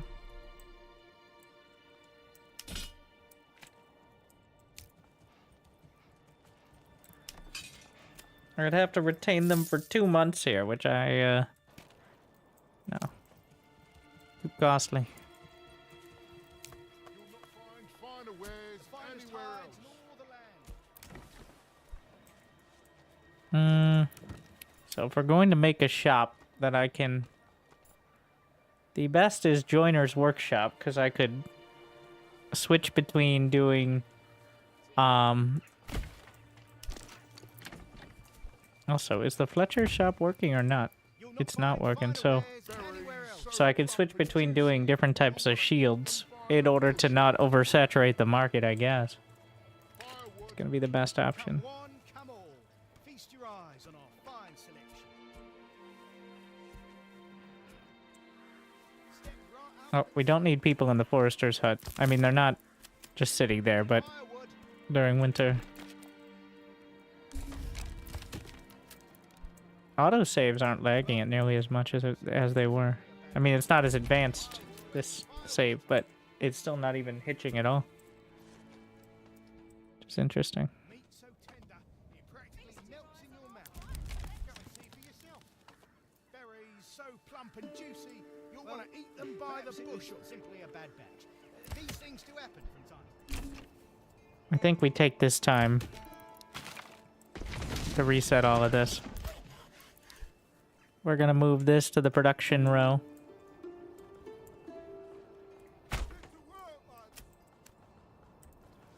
As we slowly but surely move things.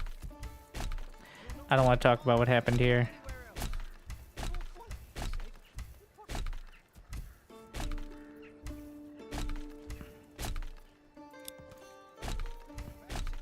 I forgot I did this.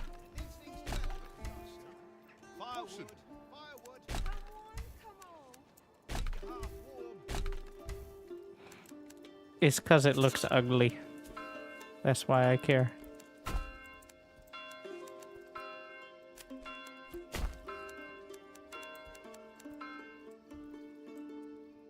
The roads of old.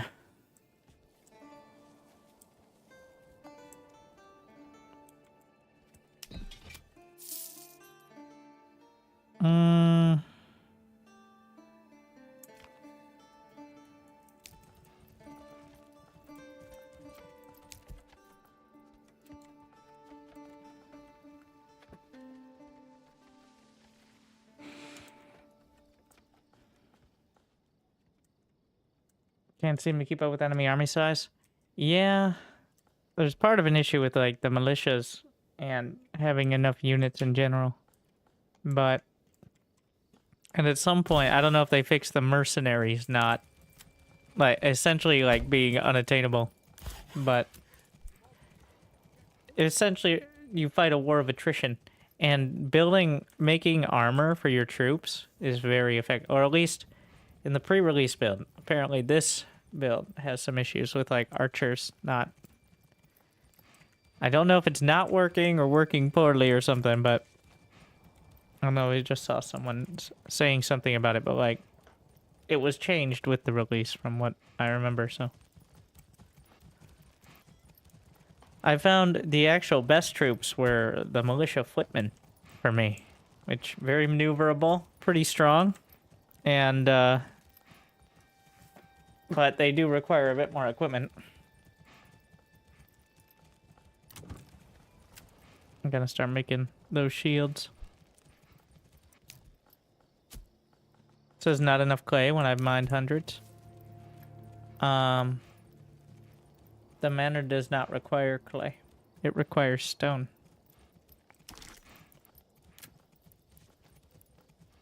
That's the stone icon.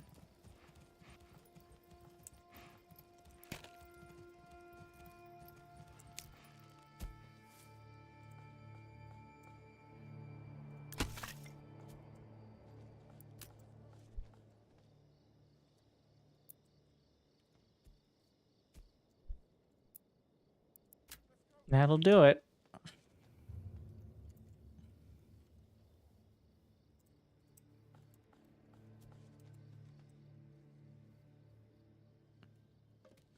Gonna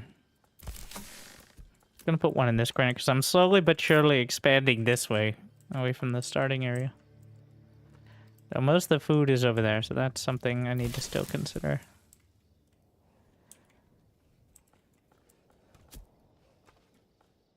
Good value up to $40, 30 bucks. Having played a bit more, do you see same way for its value and playability? It's definitely not a like everyone should buy right now. But I think people who like these kind of games will like it a lot still. I think that's still very true. So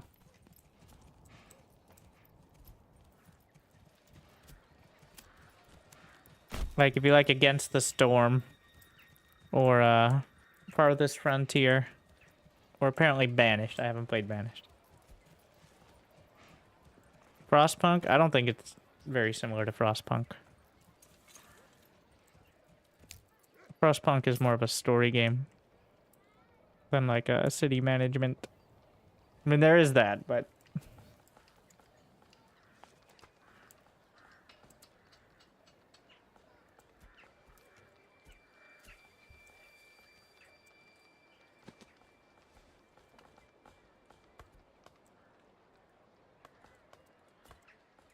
I have not played Frostpunk 2. Looked interesting. I think they're going more of the story route with it as well.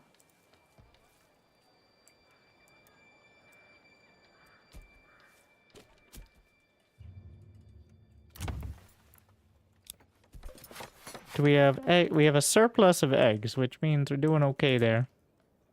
I have plenty of housing because I upgraded so many to level 3, which kind of throws it off a bit.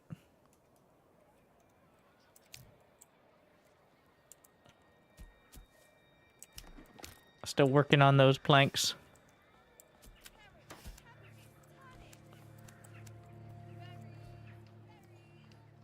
Letting nature regrow over there. So the trees are still growing. I mean, I don't think planting works, but you still... It looks like about a year now for the forester's hut to work out. Where are you going? Is this one of those... What do you mean firewood cutter? I didn't have any families, though. Did I? Maybe. Anyways. Do you intentionally stay pop-capped and just upgrade? What do you mean pop-capped? All level 2 buildings? Well, you can't level up your town to get more development points without level 3. And level 3 buildings house twice as many families. Which is especially useful for, like, vegetable farms. Because now there are 4 families in one, for the cost of one plot. And the further out you get from the market, the harder it is to supply them. So, being concentrated near the market is, easier to keep everyone happy. I mean, I could add more markets, but that's a involved process. But I need to be doing it starting quite soon, actually. Because we finally filled up the first marketplace. Is this similar to Against the Storm or completely different? It is similar. It is not... It's like... It shares a lot of things, but it's not like a competitor.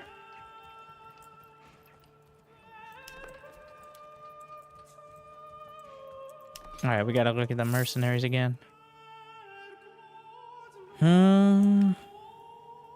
Where's Hofstetten? Nope. Eichenau, New Slow. Maybe. That's 90 a month, though. We'll see if the mercenaries roll over. We'll wait. I've got 1 month until the bandits decide to show up. Because they're very punctual.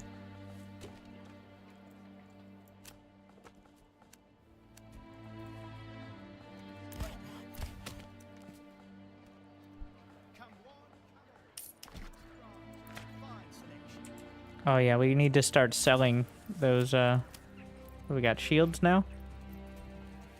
Shields? Requires refueling.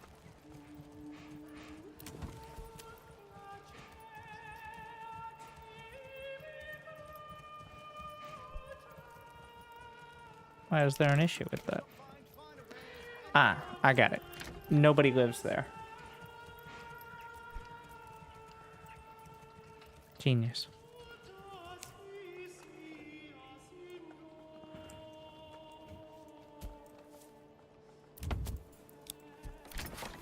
Also, it isn't a huge part of your income, but level 3, like families who live in level 3 houses, 2 gold a month.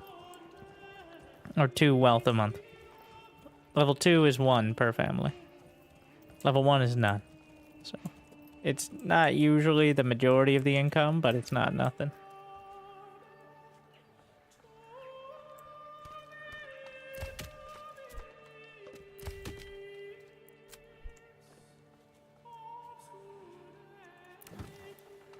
We're gonna upgrade.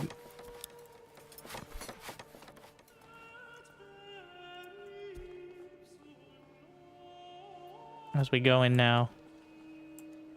Year 3 begins. We're working towards large town already. Not that that's the win condition. That's the win condition on the, like, peaceful mode. But, It was simply a bad batch. gotta be looking at those mercenaries soon.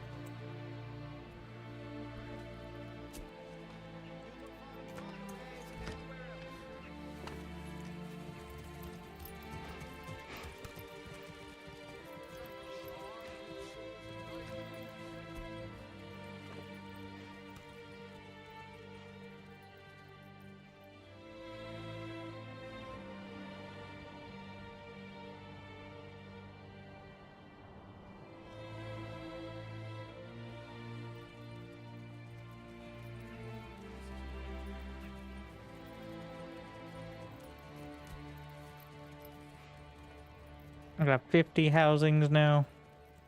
Just keeps going up because I did upgrade a lot of.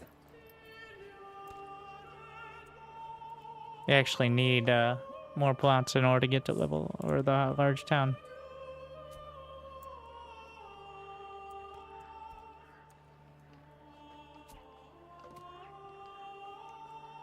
Why no ale? You know what? I can just have more people work in the tavern. I'm not constructing.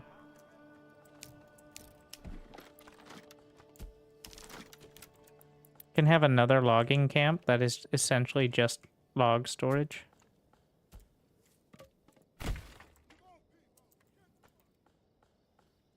Is what it works as.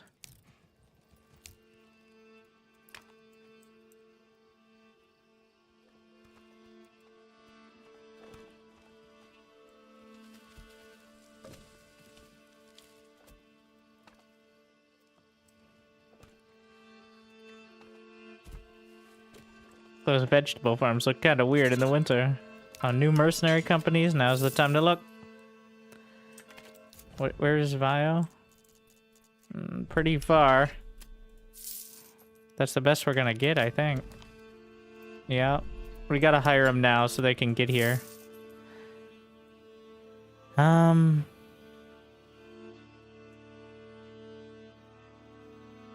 Okay.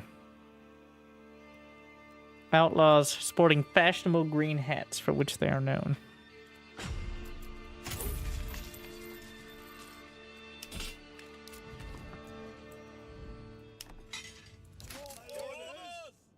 Can you upgrade working buildings? What do you mean? Like, the saw pit and stuff?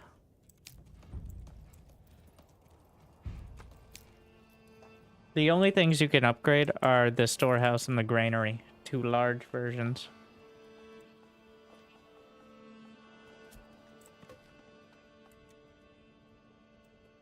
The workspaces, you just build like a more advanced building.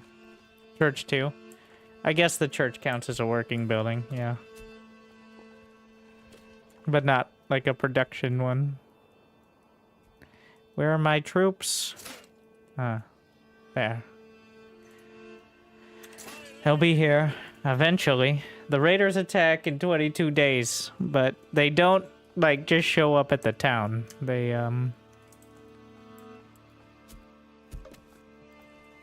will work their way towards it, so as long as I have some troops nearby, I should be able to prevent my town from being pillaged. As long as everyone pays their taxes.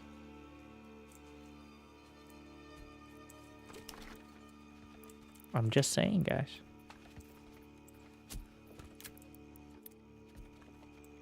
You can upgrade a mine? Technically, yes. I wouldn't say that. It's not exactly an upgrade, but yeah. The deep mine. I think we're just gonna put one here.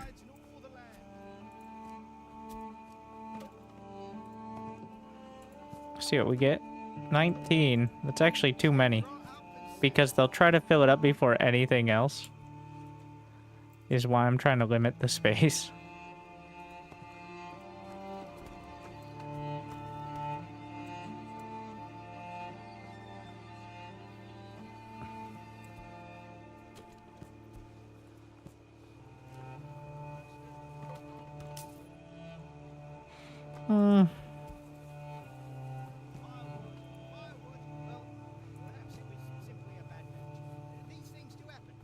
It's odd because of the curved bit there.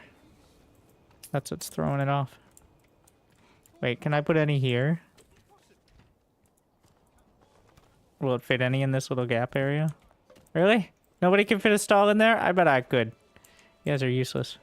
If I deleted the road in the center, maybe, but... One.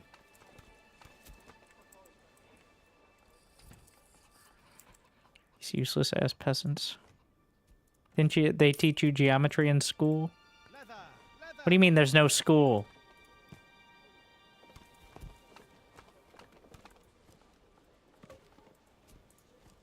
Don't be shy, good sirs and ladies. Bursting with flavour. We'll give that a shot. What the hell? Poor quality, you see. Impossible.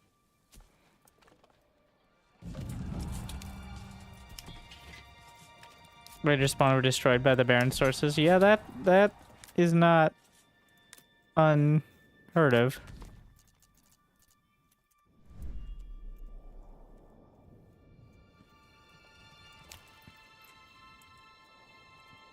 The Baron wants the influence, is what's going on there. It seems like he's trying to attain the influence as well. Like, that's part of it, but it's a bit janky.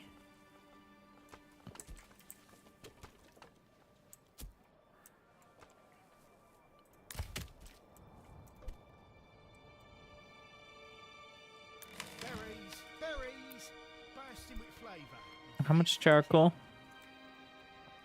Almost there. My troops are nearing town. And they should be here before any raiders, so... Leather, perfect for boots, belts, and, well, anything really. As long as we keep paying them, guys, we'll be fine.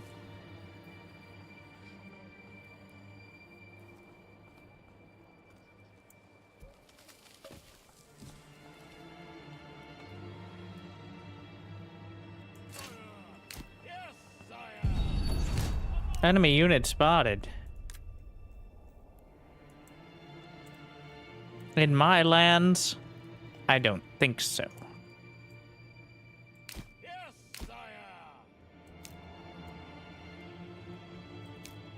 Not technically in my lands. It's just one? No, two groups.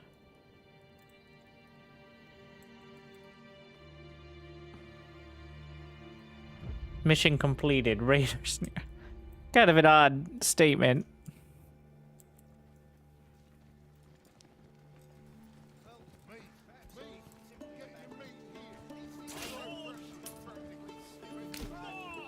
Get your daily dose of cream. Shouldn't need more mercenaries. But we'll see. Where do they come? Let's get the corpse pit ready. Just forward thinking. We're gonna put it down here. Don't want it nearby town, even if technically you could have it there.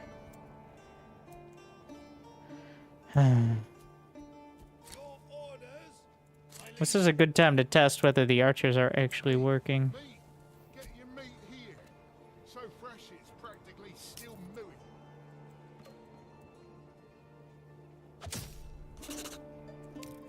Yeah, we had to pay the mercs again.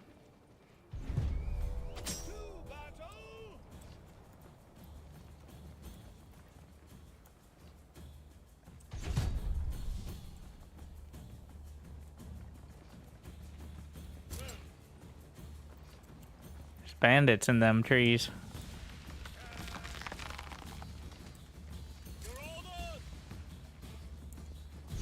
Well, they're in range now. They didn't even slow down. Okay. I mean, before it would take... They still have full. I haven't damaged any of them, so... It does appear they're not doing, like... I feel like they would have killed one.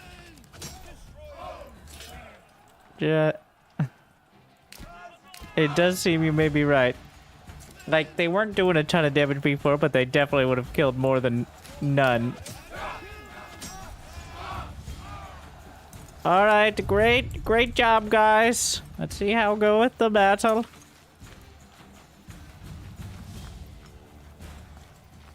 Hello. I hear a lot of rustling back here. How you guys doing? It's alright if the archers die, in my opinion. I gotta... Those filthy cowards. Yes! Have at them, boys! As you can tell, the ones that are winning are certainly ours, for sure, right? That was us cheering. I hope.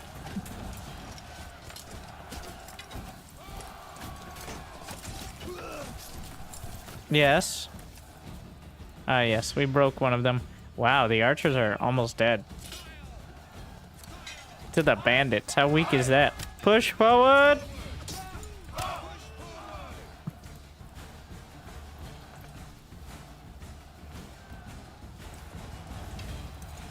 So yeah, bandits may very well be trash.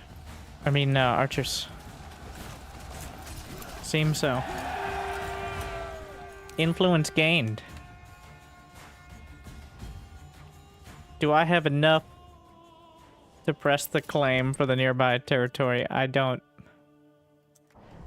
think we can do that at the moment. Unfortunately, I had to pay the green caps. Any sort of bandit camps? Yeah, I've got them for 30 more days, so...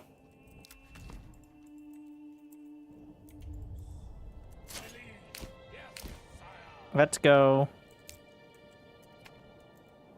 I paid them for 30 days, so... What's your strat for food?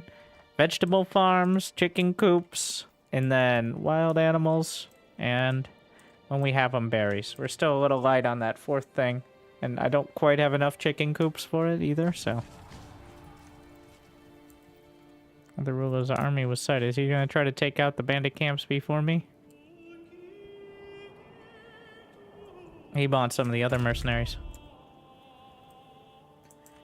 But yeah, the vegetable farms, especially on the double plots, sustain from the start. I got rich in stone, so I'm eating rocks. I'll be honest, if you go back to the start, I re-rolled until I spawned next to... Well, I was looking for rich berries or rich wild animals, both of which you can work with. But I think it's quite... Maybe realistically, but also just generally horrible to start without them. Some of the times you start... Like, I feel like you should at least be able to place your first settler camp. Like you can with the next ones on the next settlements. But... It's because sometimes you just start in these terrible... Okay, like... One of them... Like, you'd be starting, like... Here. Which is nowhere near anything. And then, what are you gonna just walk to it all? I guess, but you would think the settlers would figure out where the resources, like a river or something, settle near that. So that way they wouldn't starve. And again, maybe many of them did. But because they couldn't choose their starting location, right? And then...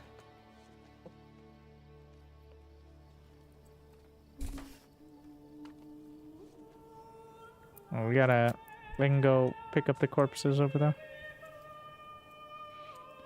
Are the green caps technically, like, are the mercenaries, do we have to consider them, like, good people? And we have to put them in a real grave?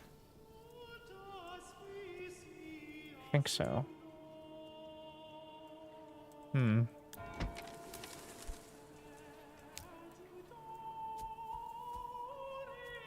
Because technically they were fighting for us, but they're mercenaries, which means they're filth. We shouldn't spend any extra gold on them, right? Heathens.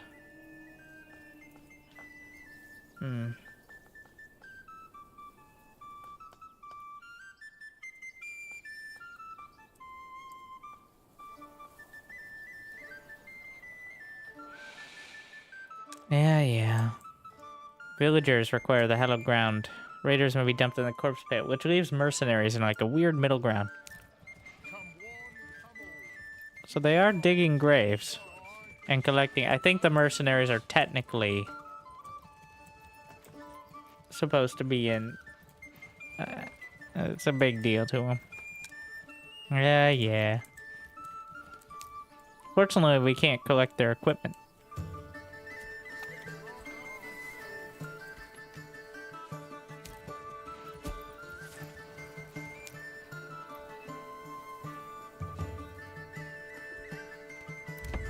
It's another ale distribution problem. It's an ale. Where's the malt? We're making as much as we can. We're just... The traders are delivering it faster.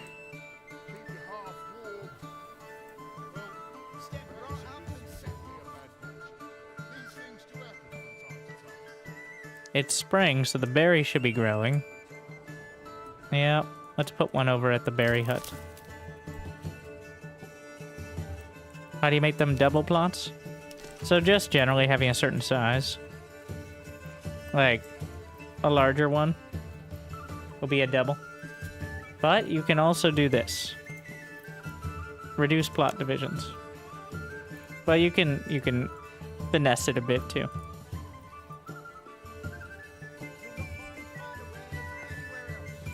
So like you do that, maybe you don't want 5. I got 3 doubles.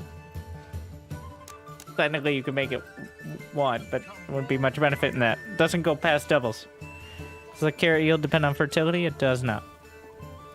That's partially why I'm so focused on it, as fertility here is horrible.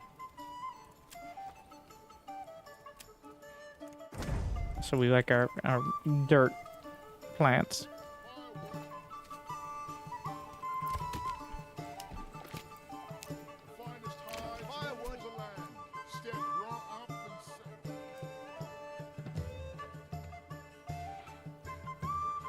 Wait, did the trees grow from the forester's hut? Oh, it looks way more natural than it did before. They did. Interesting. Yeah. It's much more spread out. They took a lot longer to grow, but I think there's more of them.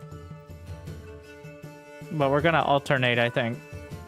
Gotta like leaving the trees fallow.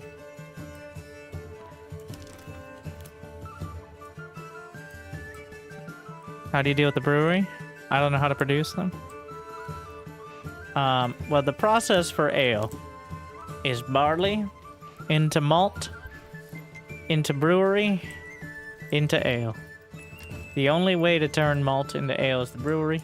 The only way to turn barley into malt is the malt house, which we have one over here. So you can either import, you can grow barley, of course, is the simplest way. Harvest it, goes in the malt house, makes malt. That goes into the brewery, which you can make on any level 2 or higher plot. And that'll turn them into brewers. So they'll be annoying at parties, talking about their brews. But those parties only happen because the tavern has ale, which is the only reason people talk to each other anyway. So you either have to import some step of that process, which could just be the ale itself, technically, or any other part of it and work your way up.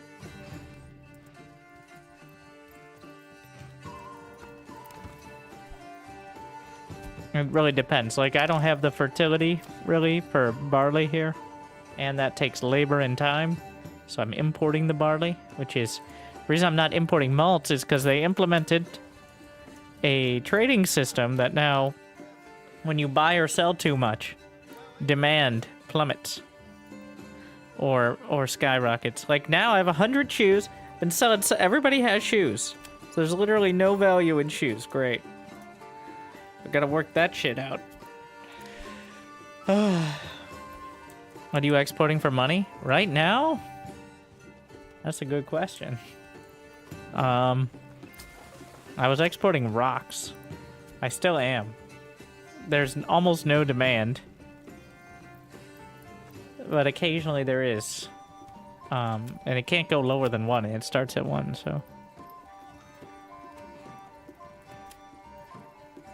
But I think almost everything has plummeted for me. I could probably start doing some charcoal. I planned on doing shields. I exported war bows for a while.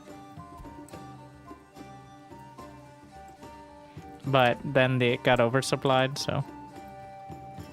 At this point, I'm waiting for this building to be filled up. So we have a joiner's shop to make small shields and wooden parts, which I could alternate between. Rocks seem like something not worth importing. Shut up. Don't tell them that. Nobody needs to know that.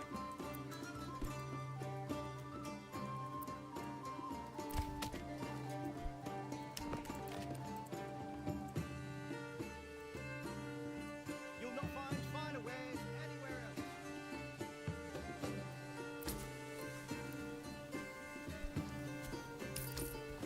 Yeah, we're spending money on barley here. Yeah, leather can be. At this point, I have enough shoes. So I'm reluctant to pause these because they don't do anything else. How do you stop fires from breaking out? Well, if you figure that out, you should go back in time and teach them. Because, so the way to deal with it is wells and convenient locations. The way fires are stopped are by a bunch of villies, and I think a certain amount of water is dumped on it. But if you can't get that amount of water in time, or the fire spreads, like, there goes the town. Like, Come one, come all. Feast your eyes on our fine selection.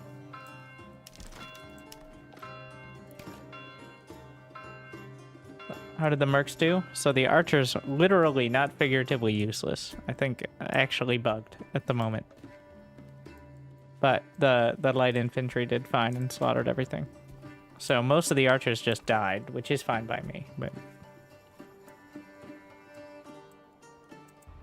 Thank you, Lambda. 38 months. Oh shit, I'm still paying them?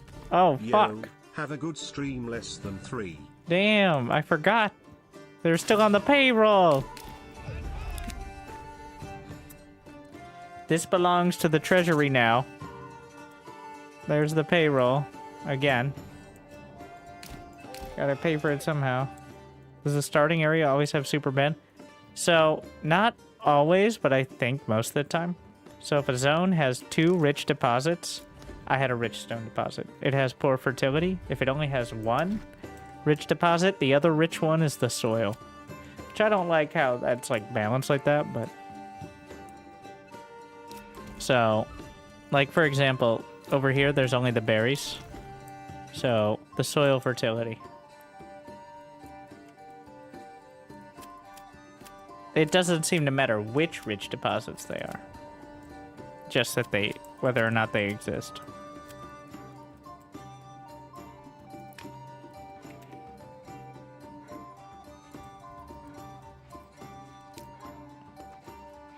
Thank you, Crater Moon, for 66 months as well. Glad you still enjoy. There's nothing in the options to influence that. I've influenced it by re-rolling until I get a zone that doesn't have a terrible setup.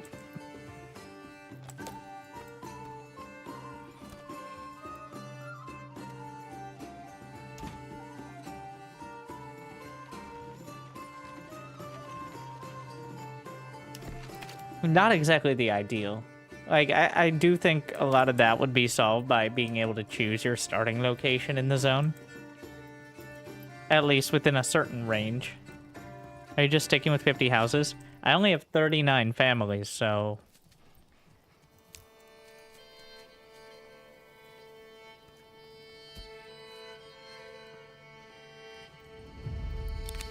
Alright. You know what? We'll send the resources to the nearest town. Only 100? Are there any more bandit camps? Doesn't look like it. Thank you for your service. Alright.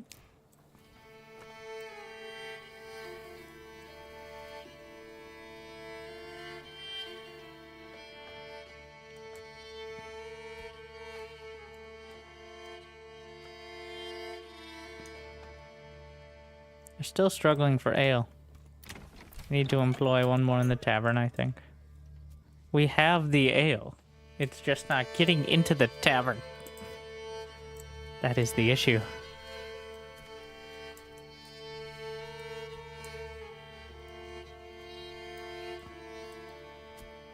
If you challenge a Baron's region, are you always at war? Until the claim is decided. And then an amicable peace. But you're at war until that region is decided, which is when you fight a gentlemanly battle and throw your peasants into the meat grinder. In a designated location. You'll not find finer wares anywhere else. I know it's nighttime. That is cosmetic. You can turn it off. The 1 day / night is about a month in game. The finest hides in all the land.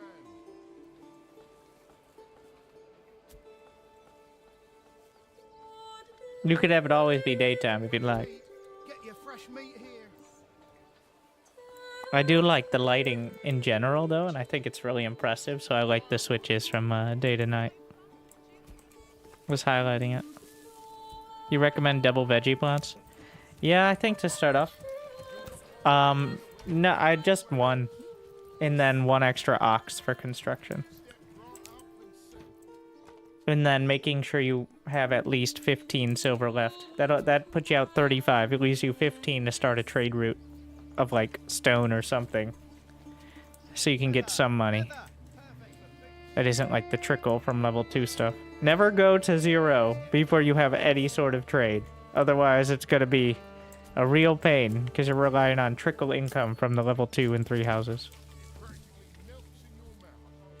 Yeah, the game, I feel like there should be something that tells you, like, are you sure? Or, like, maybe your first trade route should just be free, I think. Like, it should either be free, like, basic material stuff should be free or something. The plots are so organic. Well, I've handcrafted each one. Poorly. Well, not poorly, but I like doing each one so they look like people just threw things up and fenced it off and didn't consult the surveyor's office. Have you got a farm at all? Veggie farms. Livestock is ox and horses at the moment. And chickens, I guess, technically count.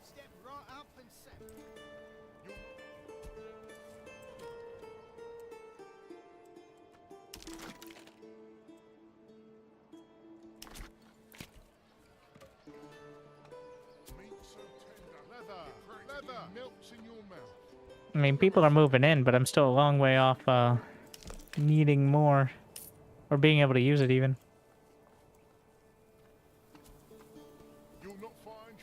I can maybe start selling off, like, meat or vegetables. Would be the next step, I think. Though it's not needed. Let's see if the barley prices have gone up yet. I don't know what the, Yep, they're up to 3. Are they permanent changes? I guess over time they slowly go up or down. I've been buying a lot.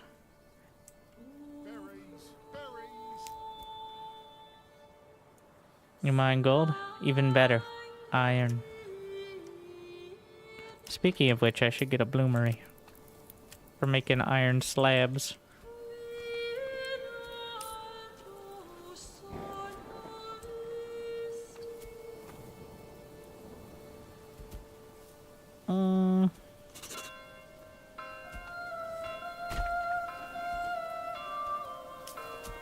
New family. Have we finally had anyone move into this? I need this. So you can't force people to live in certain locations, except by deleting their homes until they move into the ones you want, which I don't think is the ideal method. But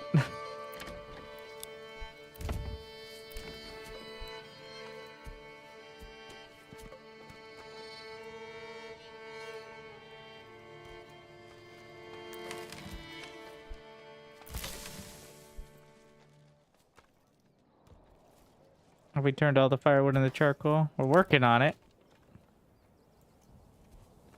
I'm working on the slabs here too. Also the firewood. Well, we're at 15 months of fuel now. We've almost chopped through this entire area. How much? I have 50 timber.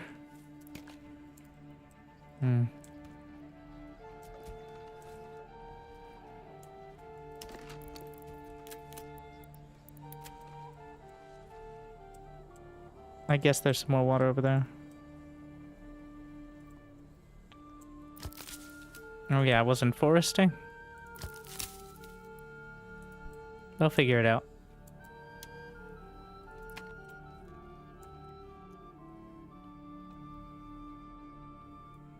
I upgraded another home, so I still don't need more expansion.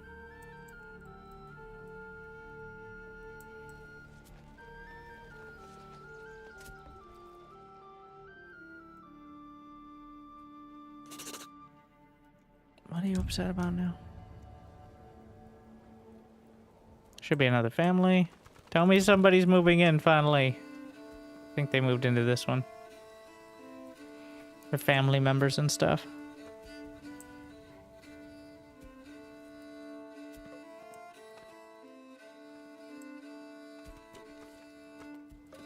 Can make this a level 3. Should do it before the demands are awkward. Trade between cities, it is very slow. And remember, it scales with like the value of things.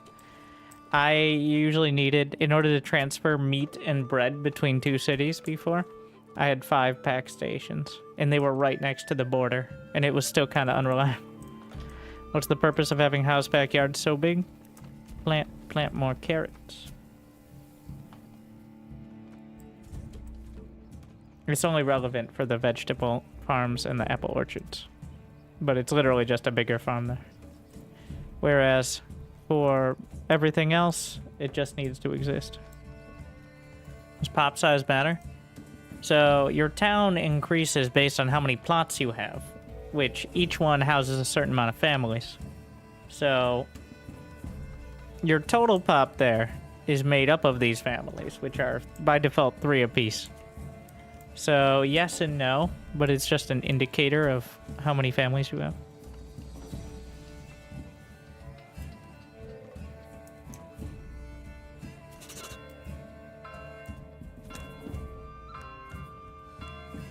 How do these plots cause loss of approval when nobody lives there?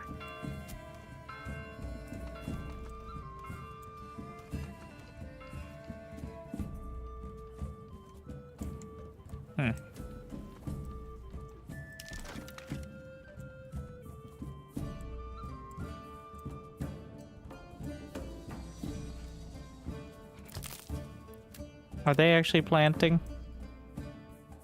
They're trying. How about we plant in this area? You guys can't figure that out?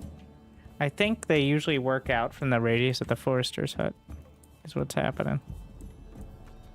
They're kind of struggling with that at the moment.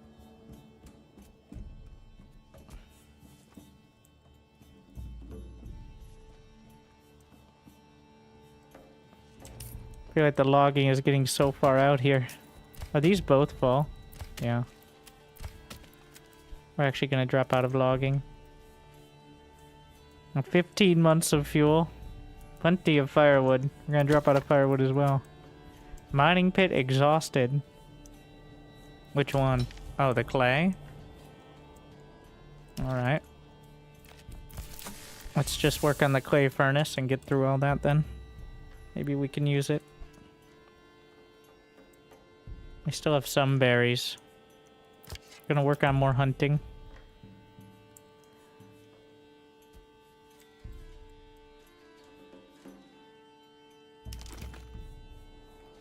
Have iron slabs now. I could make a blacksmith as well.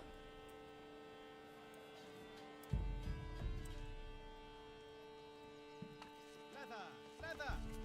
Come.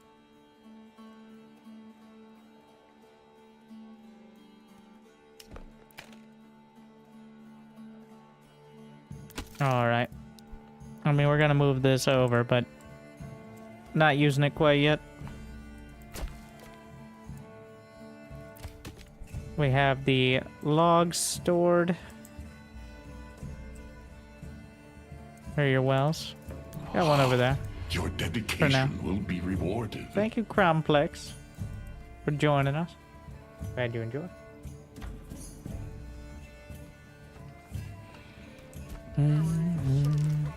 Hell, it's a Asri and the Many for 68 months. Almost there. We'll get the livestock trading post. I'm gonna put it down here. I don't know what I'm gonna use it for yet.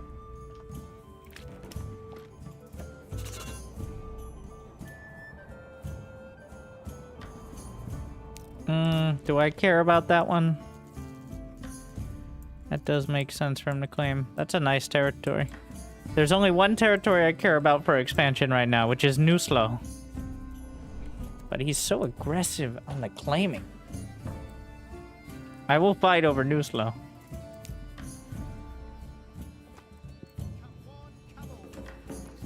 Let's hope it doesn't come to that.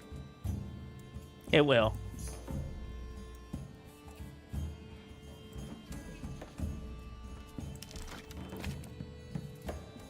Can I get someone to move into this home? They keep filling up the tier 3 houses, which makes sense, but is also... Like, I don't want to delete them, but I'm getting somewhat... unhappy about it.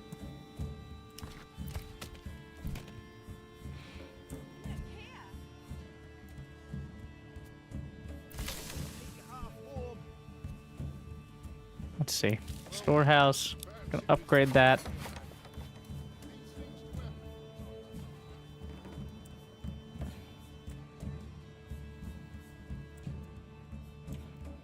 I mean, at this point, we're just waiting for more people to move in.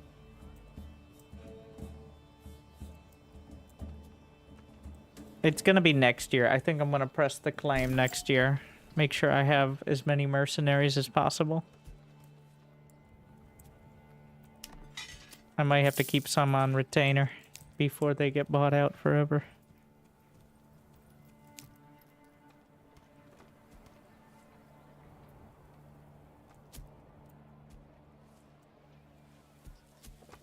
Step right up and set. Forster's hut. No longer relevant. Berries, bursting with flame. Well, anything really. Fit for a king. Are there still bodies out there? We cleaned them all up, right? Can move off the corpse pit.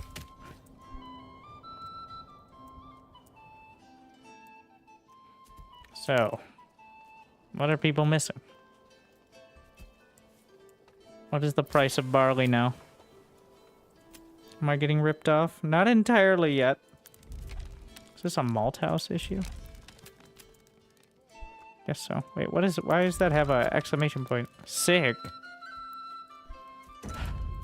That's illegal.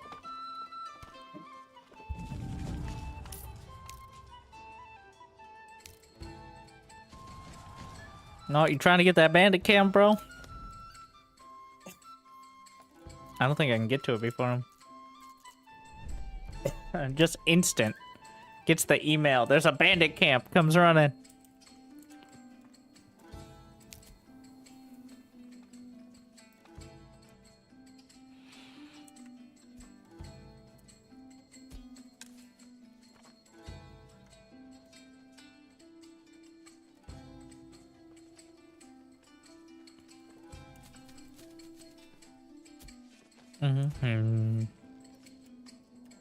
Kind of stabilized. It's a smaller town than I've made yet. But it's running along fine. I just need this to be filled up. It was a big mistake upgrading that before anyone was working there. Let's hope families will move in soon.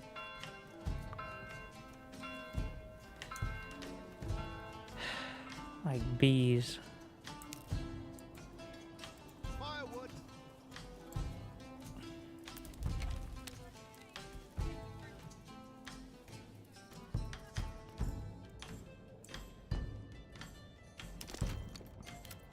I'm just gonna make another logging camp here for storage.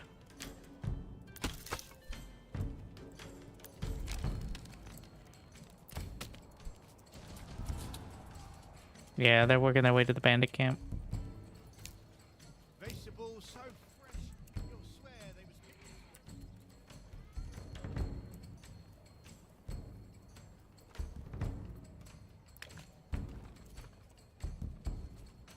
was Like, I have a surplus of food, but not so much of a surplus that I want to just sell it all off, but...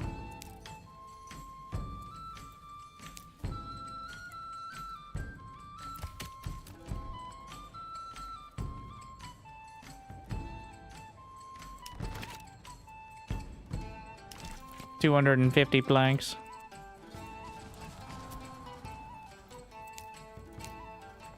Yes, yes. He's moving his armies around. I need to... At this... You know what? I'm turning that setting off. When an enemy was spotted. So what's happening is they're going in and out of trees. Which you lose vision of them if they're close enough to trees. So every time they pop back out of the trees... It's like, hey, wait a second. Which is probably not the ideal implementation of that.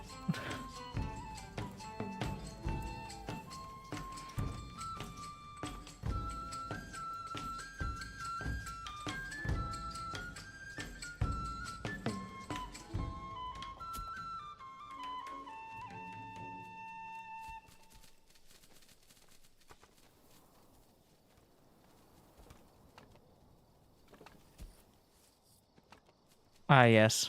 The advanced work of making charcoal. What we do, we put it in the pit, and then it burns, then we take it out. Rinse and repeat. Finally, the joiner shop. Wow.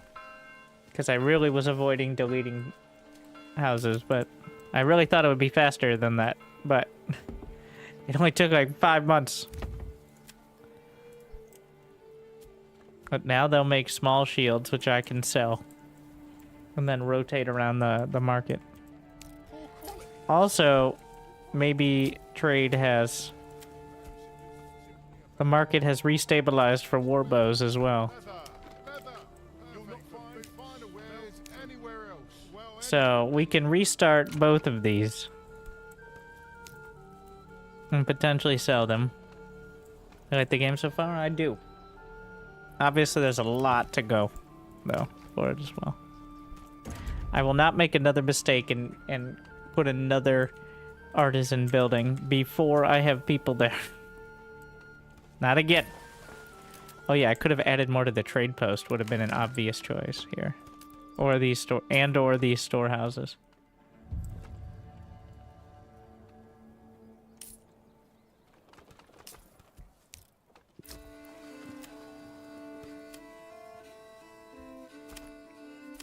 Exporting war bows. Exporting shields down to 0. For now. We're still going to be hiring mercenaries. Yeah. Next would be a blacksmith. Because we do have the iron slabs, which is all you need for, like, swords.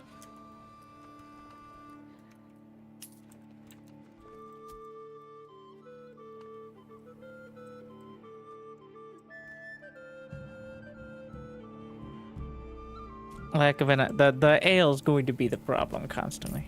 I better not be paying premiums. Barley's still at 3, which is rough, but malt's still at 6.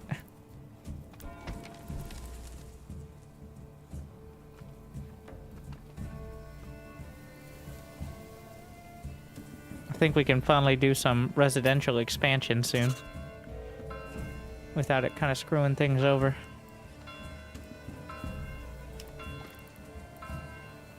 Maybe I just lean into the vegetables. Already doing so well. We're gonna do one more vegetable farm. Honestly, let's see how big we can make it. Feast your eyes on our fine I'm gonna move this over to the other side. Move the supplies.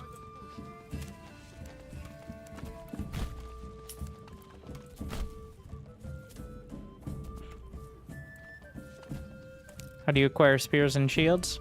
So, very simple. Simplest way is buying them via trade, but that's not cheap. And then, second option is joiner shop, like joining wood pieces. You make large shields, which take a couple planks apiece. And then at the blacksmith, if you have a blacksmith, which I don't currently, but if I had one, you can make spears, which take a plank and an iron slab. The iron slab you make at the bloomery, which is what turns iron ore into beautiful slabs. And then you can make those. And usually, if you're on default difficulty at least, you get a shipment when you first make the militia. What you do in the army tab, create new units, and then it'll show you down there. The archer, not the... I don't want archers. Gotta be careful when you click it immediately. They try to make the militia.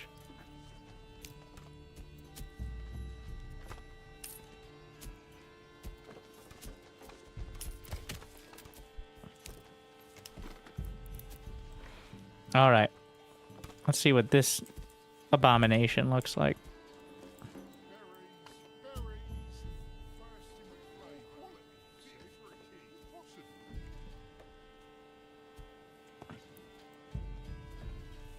How is that not a double plot?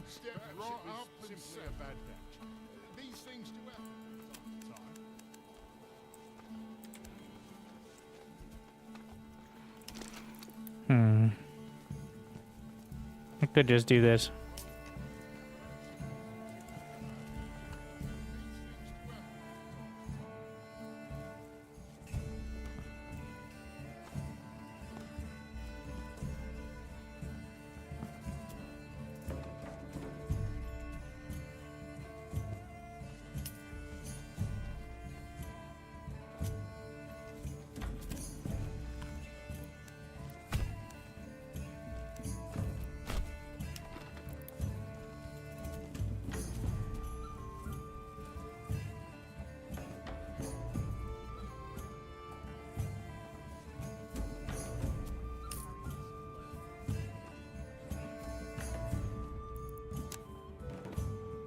What?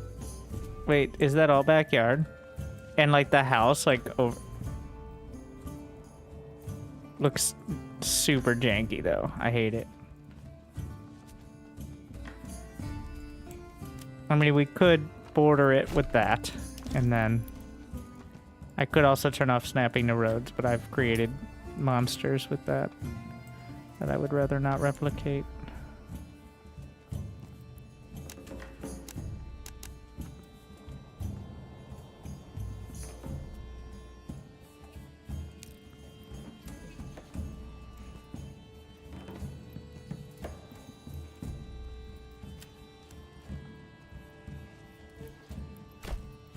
Did you like the vegetables? Come on down to the farm. What do you mean, the farm?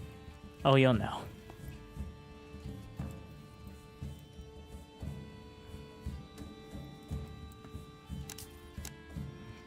You'll know.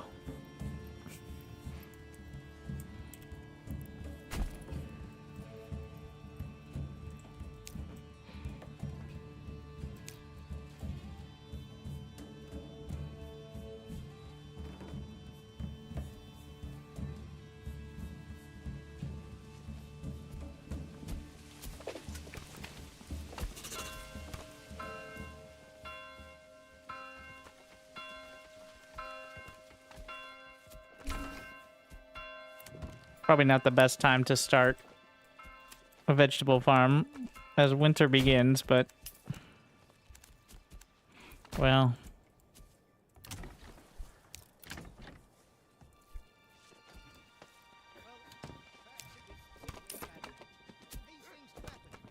Also, we need someone to live there before I slap it down. I keep forgetting about that. Well, it's fine, but also, I'd rather not it just be empty. Versus 2 or 3 in the same spot. Well, Step right up and sample. I'm trying to see if I can actually get a benefit from one family working it. Mostly because it looks amusing, but I'm not sure how many it actually takes to work one plot. Like, are these... Could I have made them larger and they would still give me a benefit? Is the question. So, it's kind of just like... That seems like a bit much. Like, but we'll see.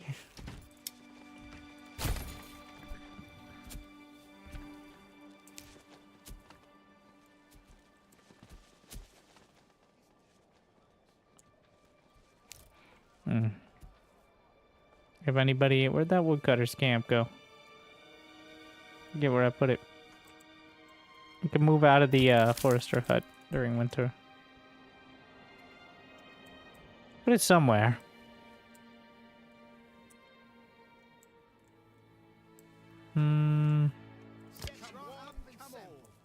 Oh, okay. Have you tried looking right in front of you, sir? Nope.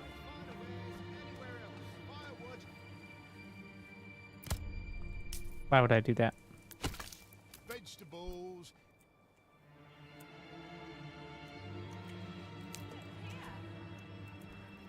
How's the market? Give it a check. We're slow. We finally sold all of that, Oh, fuck. Barley is now... Wait, is it more expensive than malt? Malt is back to 4, so might as well just import malt. For the, ale here. At some point, it's just gonna be cheaper to import ale. Directly. But, import malt up to 30, but apparently we have enough barley that... Step right up and sample.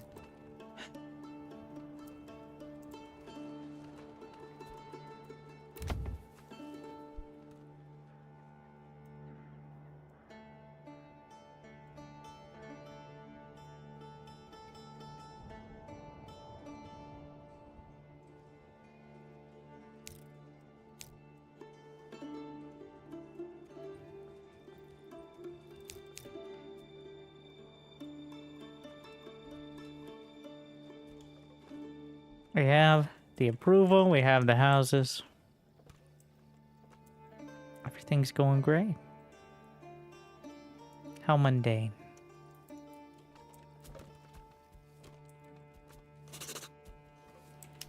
New mercs.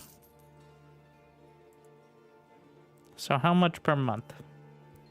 105. 195. 4 months.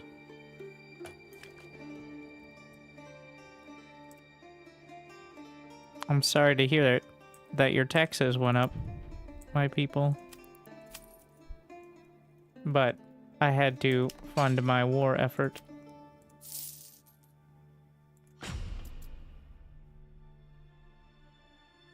Wait, aren't archers literally useless right now? Yeah. So we're gonna hire the green caps.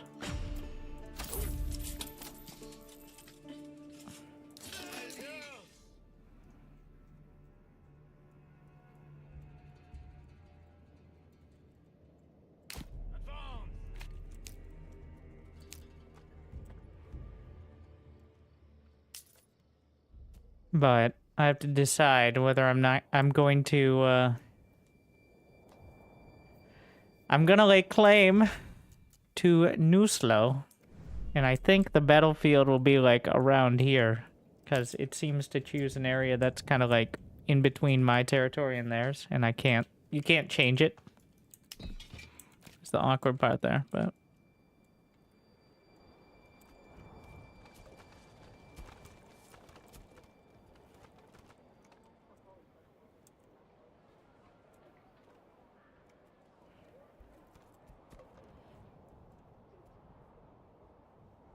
How early access does this feel? It feels like the right definition of early access, which is it's still missing a lot of the especially later on stuff. But the base game is very solid. So when this tree is more finished than work in progress, And there's maybe probably another tier of buildings and like a later game actual manor. I think it'll feel a lot more complete. And the combat, like the AI still needs to be worked out on how it handles the scenario. But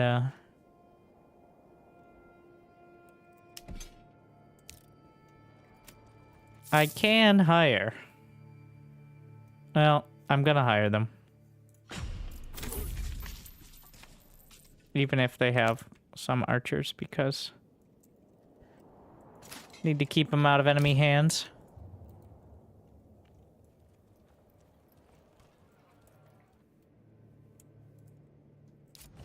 And now, I claim it is mine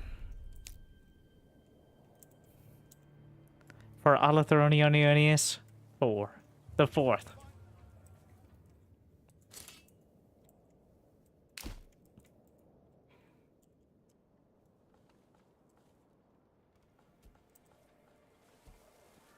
So the ale supply issue is constantly a struggle. Right up and sample. You'll not find I built up a lot of leather here. It seems like no matter how many hides come in, the tannery is able to handle it even with just one family, so. bursting with flavour. Fit for a king.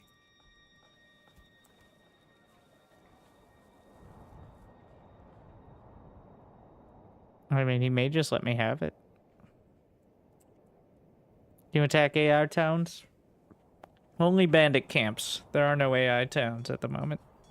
The Baron lives in another castle, and he's just claiming this territory currently, apparently.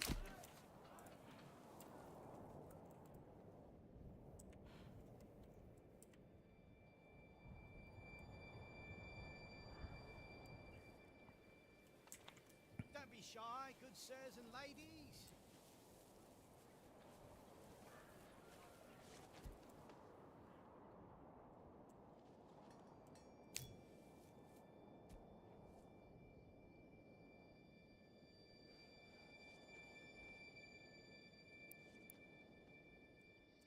Will he just let me have it? Didn't really expect this. Does rallying troops? Rallying the militia does, because all the men in your town, or the ones who are part of that militia. All right.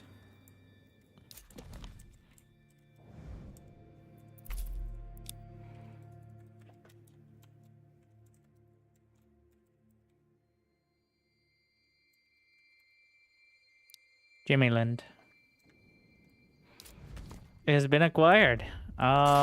Which means I am no longer in need of all of your services before I have to pay another month. So now I want to bank up enough for the treasury in order to settle Jimmyland over here. Which can be an agricultural hub. I've just got to decide how I want to handle it now.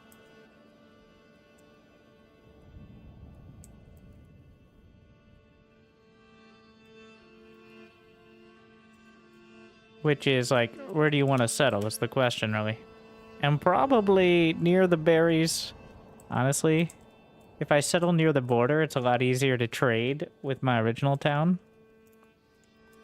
I think we'll probably settle out, like, right here. And expand the farms outwards. They don't care so much for trees.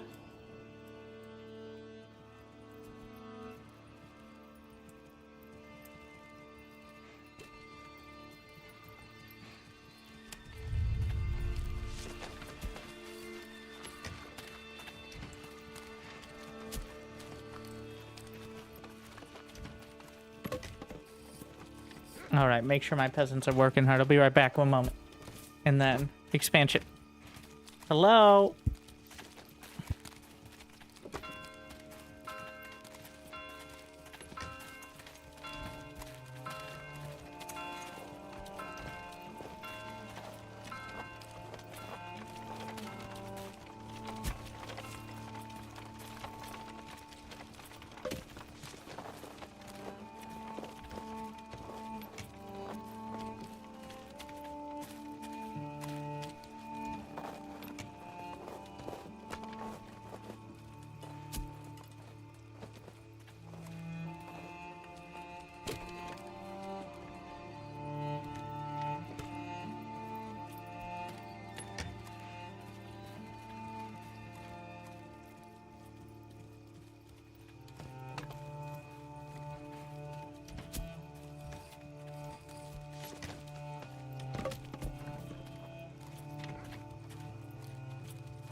They working? How to upgrade houses to level 2, saying I don't meet the requirements. You can see the requirements over here. You gotta have a market with a road connected near enough, and then that market has to be supplied. Usually the big one early is clothing. You're gonna need a tannery in order to get the hides and the leather, and then they can do it from there.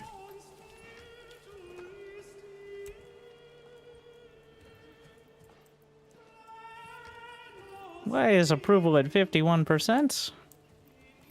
Oh yeah, taxes. I raised taxes too high. Oh, it's winter, so we don't have all the food. Alright. I have enough meat, I think, to start selling it here. I gotta keep checking the trade post to see if I'm getting ripped off anywhere.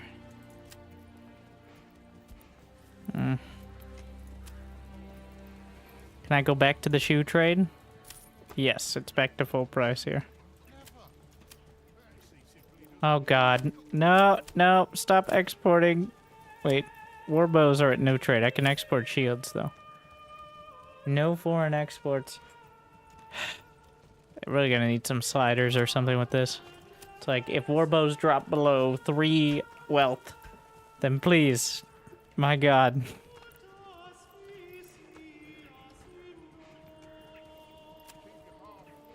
I'm gonna start selling the meats. No, not berries. You do need to establish the trade route, though. Go to 150. But I gotta get something.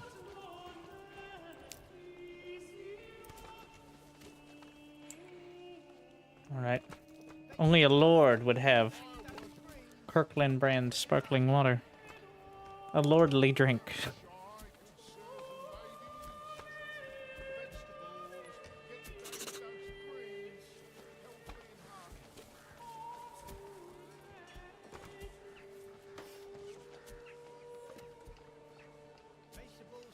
Tastes like wealth.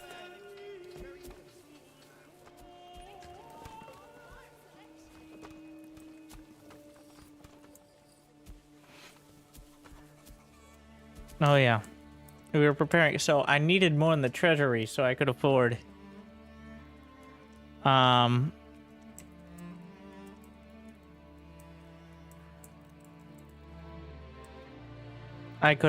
the settlement with the maximum stuff. So we're gonna work at.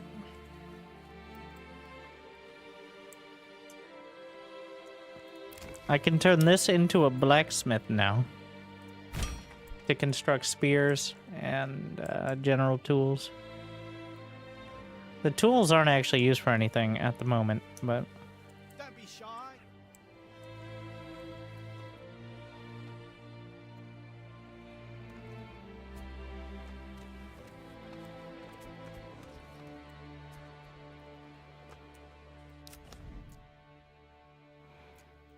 so now that I look at it, I'm actually expanding the opposite direction of where my new territory is, which is over yonder. Actually, it's not that far, is it? Wait, no. Over yonder. Wait. Ah. You can see the development here. I see. Okay, okay. I'm expanding perpendicular.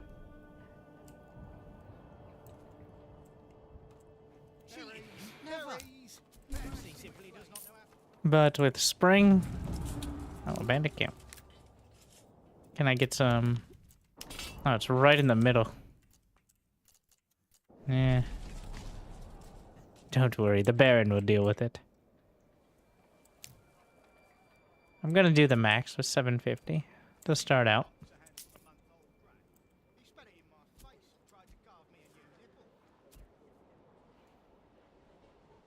That's part of why I raised taxes.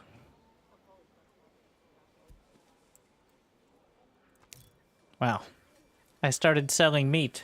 Look at my wealth here. Doing pretty well.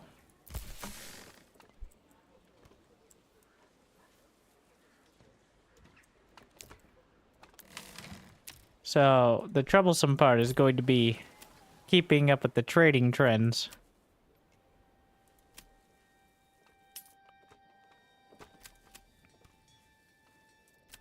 As long as so the goal will be to supply my own ale, because I can't afford to keep trying to figure out how to import it.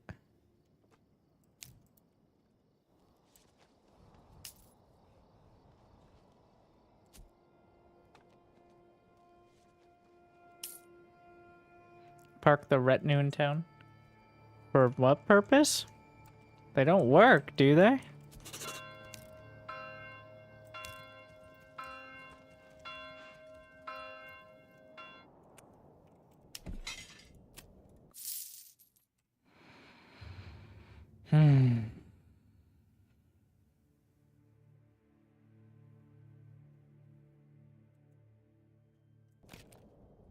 You can have it. I only want my territories. We'll work on it.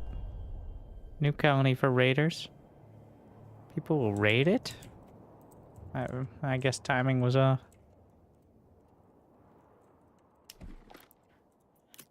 I mean, yeah, eventually. But... Alright, so... We've got fresh meats as well as berries over here. The rich deposit is the berries. Ah, yeah. I don't necessarily want to put this along the road, because the settler camp is kind of a weird one. So we just don't want to fuck up the berries. Yeah, we'll just... I like it over here. Right at the edge. And then we'll work our way outwards.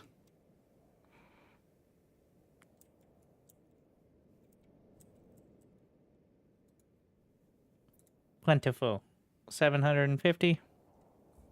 Oh, that's what taxes are for. A new region settled. Feels like there should be some dramatic music or something. First thing, lumber camp.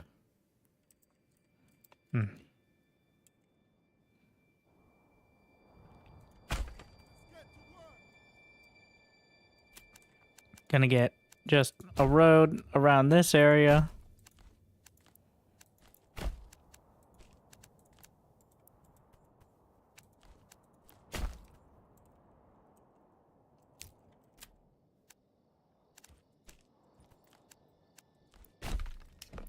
I didn't check for wells. Oof.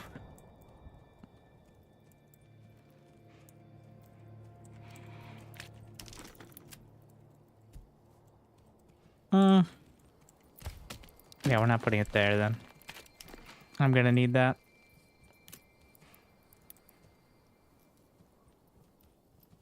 Don't want to uproot trees when we're trying to use trees, so...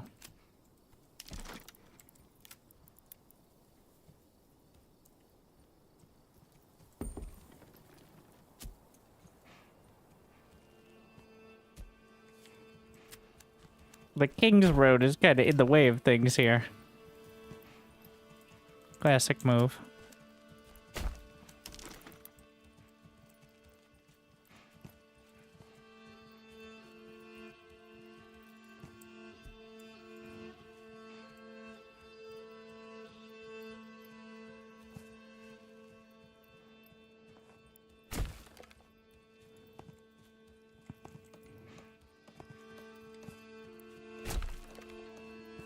Get our food from vegetables.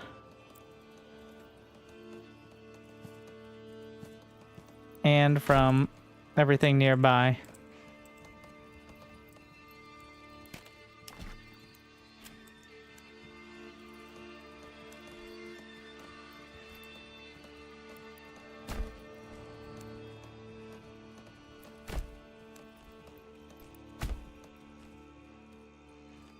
Gonna get the hunting cabin in there.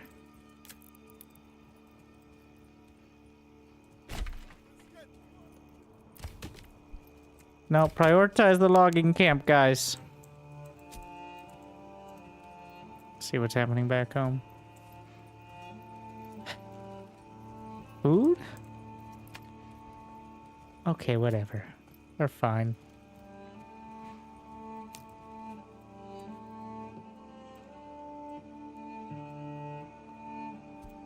The German names are sprinkled in, I believe, because the setting is medieval Bavaria.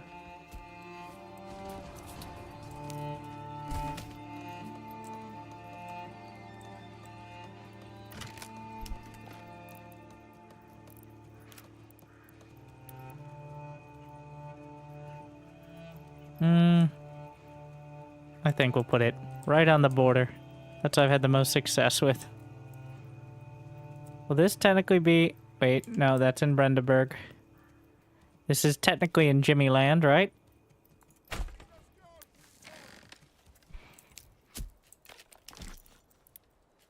Ah, technicalities. Come on, people, get to work.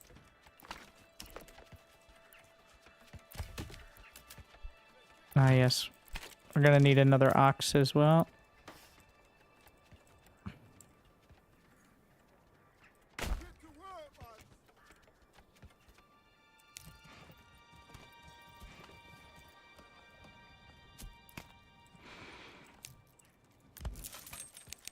High priority, so it doesn't run away. I have some wealth from destroying a bandit camp and sending the wealth here. So I start with about 150 instead of just 30. Which is nice. Well, a bit of an awkward... It's kind of weird. You can't just send, you know, some money to your new, like, colony.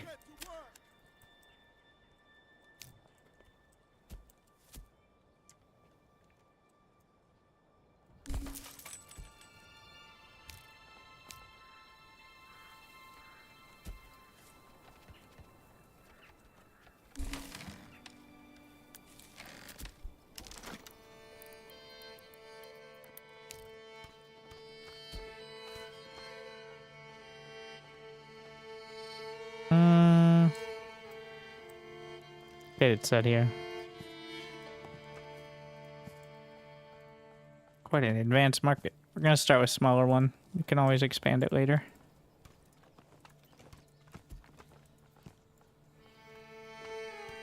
I wonder if I rearrange... Okay, no. It's like if I rearrange the exact look and feel. Unfortunately, the game really rewards you for right angles.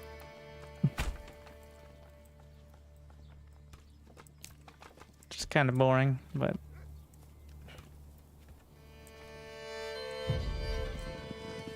What is that noise? Oh. Well, we fight against the terror in the east.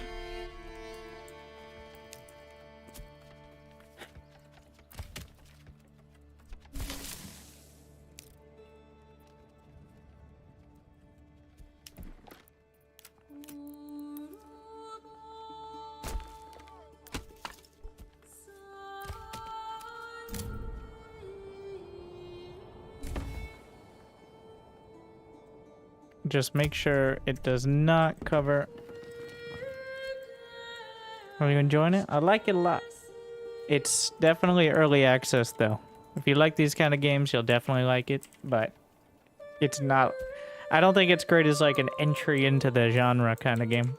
Because there are a lot of mechanics that aren't really explained unless you've played games like it before. So, that does make it a bit more difficult.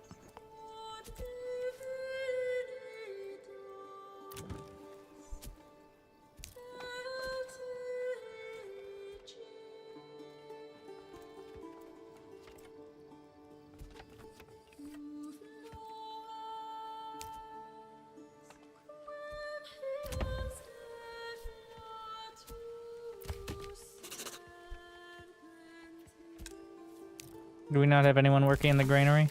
Ah, that's fine. Yeah. What game would you say someone new should play first? I knew you'd throw that in my face. Honestly, I think kind of a close relative equivalent is Against the Storm. Against the Storm is more intense and punishing, but that's kind of the point of it.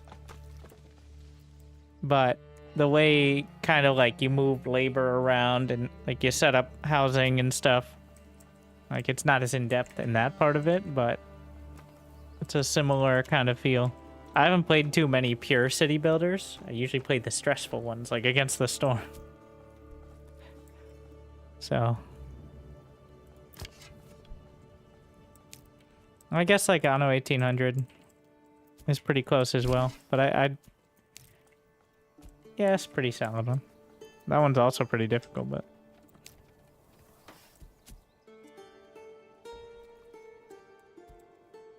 it's a bit more, actually, now that I think about it, it's a bit more involved with like the ship mechanic and stuff. So not exactly the kind of same feel.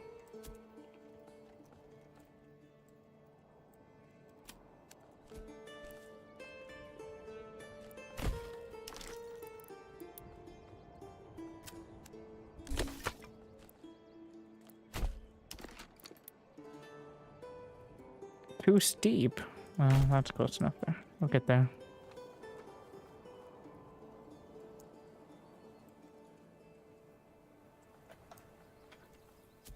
Have you played Frostpunk? I have. It's been quite a while, though. I don't remember Frostpunk being too similar. It's more of a story game.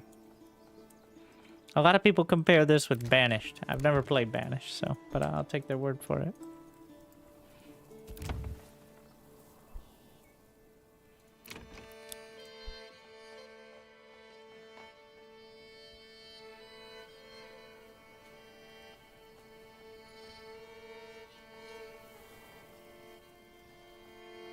You'll not find finer wares anywhere else.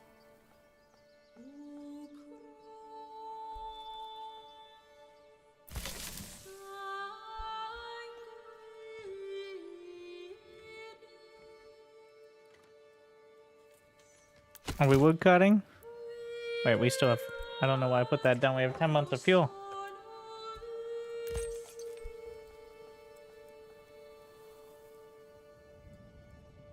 You'll not find finer wares anywhere else. Do we have enough houses here? Almost. Oh, yeah. Vegetable garden. Vegetable garden.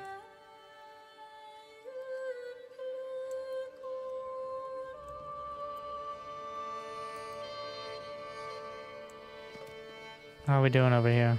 Nobody moving in, but also nobody moving out. I feel like we're getting a bit bottlenecked on the ale. That's the problem. Let's see.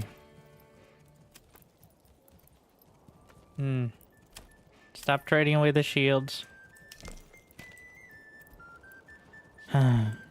We gotta pause the Fletcher shop. She simply does not know how to cook properly. Leather. We're gonna switch to wooden parts. Wait, no, those take 2 planks. Might as well get large shields if we're gonna do that. And then we can also get more spears Come on. Feast with the your spear eyes. militia. 4 houses. Technically 3. 2 double plots and 1 single. I guess 3 could be 6. You'll not find finer wares. More vegetables.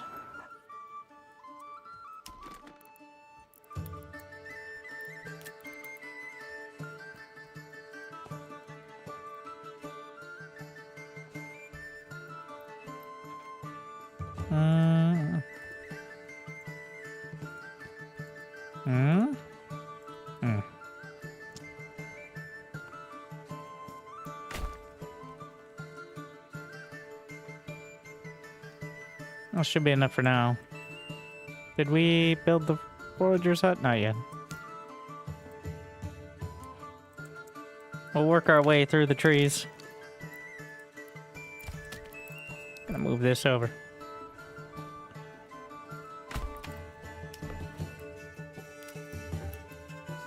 Get a saw pit.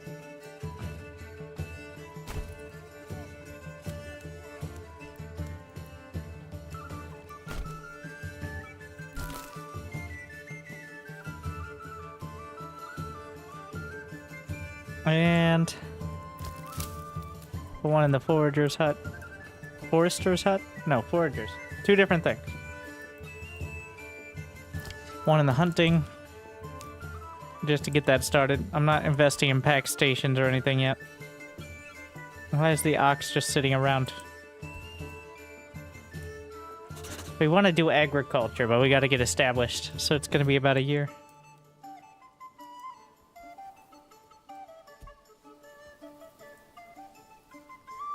Oh yeah, we need a church. Which means we need planks. That's what we're waiting on.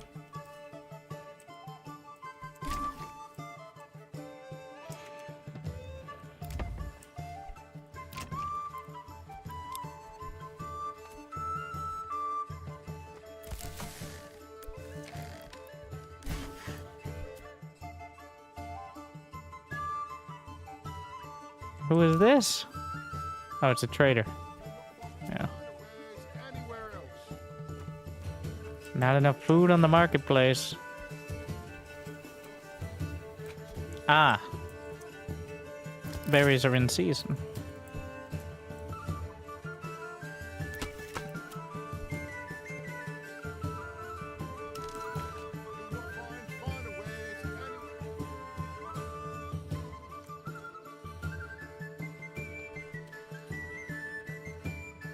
Does the size of the backyard have an influence on production?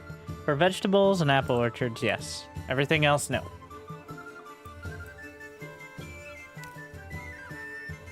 Killing out the farm plots.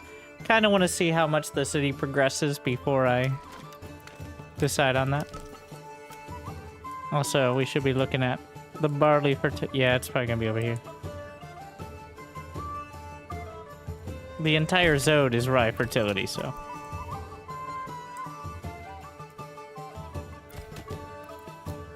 ah, can't do that.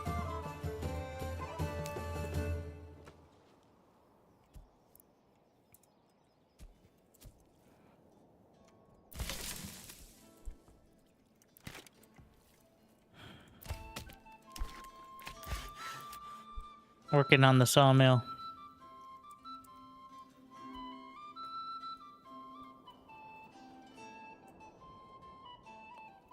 We may want to invest in the pack stations.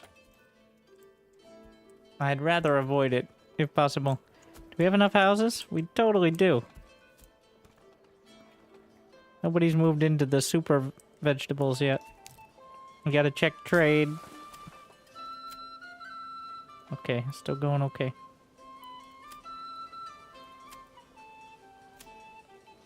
Okay, stop exporting shoes. We're not... they're paying 1 per shoe. Well, they're not even paying 1 per shoe.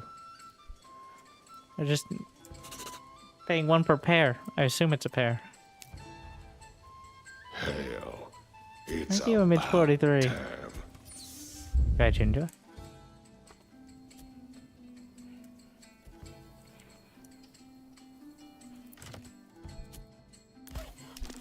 Sawing up planks. The easiest way to get the approval boost is the church. Classic choice.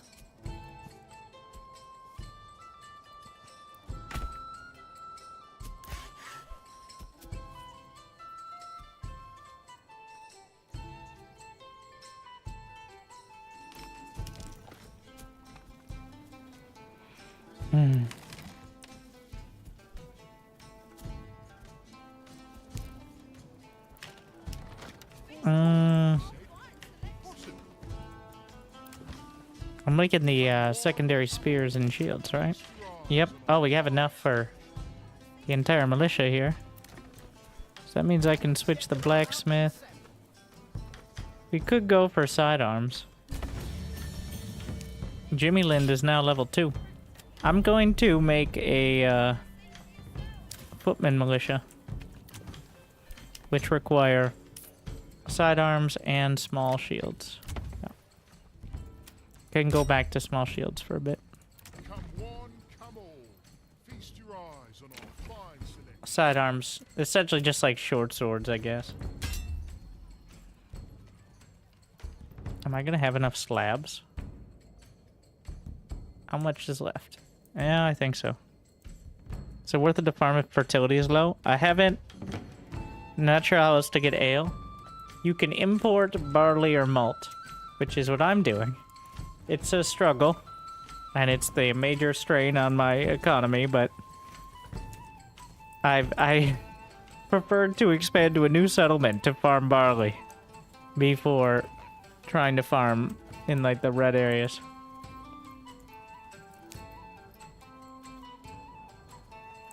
Alright, so we kind of have to take apple orchards here.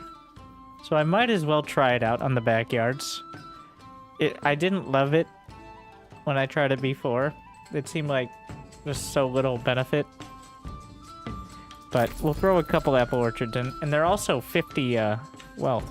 Because you need that for rye. So. Which is going to be for bread. Unfortunately, liquid bread doesn't cover everything.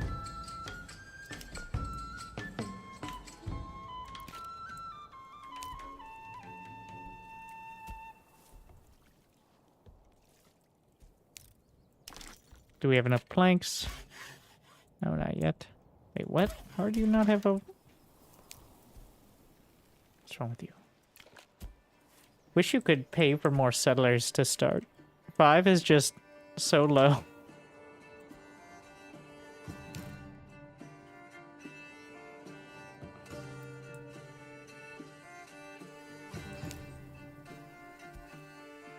Are they really just moving these over? Yeah. Seems like their entire job to start. Meat, meat, get your meat here. So fresh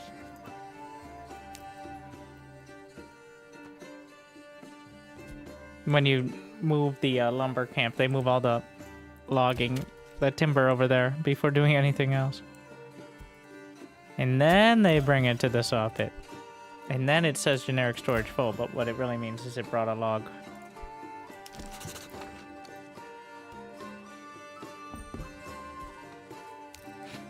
New family.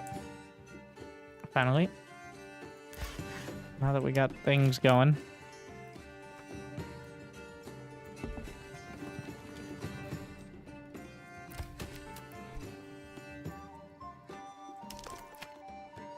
Just one more log, please. Saw it up. That should give us enough for the church. There it is. All right.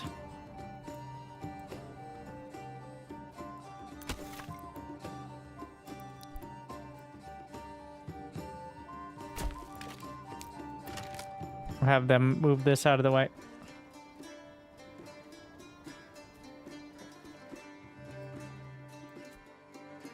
Let's go.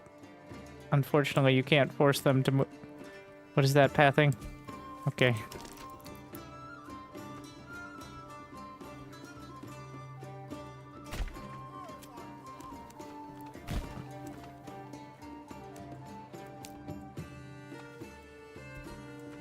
Get to work.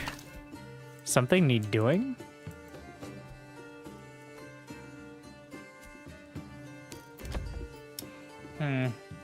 I don't have enough, like, it costs 50. It's too much. I intentionally made these large, though.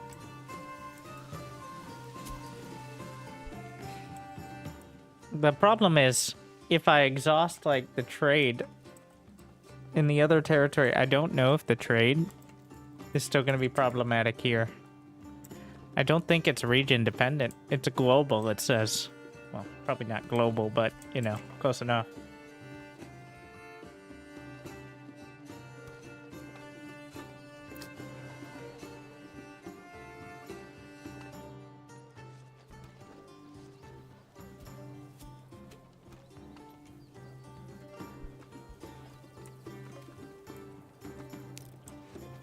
It is global. Oh, I was making a joke. Because in the time period, it was unlikely to be truly global.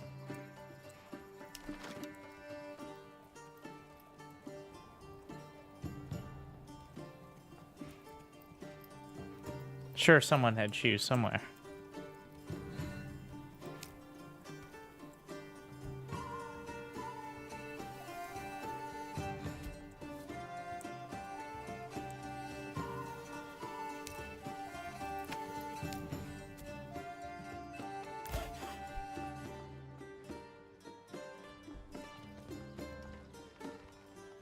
Gonna take a while to construct the church. I can't really add anything in here.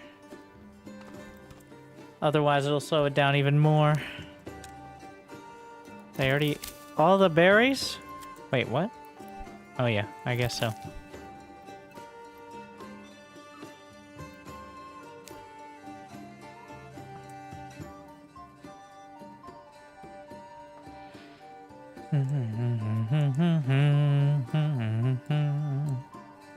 Are you guys still gonna complain? I guess I left one guy in there. I'm gonna put him in the granary, at least one. I have 2 militia full. We need to start. We need more trade. Get right up and send. Hitching posts.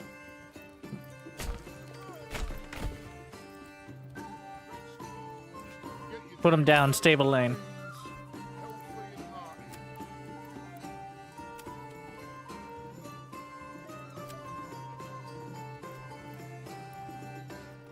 Ah, fuck. Really needs to be some sort of limit on those. Otherwise, like, I feel like I'm gonna have to check every single month for prices, which is very tedious.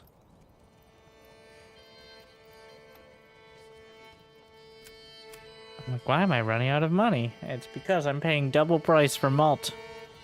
Vegetables so fresh, you'll swear they was picked this very morning.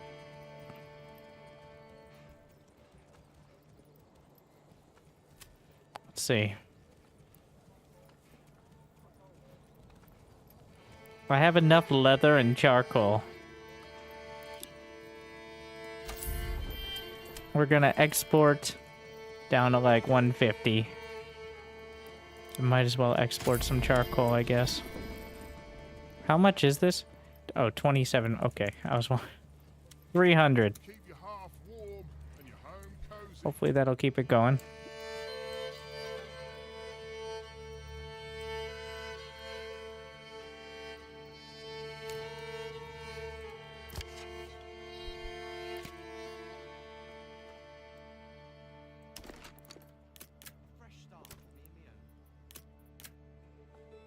We're gonna need the tannery here. Right next to everyone's houses. Just where they like it. If I make it here, is it technically in Brandenburg? I don't know, like... I'm not gonna touch the border on it there. The top thing, it's gotta be in Jimmyland. So... Somehow this storehouse is in Jimmyland.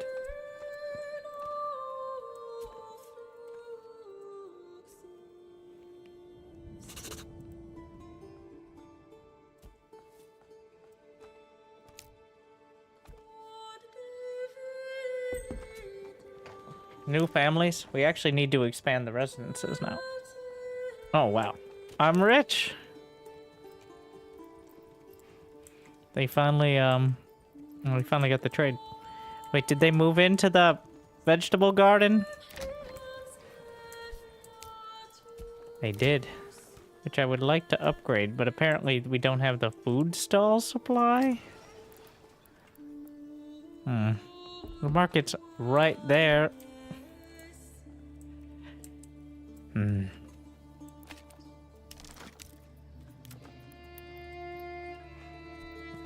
I fit a stall in this tiny area? I don't want a bunch of stalls. I just want like one. Alright. We're gonna move a food stall manually over to there. I've never had this work right before.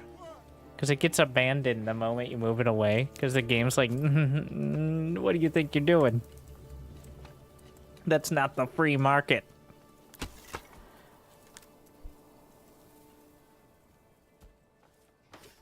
Well, I say they need food over here, so...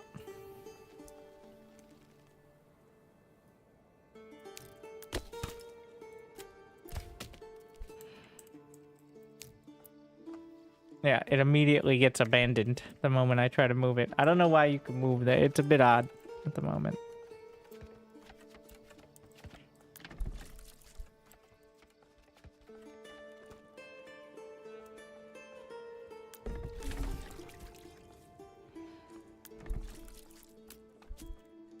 Do they have food? Yes. Do they have church? Working on it. Clothing? Well, that's the next part of the process. I feel like maybe I should have started a little further in. Well, we learn. Well, I got the food anyways.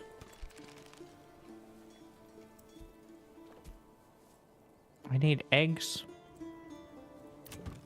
We're just gonna put chickens. I'm gonna make a row of chickens. Or like chicken coops here. Berries so plump and juicy, you'll want to eat them by the bushel.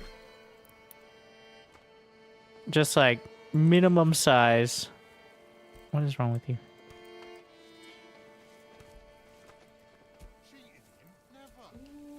What is that? Is that... I don't know, maybe that's part of a road. What's the problem there?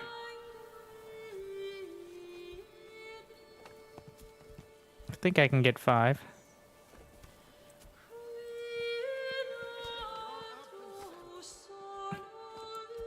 Literally minimum sized. Ah, that last one doesn't have a... there you go. Perfect. We have the timber. Come one, come all. Feast your eyes on our fine selection. You'll not find finer wares anywhere else. Meanwhile, plodding along. The church is nearly complete.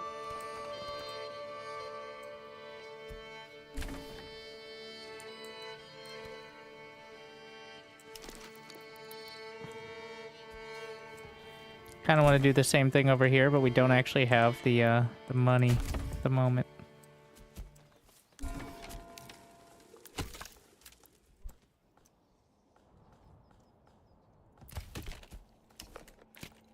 We're gonna drop out of the saw pit.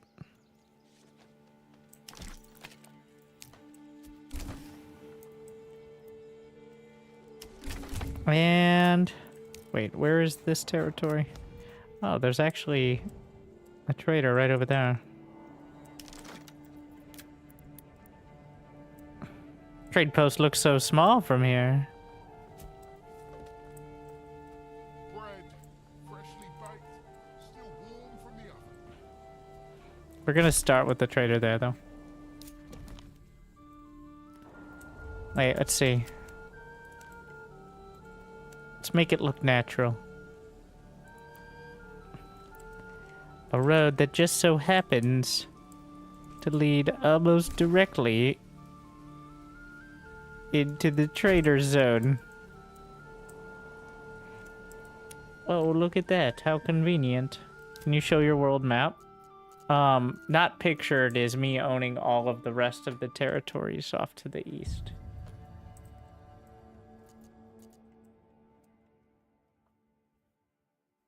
Oh, west. West.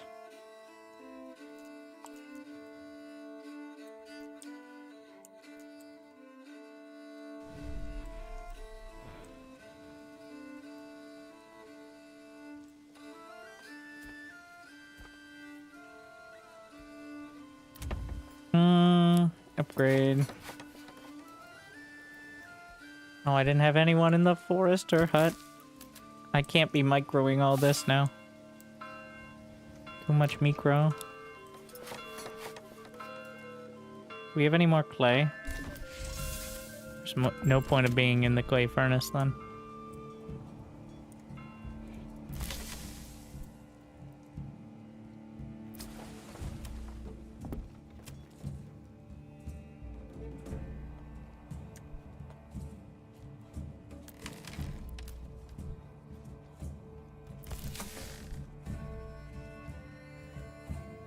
the food. Well.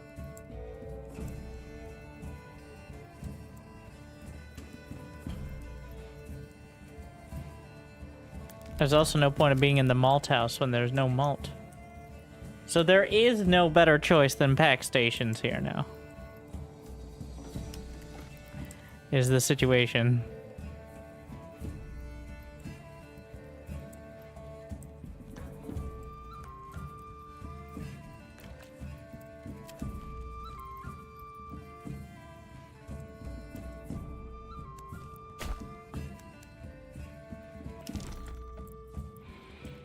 Well, we're gonna need a storehouse then. We're still in Brandenburg, correct?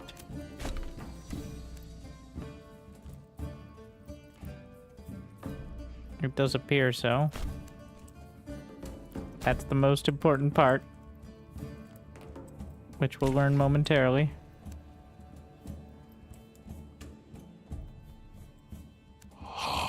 Your dedication will be rewarded. Tling.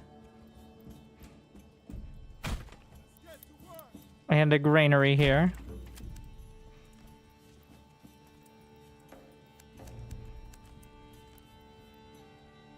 Thank you, Cryocore.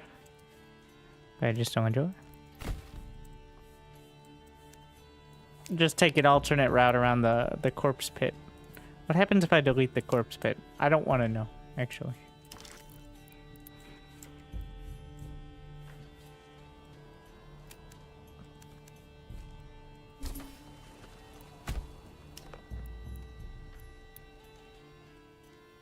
Let's not do that.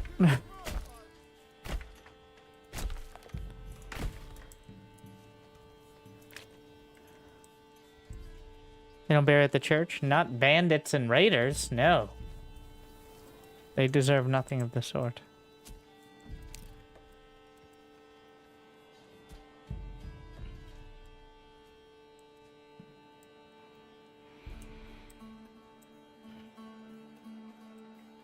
New subscriber detected.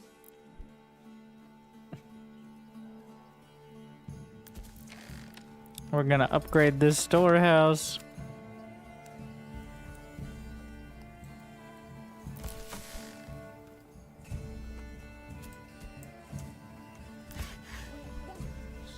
Thank you, Favia. For 5 months. I just don't enjoy it.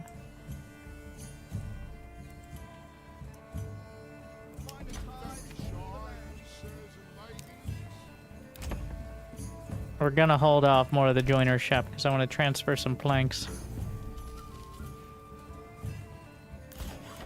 From the saw pit. Oh, I need to have one in this camp.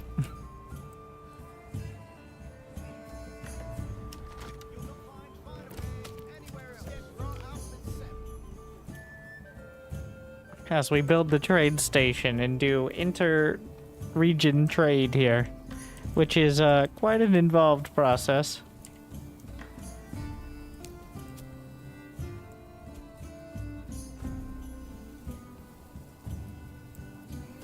But we'll get there. Oh yeah, don't we have the livestock trading post? I do need that as well.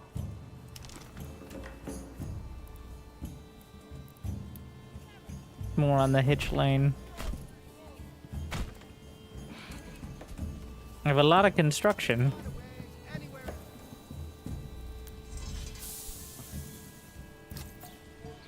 Gonna put one there. I haven't decided exactly yet what.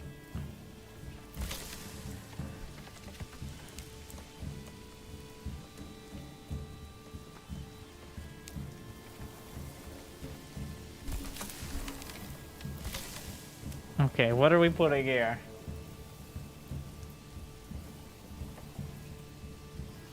I don't know yet.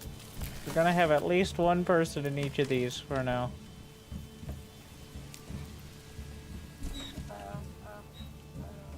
So we have pack stations, which allow you to send and receive resources between regions, which the pack stations just indicate you have someone doing that job. They go between the storehouses. They don't go back to the pack station, at least in the last iteration of it.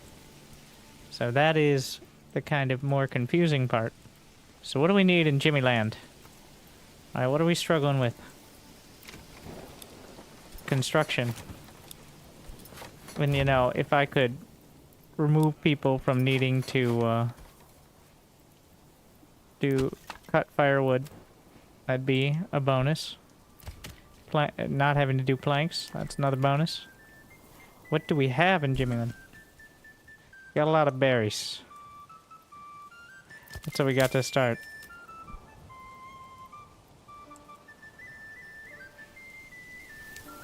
So, what don't we have in Brandenburg? Very many berries. So.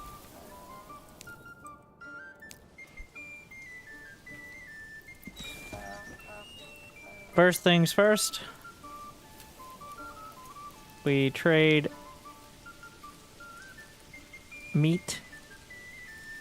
Nope, that's not meat. Meat for berries. Nope. Got it. I sometimes go for the mules, but I haven't seen them be very effective. Now, also, how about planks? Or guess what? It's gonna be berries.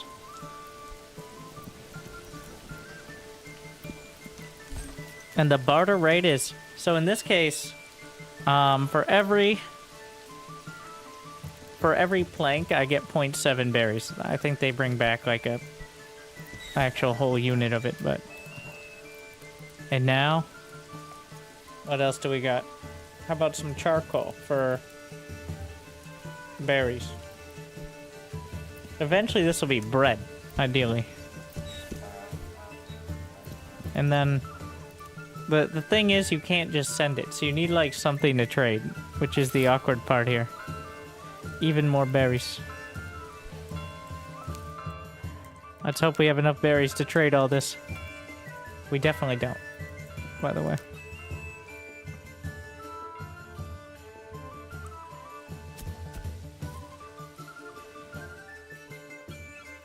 I can start trading some of this stuff back in a major trickle-down situation, but... So I have 30 tools.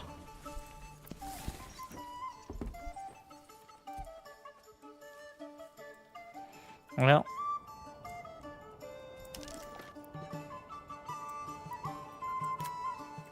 We're going to want rye fields for the next one. So we need... I want barley. Can't see shit.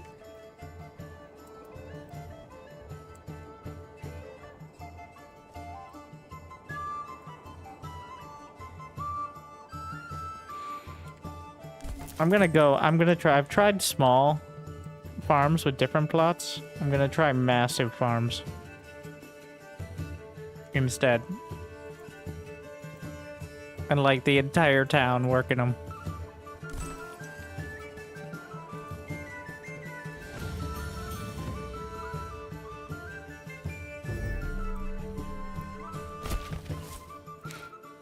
We cleared that out real quick.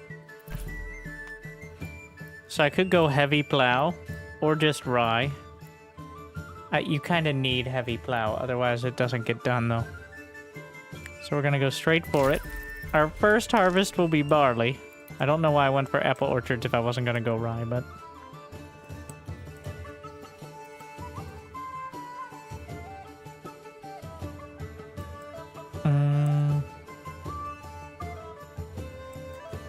We could just do another one as a wheat and then a rye field in the next year. Why not?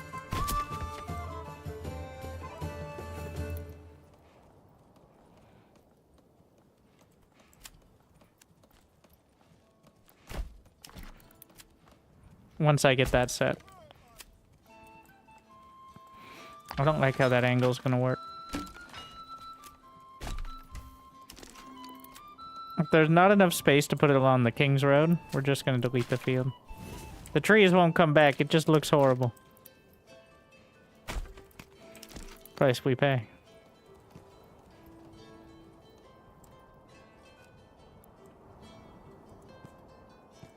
$6.9 Morgan. Sure. 52%. And then wheat. Alright.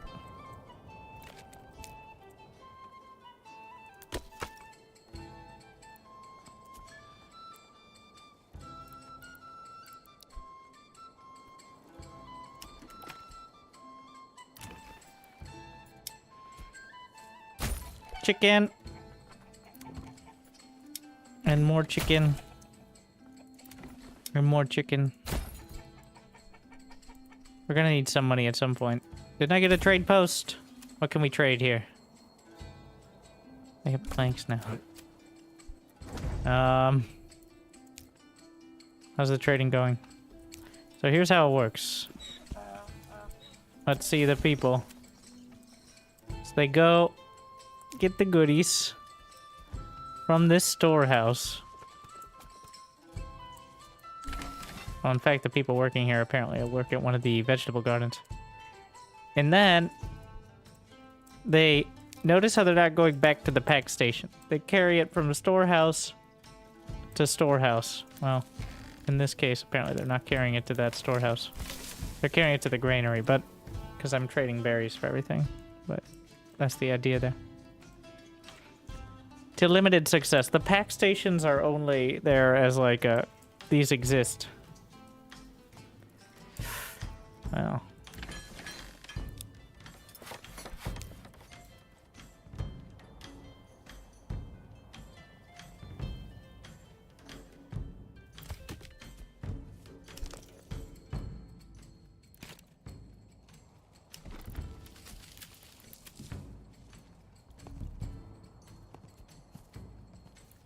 We're gonna finish off with another line, but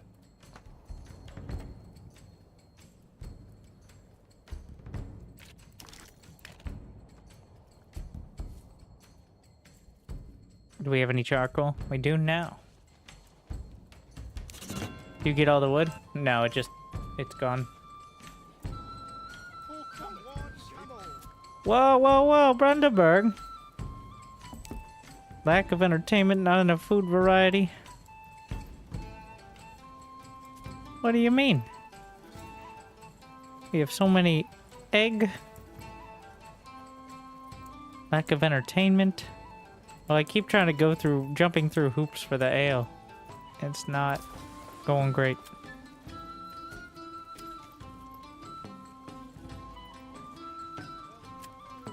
I can buy... What's the cheapest? Well, I'm trading for berries now, but... Let's hope that it's mostly... I'm not... You know what? Okay, fine. For now, no Texas. Fine. You can't set them at 5%.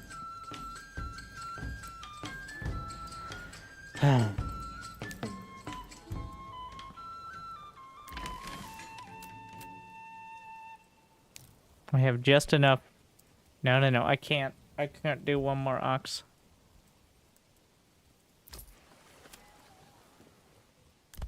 Because then I'll have no money to open up any sort of trade. Like the berry trade.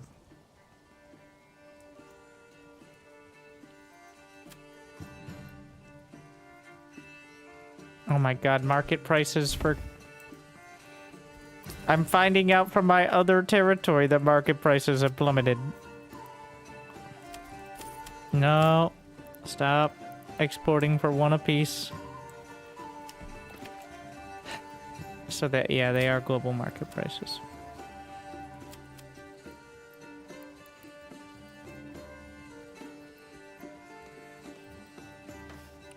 This is the most convoluted way. I guess if I can get everything... The thing is, I need to barter for something. That continues to be the issue, is you need to barter for something.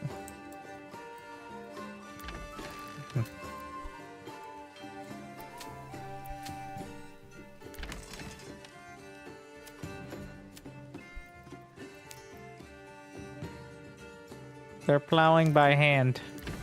I am going to assign a livestock worker.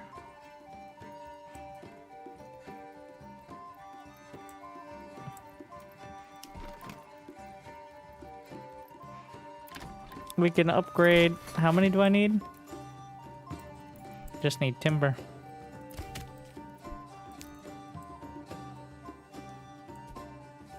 Where's my ox?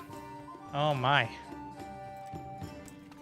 Brandenburg at 47%.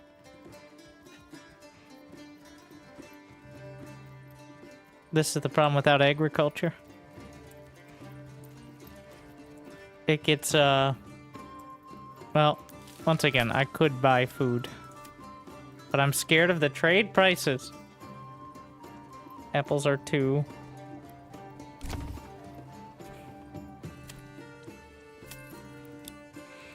Like, for next thing you know, like, there should be enough of the other foods here.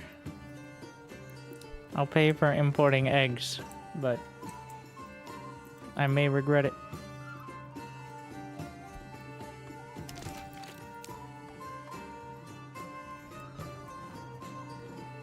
Oh my. Let's see, who wins? Like 6 villies or 1 ox?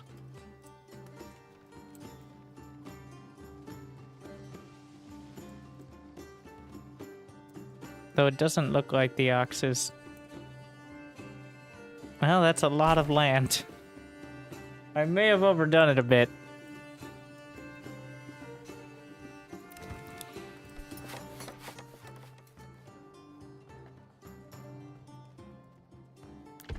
Yeah, we need to move from the tannery here.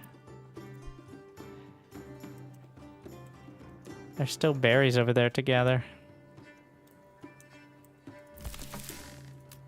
Gotta put 1 family in the granary.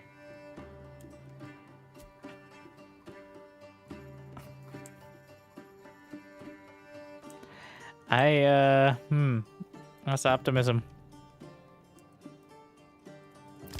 Gotta pull off the hunting camp here, too.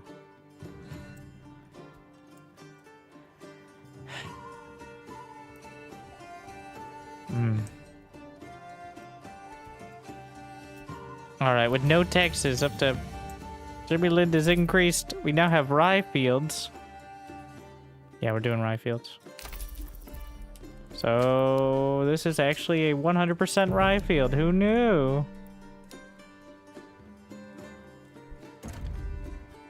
That's crazy.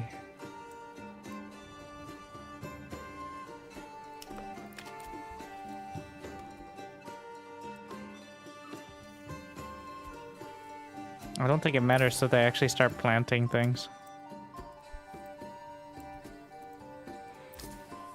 Alright. All I can afford to establish is a trade route for planks. So we're gonna go down to 69. XD. That's mostly so I can afford the backyard stuff.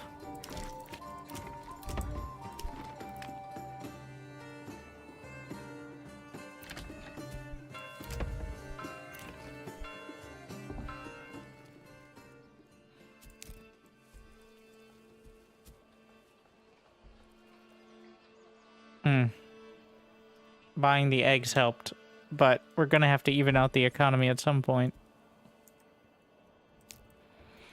Well, once I get ale from Jimmyland, maybe. Unfortunately, winter has begun, and I feel like maybe I underestimated the amount of time it would take to sow the fields. By a little bit.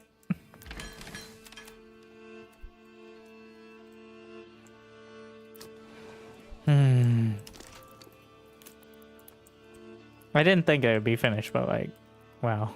Not even close. Oh, I already did that. The stable space. I can buy another ox.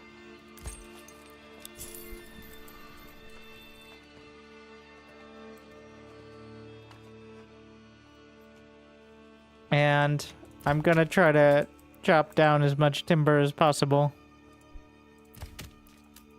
during the season.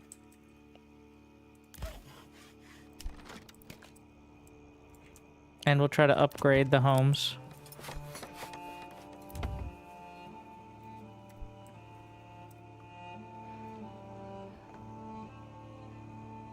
Build another farmer hut for more oxen. Oh yeah, that's what I did on the last one too.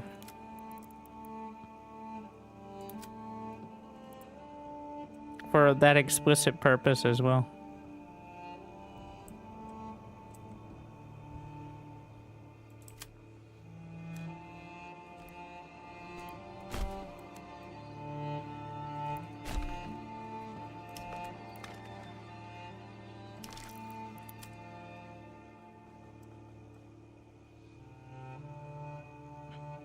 Really? That's 11 trees?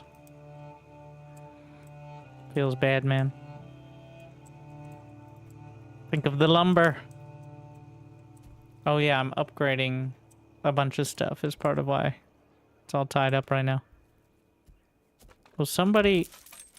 How is nobody bringing the ox?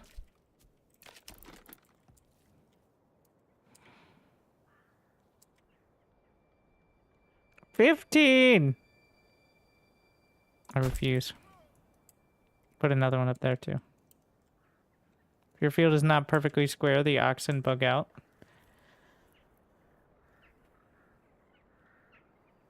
Well, I've seen them work, but the more curvy things are, the more it does seem to screw things up.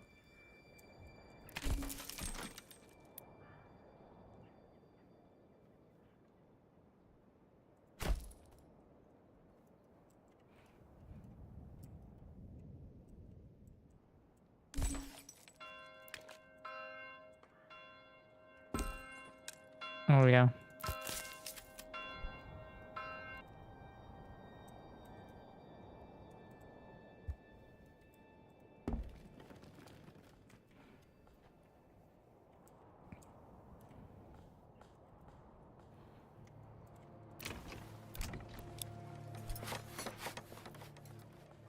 Level 3 is required from here. Do we have enough planks? I was trading planks for berries, but... Yeah.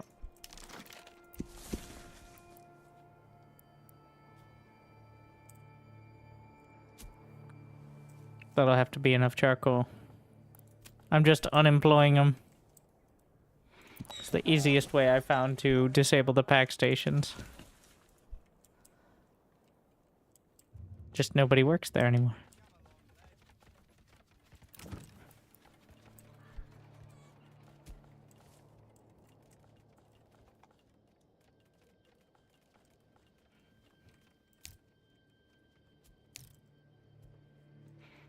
We're getting by over here. 10 months of food, 15 months of fuel. It's fine. But, like everything that doesn't have agriculture involved, it's starting to stall out. Which I think is lore accurate, but still.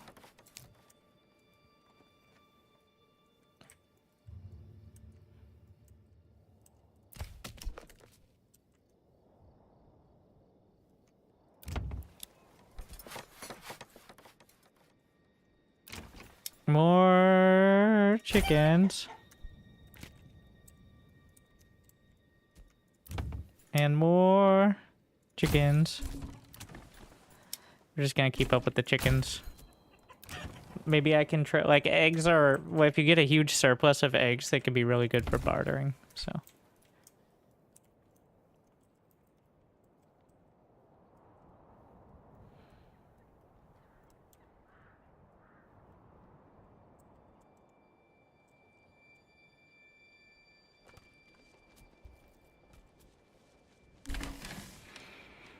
We'll go through one harvest season.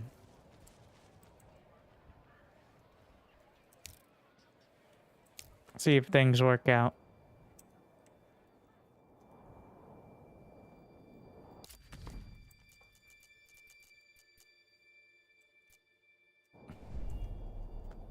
Quite an aggressive Baron. Where's the music? It's winter. The music dies down. I think it did stop for a bit.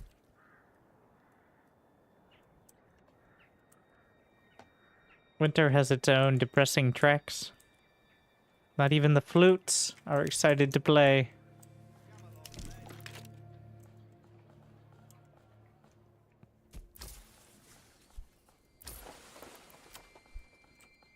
Alright, we have food and fuel for the entire year. So, I could spend all my time farming. I do actually want more residential.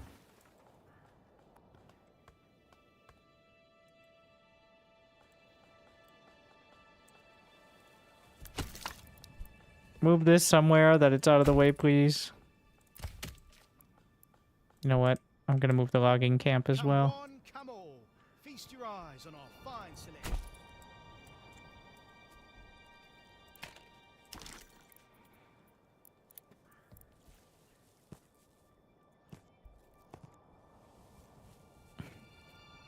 Really jamming them in here. They work at the farmhouses, alright? We don't need more vegetable gardens.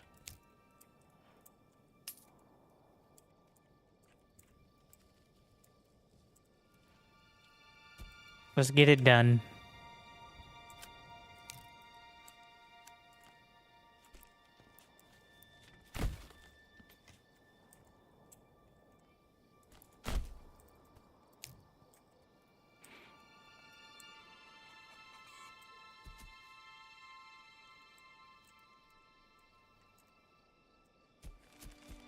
Swimming along. We might not have ale, but at this point, I've given up on keeping track of the required materials because the prices fluctuate too much. Too much. 2 months. Too much. 2 month. Too much. That's the one.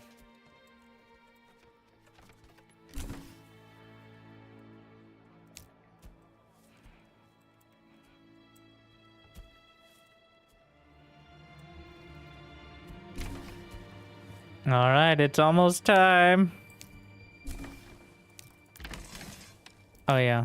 I needed the extra hitching post though for the extra oxes. Otherwise I can't. I'm gonna permanently assign. I only have 3. I can't afford to bring one more to the farmhouses. So I need that to haul things.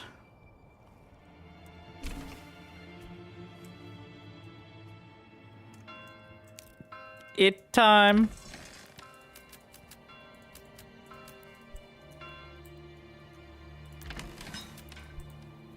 A center farmhouse will have most of the villies, but we'll see how it goes.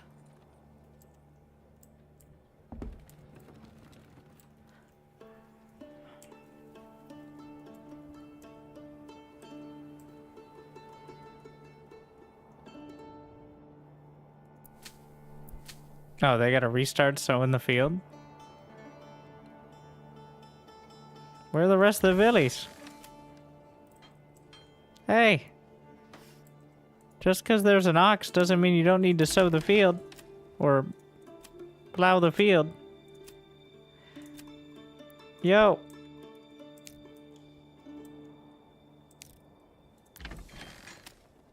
Is that what's happening?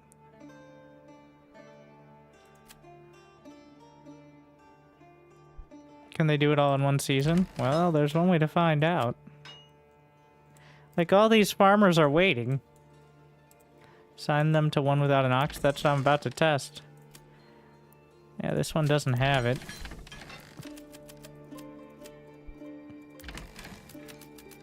Though it does have the plow thing. So...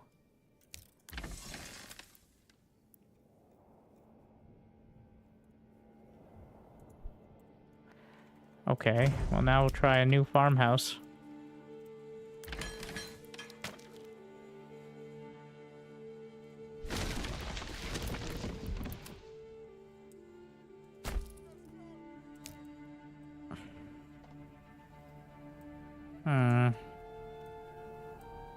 I mean, obviously you do want an ox to do it, but it's gonna...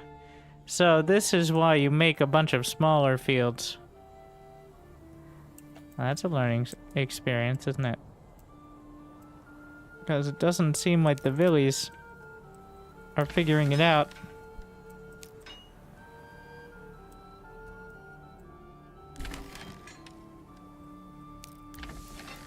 There is no plow there, so... Going home. You lazy...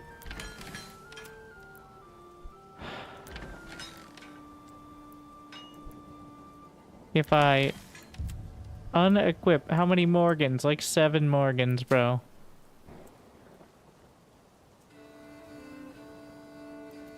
Well...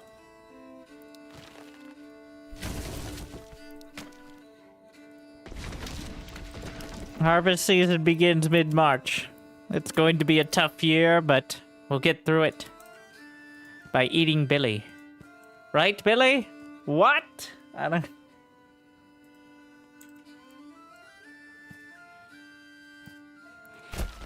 Alright, time for some boring-ass plots here.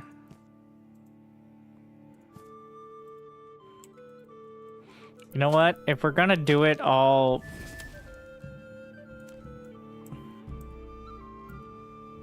Who is Billy? You mean dinner? If we're gonna be boring, and it's gonna break, well, might as well use a grid system then.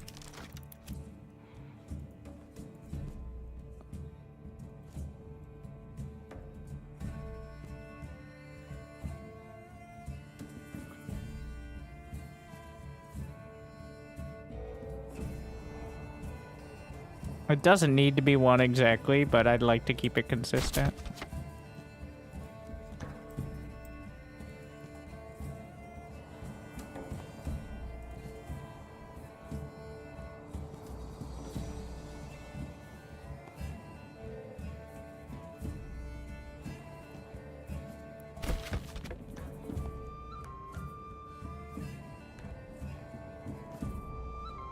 We're gonna start with 3.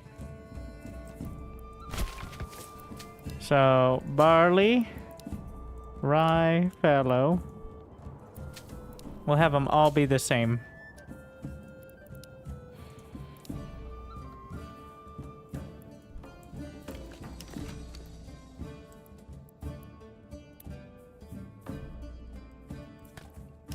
And then the next 3 will have different thingies.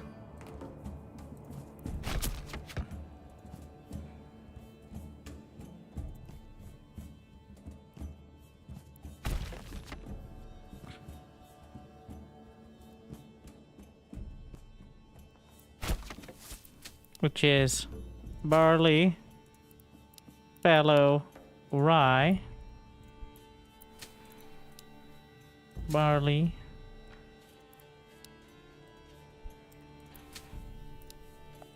I'm planning for the future because maybe by next year I work out a much better system, so anything further down, I mean, I can move farmhouses, but they're further away from the rest of the town, right? So. And then... Oh, we're not done. No. Please, my lord, stop. No, never. You wanted culture. I put the agra in culture. You mean aggro? No! Yes. Shut up, Billy.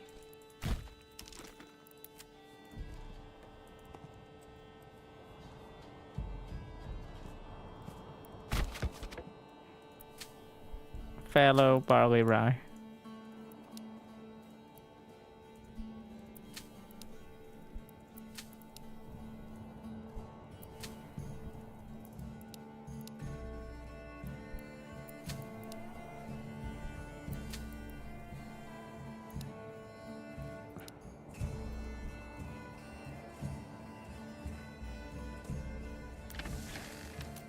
Is there a... There's a livestocks... I already deleted the other ox. Just delete that. We're gonna make another farmhouse.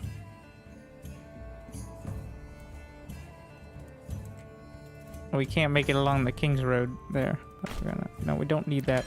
I take it all back. That's enough. Just get the oxen.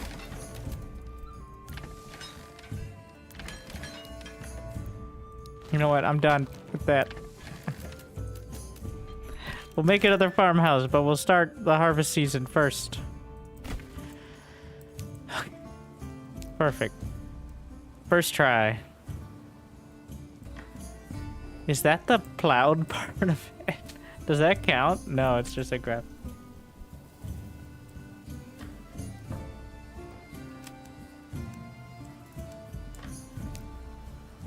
So they will plow the other fields that the ox isn't working on, is what we found here.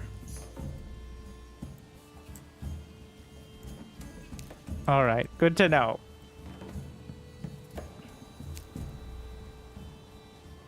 Can you chop? I don't know what you're talking about.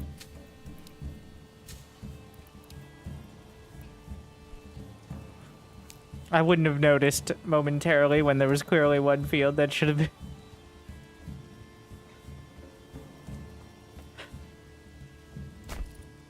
What do you mean a fire has ended? What the shit? Ah, my farms! It's raining! No! What the fuck? No! It gets people to move into the new homes, I guess. I didn't even notice shit was on fire. You can't really do anything about it, but still, feels bad, man.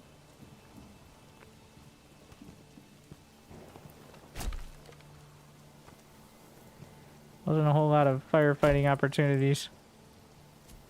They will try to rebuild, but it doesn't always work right. Well, so the rain brings the thunderstorm, which has a tendency to spark things, potentially.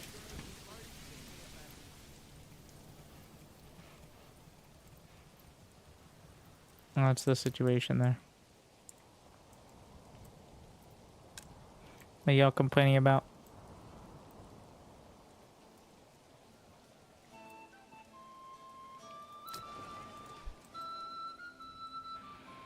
Do we not have enough leather? The people want leather.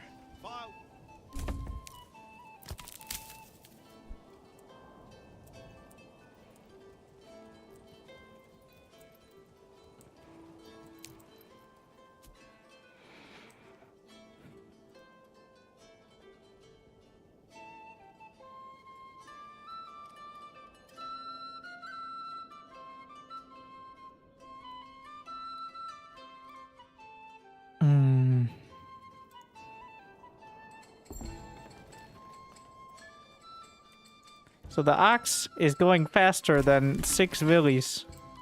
So definitely helpful. Gonna get another one. How do you get so much money? Trade. Art of the deals. Well, actually, it's a lot harder than it was because now trade has a global supply. Which it seems like I've finally, gotten past. Oh, yeah. So, this has been hurting. Stop trading away all my trip. Stop buying eggs. I've given up on providing ale to the people until I get barley. At this stage. Leather prices are still terrible. But yeah, once you sell or buy too much, the prices go up or down. And because otherwise, well, essentially you could get infinite money in the pre-release. So now, that is a good way to do it. I just don't love having to check a menu every single month without... Because, like, I'm ending up buying stuff for double the price and not realizing for several months. Can you trade with your other settlements? Yes, but it is a tedious process where we trade one item at a time, a few pieces at a time, and it takes a lot of labor. And that is why, here on the border of Jimmyland and Brendaburg, we have 2 storehouses that are currently trading with each other. And granaries as well. Which is why the settlement is right on the edge of the zone. very intentionally for that purpose.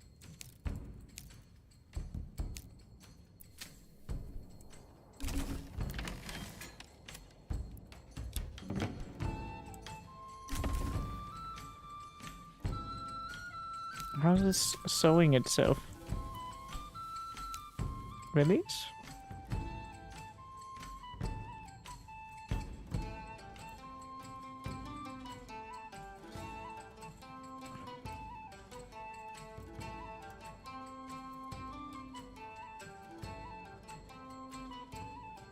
More storehouses equal more trading? No, it's dependent on the pack stations. The storehouses, so here's what happens. You put down a pack station. In this case, I did in Brandenburg, where I have the labor. And you set it up to barter. You need to have the resources on either side. So in this case, I'm sending meat and receiving berries. So for every, in this case, I get 1 berry for every... Okay, so when the barter value is under 1, you get less than you put out. So that you can't, like, trade 1 meat for 1,000 iron bars or something. It is relative value. So you gotta go back and forth with it. So when somebody's at the pack station, though, what happens is... Technically, they could have a mule. I've tried it. I haven't had a lot of success with it, but they gather the stuff from your storehouses, and then they bring it to the other storehouses. They don't return to the pack station. They're just here because it's convenient. And if they're idle for any reason, they do, so. But it makes it convenient to have it on the border. I don't love the system. I feel like I'm making it more confusing than it is. Trying to explain it. But the pack stations, and you gotta kind of trust them to do their jobs because it takes a while. As well. Like, it is not a particularly quick process, especially if you're far apart. But if you desperately, like, here I don't really have much firewood production. I'd rather put all my labor pretty much into farming. So, I'm trading for, like, charcoal and some food. So that way I can put as much labor as possible into food. It could be a menu in a caravan. Yeah, I'm not sure what the thought process is with having individual stations for each thing. When there's already... I think it's to distinguish it from, like, the trading menu. But... And also, you're not supposed to, like, just have one settlement. I think it's partially because you're supposed to have settlements that are kind of self-sufficient, that only trade, like, a specific good that... Like this settlement makes bread, and this settlement makes shoes or something, as opposed to global trade network, but... Like, the settlement... It feels like if I can see the place they're making the shoes, it is a little odd that I can't easily receive.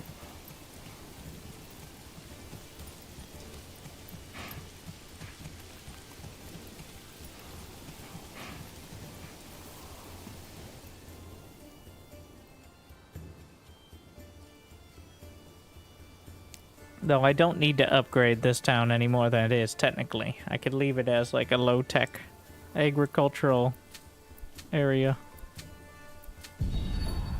What in the heck? A band of raiders? That is on the other side of the world. Wait, can I intercept them immediately? I can now, Jimmy Lind.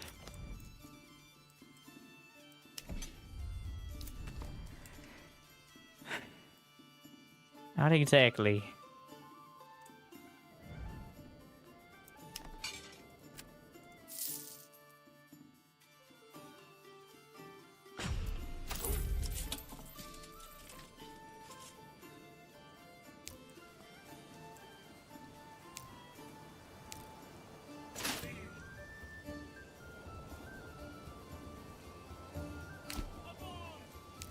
I don't know if the raiders are heading... Well, there's no other settlements on the map, so... I should be able to intercept them, but... That's not enough. I may have to join with the militia of Brandenburg. Communication tech. Well, technically, the total area is like... Probably around the area a large town would take up, including like outskirts and farms, right? Like... Because you can see... The few hills it's over, so they had people looking around. Like, hey, who are those dudes? Have Billy over there go check it out. And then email command. Alright, we are going to rally just for... They need some inspiration. We're gonna rally the troops of Brandenburg and see if they are capable of succeeding in battle. I'm not going to make the retinue any larger, but the spears and the infantry. Rally!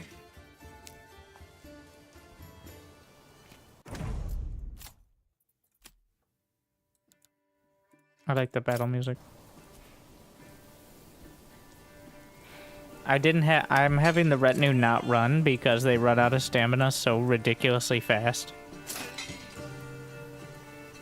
The men of the town grab their weapons. The raiders were spotted to the east. We march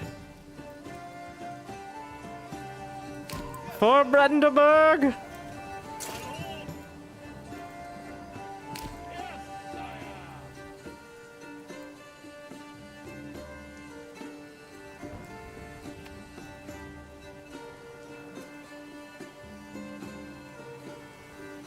Looks good over here.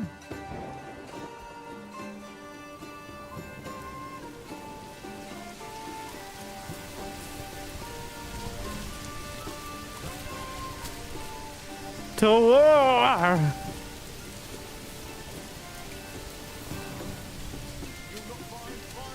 Hey, let's see. Don't need them wasting their stamina. Marching speed, guys, I get it, but... That's fine.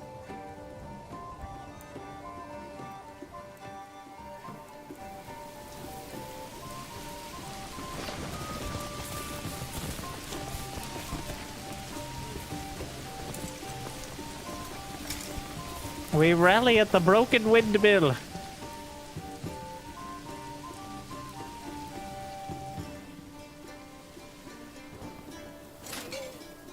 We don't talk about what happened at the windmill. Let's see. There's no real high ground to work with.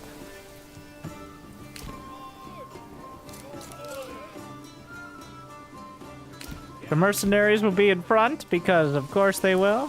That's what we're paying them for. Your tax dollars.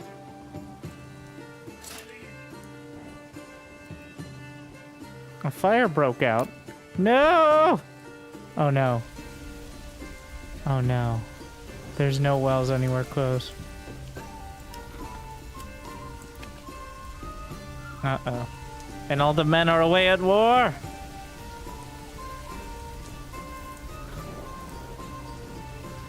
Which means less people to help combat the fire?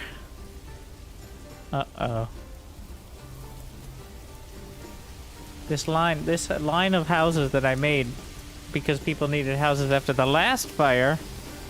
Always when it's raining, you mean thunderstorming with lightning? I think that's the key point.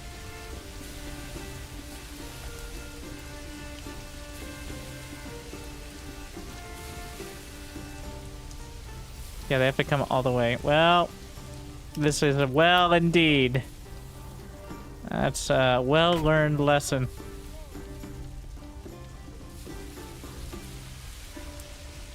Let's hope it doesn't spread.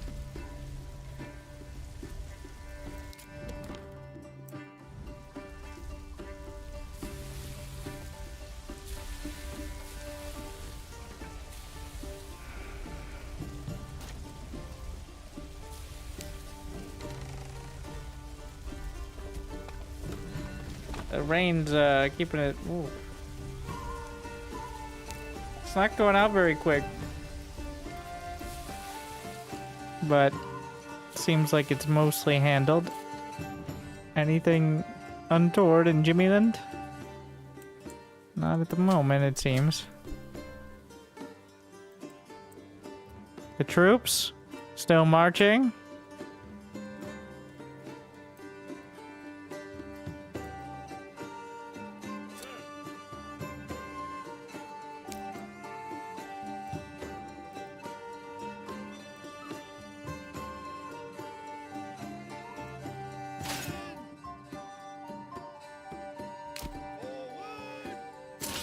Run into position.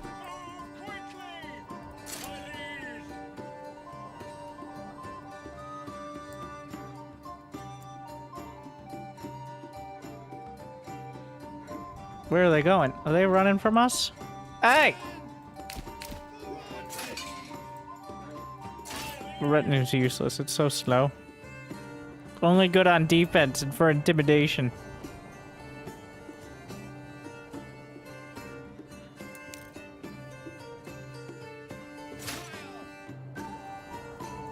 What are those useless ass archers doing over there?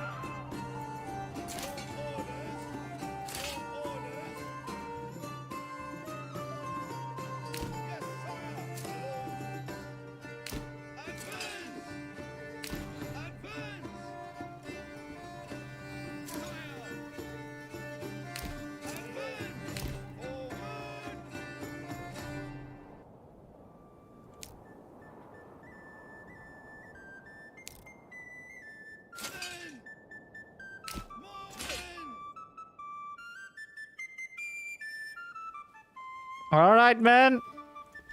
I know you've heard a lot of bad things about my leadership. All right? But today is the day we reclaim Waldbrand for you, and most importantly, for me, your lord, or patron, or whatever you call someone who pays mercenary. Anyways, I'm paying you, so those bandits... they're right there. Just give it a moment. No, shut up.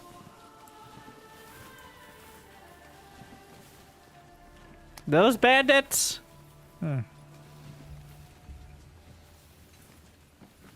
They're around here, so I swear they're right over there.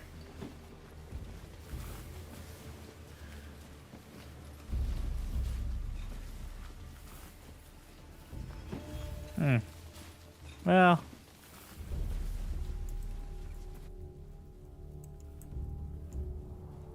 Ah, yes. Give them hell, boys!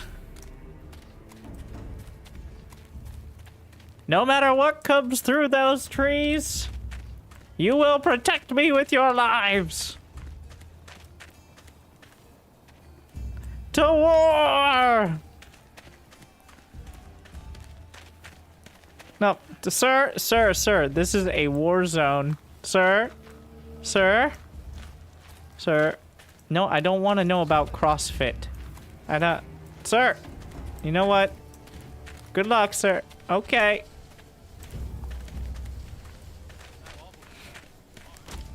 Oh,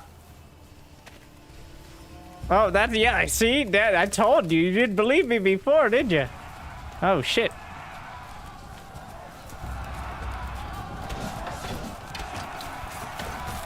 Yeah, how about them, boys?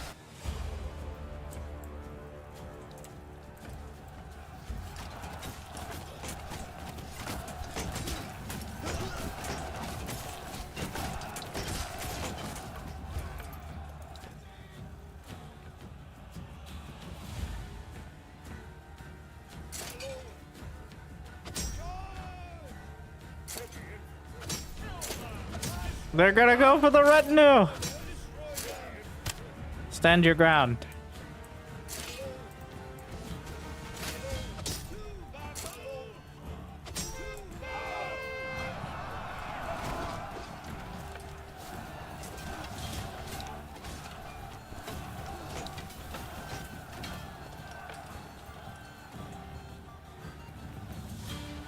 Push forward!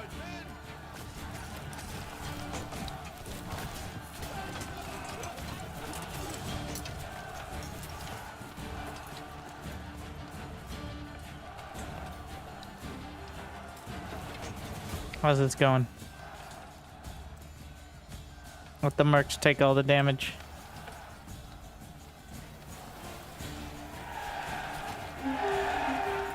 Victory! And not a single man of Brandenburg fell. Speaking of, well...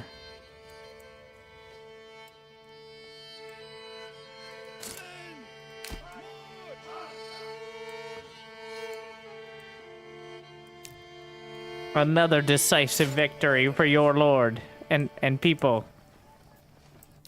The raiders have been repelled.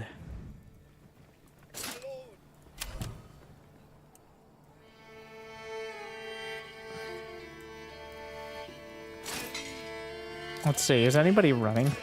Okay. We head home. You can't disband until you're back in your zone. Which I think is pretty realistic as well. Yeah, I do hope for more like, or at least the ability to set a combat scenario kind of deal. It's quite cool. Like there is, well, besides the fact that archers literally do nothing right now because of a slight bug, but otherwise.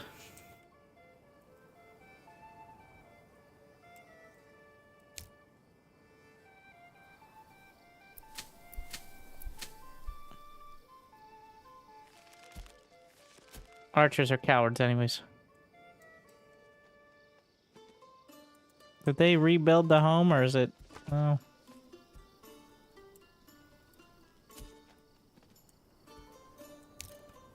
Welcome home, boys.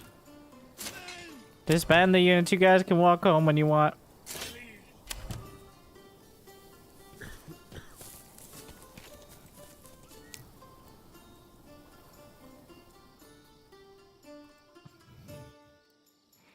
The militia's coming home.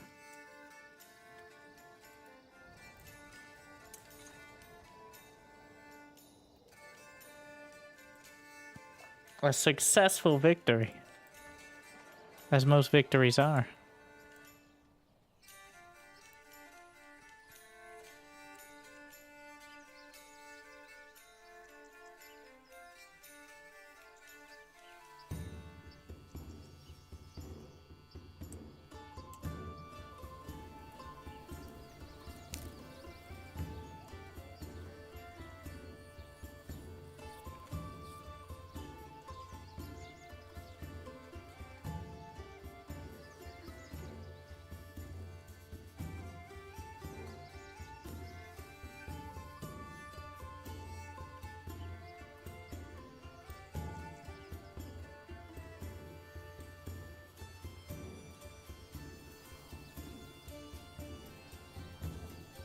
Jimmy Lynn coming along nicely.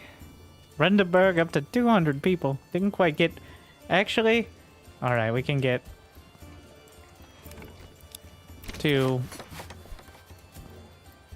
I'm gonna need one more plot. We can get to, I'm actually gonna go for this. We're gonna do the longest vegetable farm. Do I not have logging?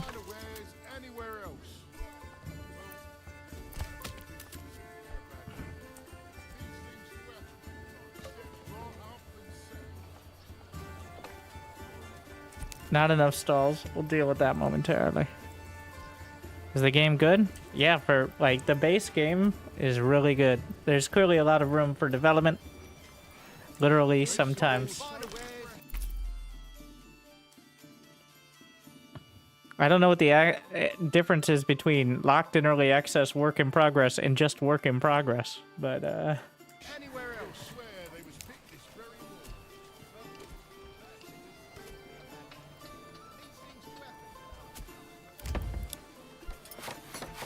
how to delete roads? Alt plus click is remove. You gotta be careful, it'll remove the entire road from wherever you built it. So if you built like a big winding one, it's not going to remove just one segment. It'll remove the whole thing. Of course, you can just replace it, but...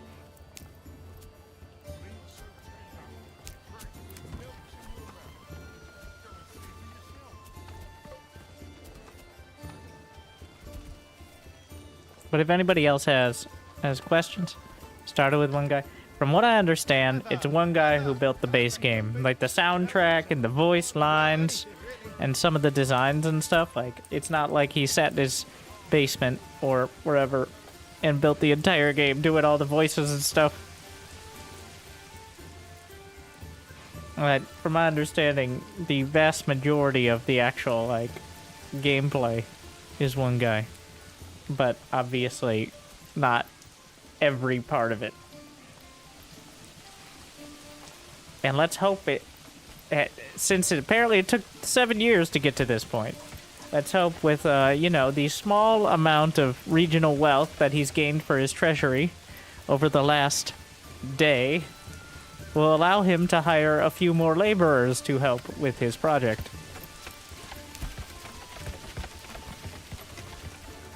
And maybe move things along slightly more quickly than 7 years.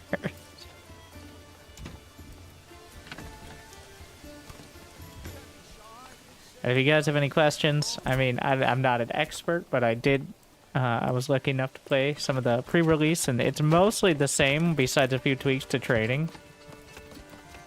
So, Vandenberg is now maximum level. Which I'm gonna have to figure out what that last point goes into. I haven't decided yet, but...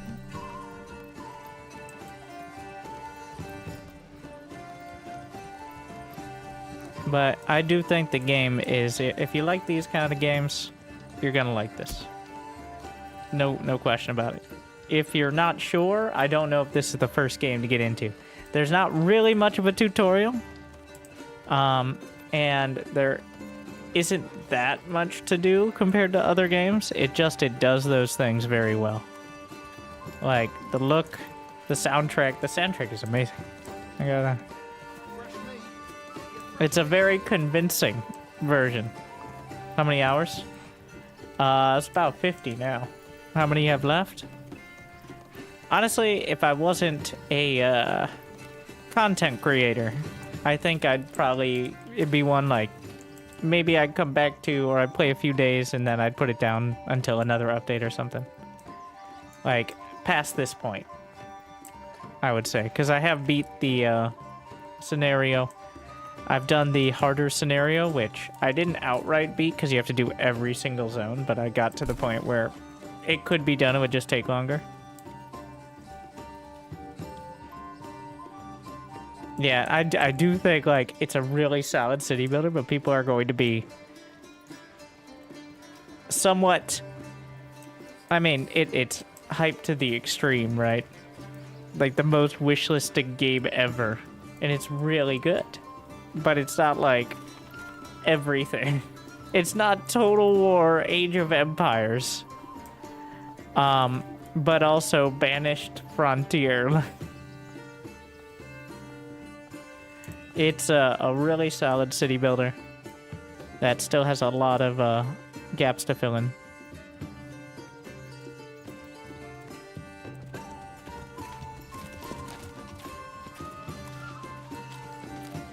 You'll buy it, worth a buy, loves it. Oh yeah, but he's a filthy casual. So...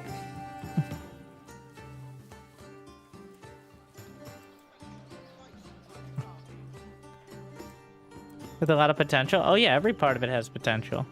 Like the combat, like if he wanted to focus on the combat, which he doesn't, but the combat... So it's one of those that if there were mods, the problem is the game isn't even really close to finish. There's so much that's clearly, literally says work in progress. But,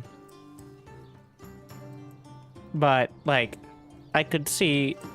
people are desperate for something that isn't Total War, that is Total War. StarCraft is way too fucking hard and it died 5 years ago, right, guys? No, I'm sorry, 10 years ago. And so did Blizzard. Like, Total War, in the process of cutting off its own legs, and selling them to you for $15 every 6 months. City Skylines 2. Well. So, both for city builders and for general strategy games, there isn't, like... Right now, there's quite a vacuum.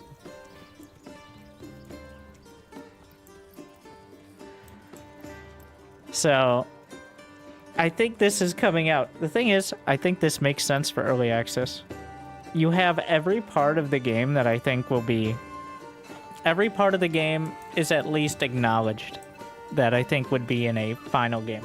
Like, you have hunting, gathering, agriculture, settlements. I think you should have more to your manor, obviously. And there's, like, there's clearly plans for that.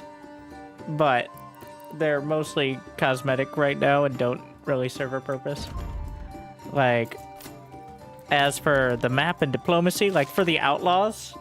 You can talk to them, but all you can do is, yes, yet another dog has crawled here. So, like, like with the Baron, you could give me money. How much money? Description, description, description, description. So...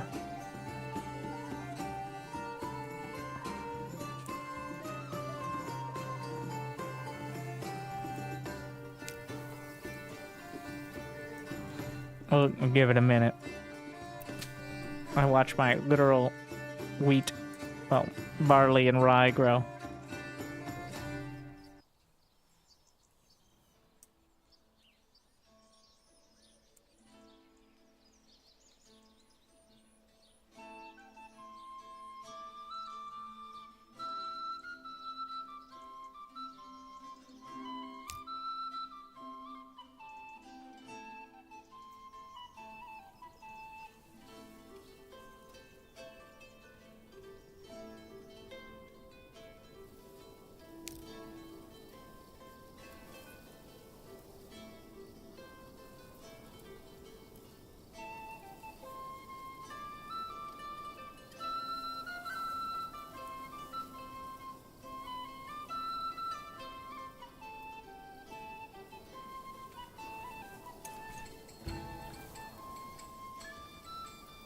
The asking price is a little high?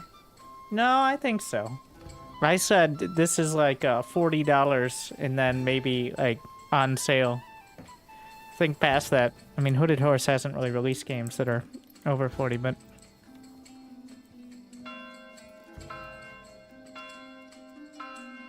Dynamic interactions with AI Lords and Kings to create weighty simulation emergent storylines.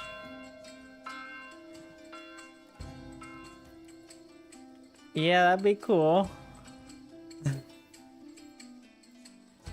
And, possibly far outside the purview of where this game would be.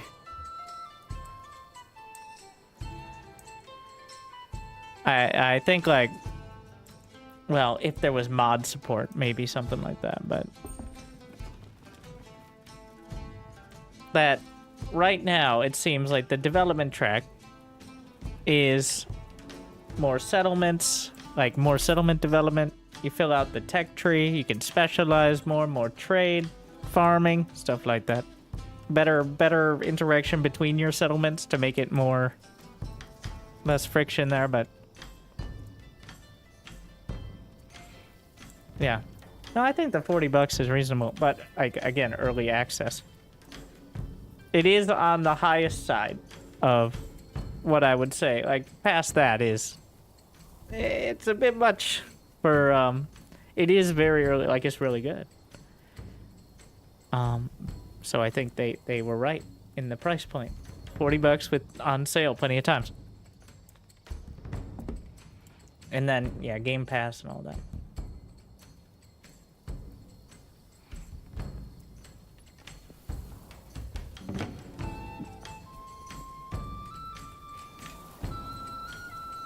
And I'm a sweaty tryhard. Like, I don't play games. I've heard games are supposed to be fun. That's what I've heard. Now, since I played them as a job, especially the more stressful ones, for 10 plus years, it's hard to think of it that way. So I don't really play any games casually. So I did kind of do everything in several days. I think people who have lives or, you know, something boring like that will take a little longer to exhaust the opportunities in Manor Lords. And definitely will find, like, I'm at 50 hours and I still, like, I'm figuring out stuff. I still am interested in building more. Yeah, and there's a lot to be said for a game that clearly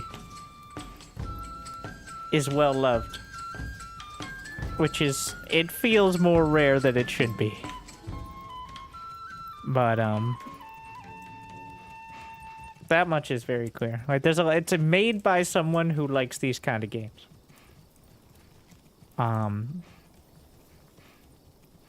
That will always get, like, I'm not arguing it's bad.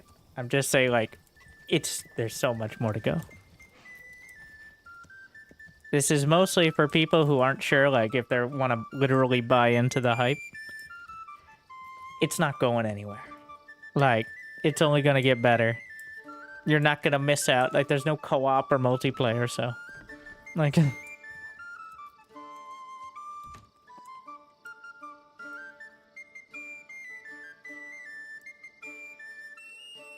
Yeah, apparently it's been in development. I've had it. It kept popping up on my Steam for, like, years. And I remember glancing at it, like, 3 years ago. I'm like, what is this? I'm like, alright. Well, it'll happen eventually, I guess. It's another one of those medieval city builders. Because I have, like, Against the Storm, Satisfactory, Factorial, Farthest Frontier. Alright, I have the whole, like, go down the city builder list. I got the majority, like... So... Does the music make anyone else sleepy? Excuse me, sir. Was anyone's... Is this how you sleep? Put your ale down, sir.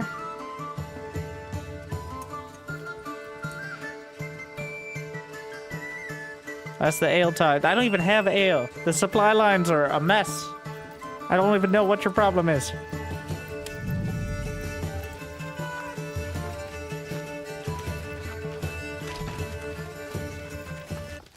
No, oh shit, I forgot. When I go into first person, it does that. Don't worry, I downloaded the soundtrack. Because it's a banger, I bought the soundtrack outright. This is called Will lieber Grüße. I don't know what that means in German.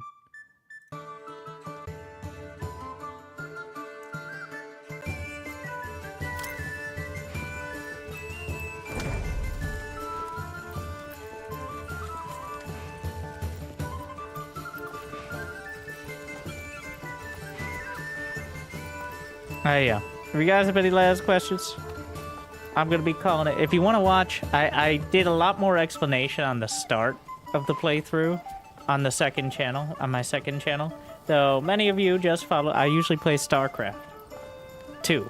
Not the one that's as old as you, but, or older than. Now, StarCraft 1 is only 26 years old. Okay. So, anyways, moving on. I usually play StarCraft 2, but sometimes I like to relax slightly more. Where are peasants?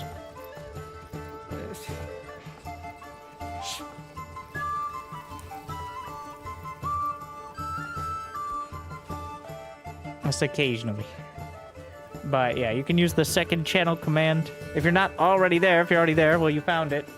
Been streaming there as well, but... Here's the link to the current stream, which is higher quality than Twitch, by the way, because Twitch bitrate stuff. I have some more of my streams from the past few days, but this is the first time I've really focused on kind of explaining things, because I didn't really want to do a guide stream while people were just watching streamers, because I thought that was dumb.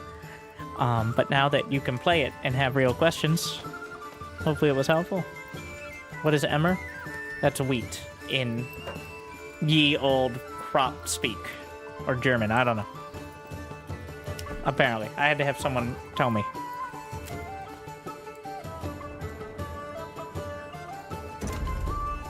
And then rye is just wheat plus, essentially. At least for the terms of this game.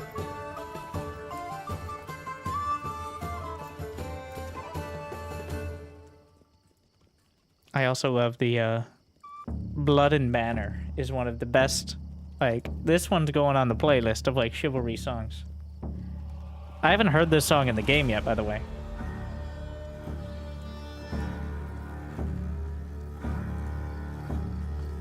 But it's on the soundtrack, so...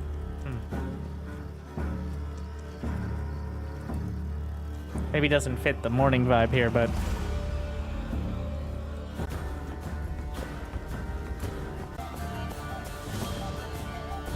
I guess it is the battle music. It's just different parts of it.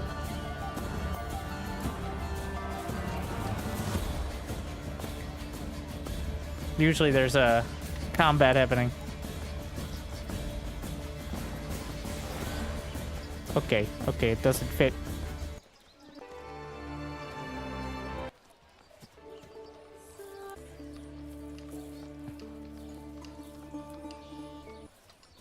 So this one is literally called Sun and Mist, so...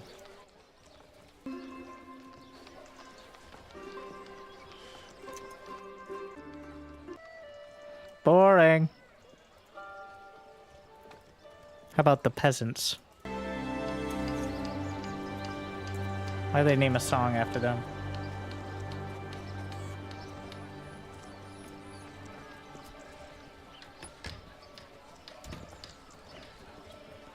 I don't think the doors opening and closing are in the song, but they could be.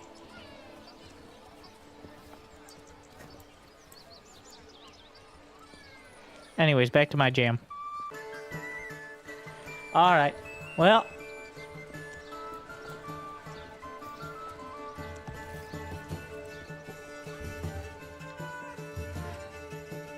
Thank you guys for watching. A bit awkward to have one of my most popular streams being Manor Lords, but I mean, it's new, it's fresh. Hopefully you learned something or enjoyed it. It's about time. I'll probably stream again tomorrow night. I don't know if the whole stream will be Manor Lords, but make sure to check out that second channel if you're interested. And thank you for all the followers and subs and all that. Can you build walls with the manor? Yes, technically. They don't really do anything at the moment. They're mostly cosmetic. But eventually, maybe, yeah. Alright, thank you guys for watching. Oh, it's time. We must save.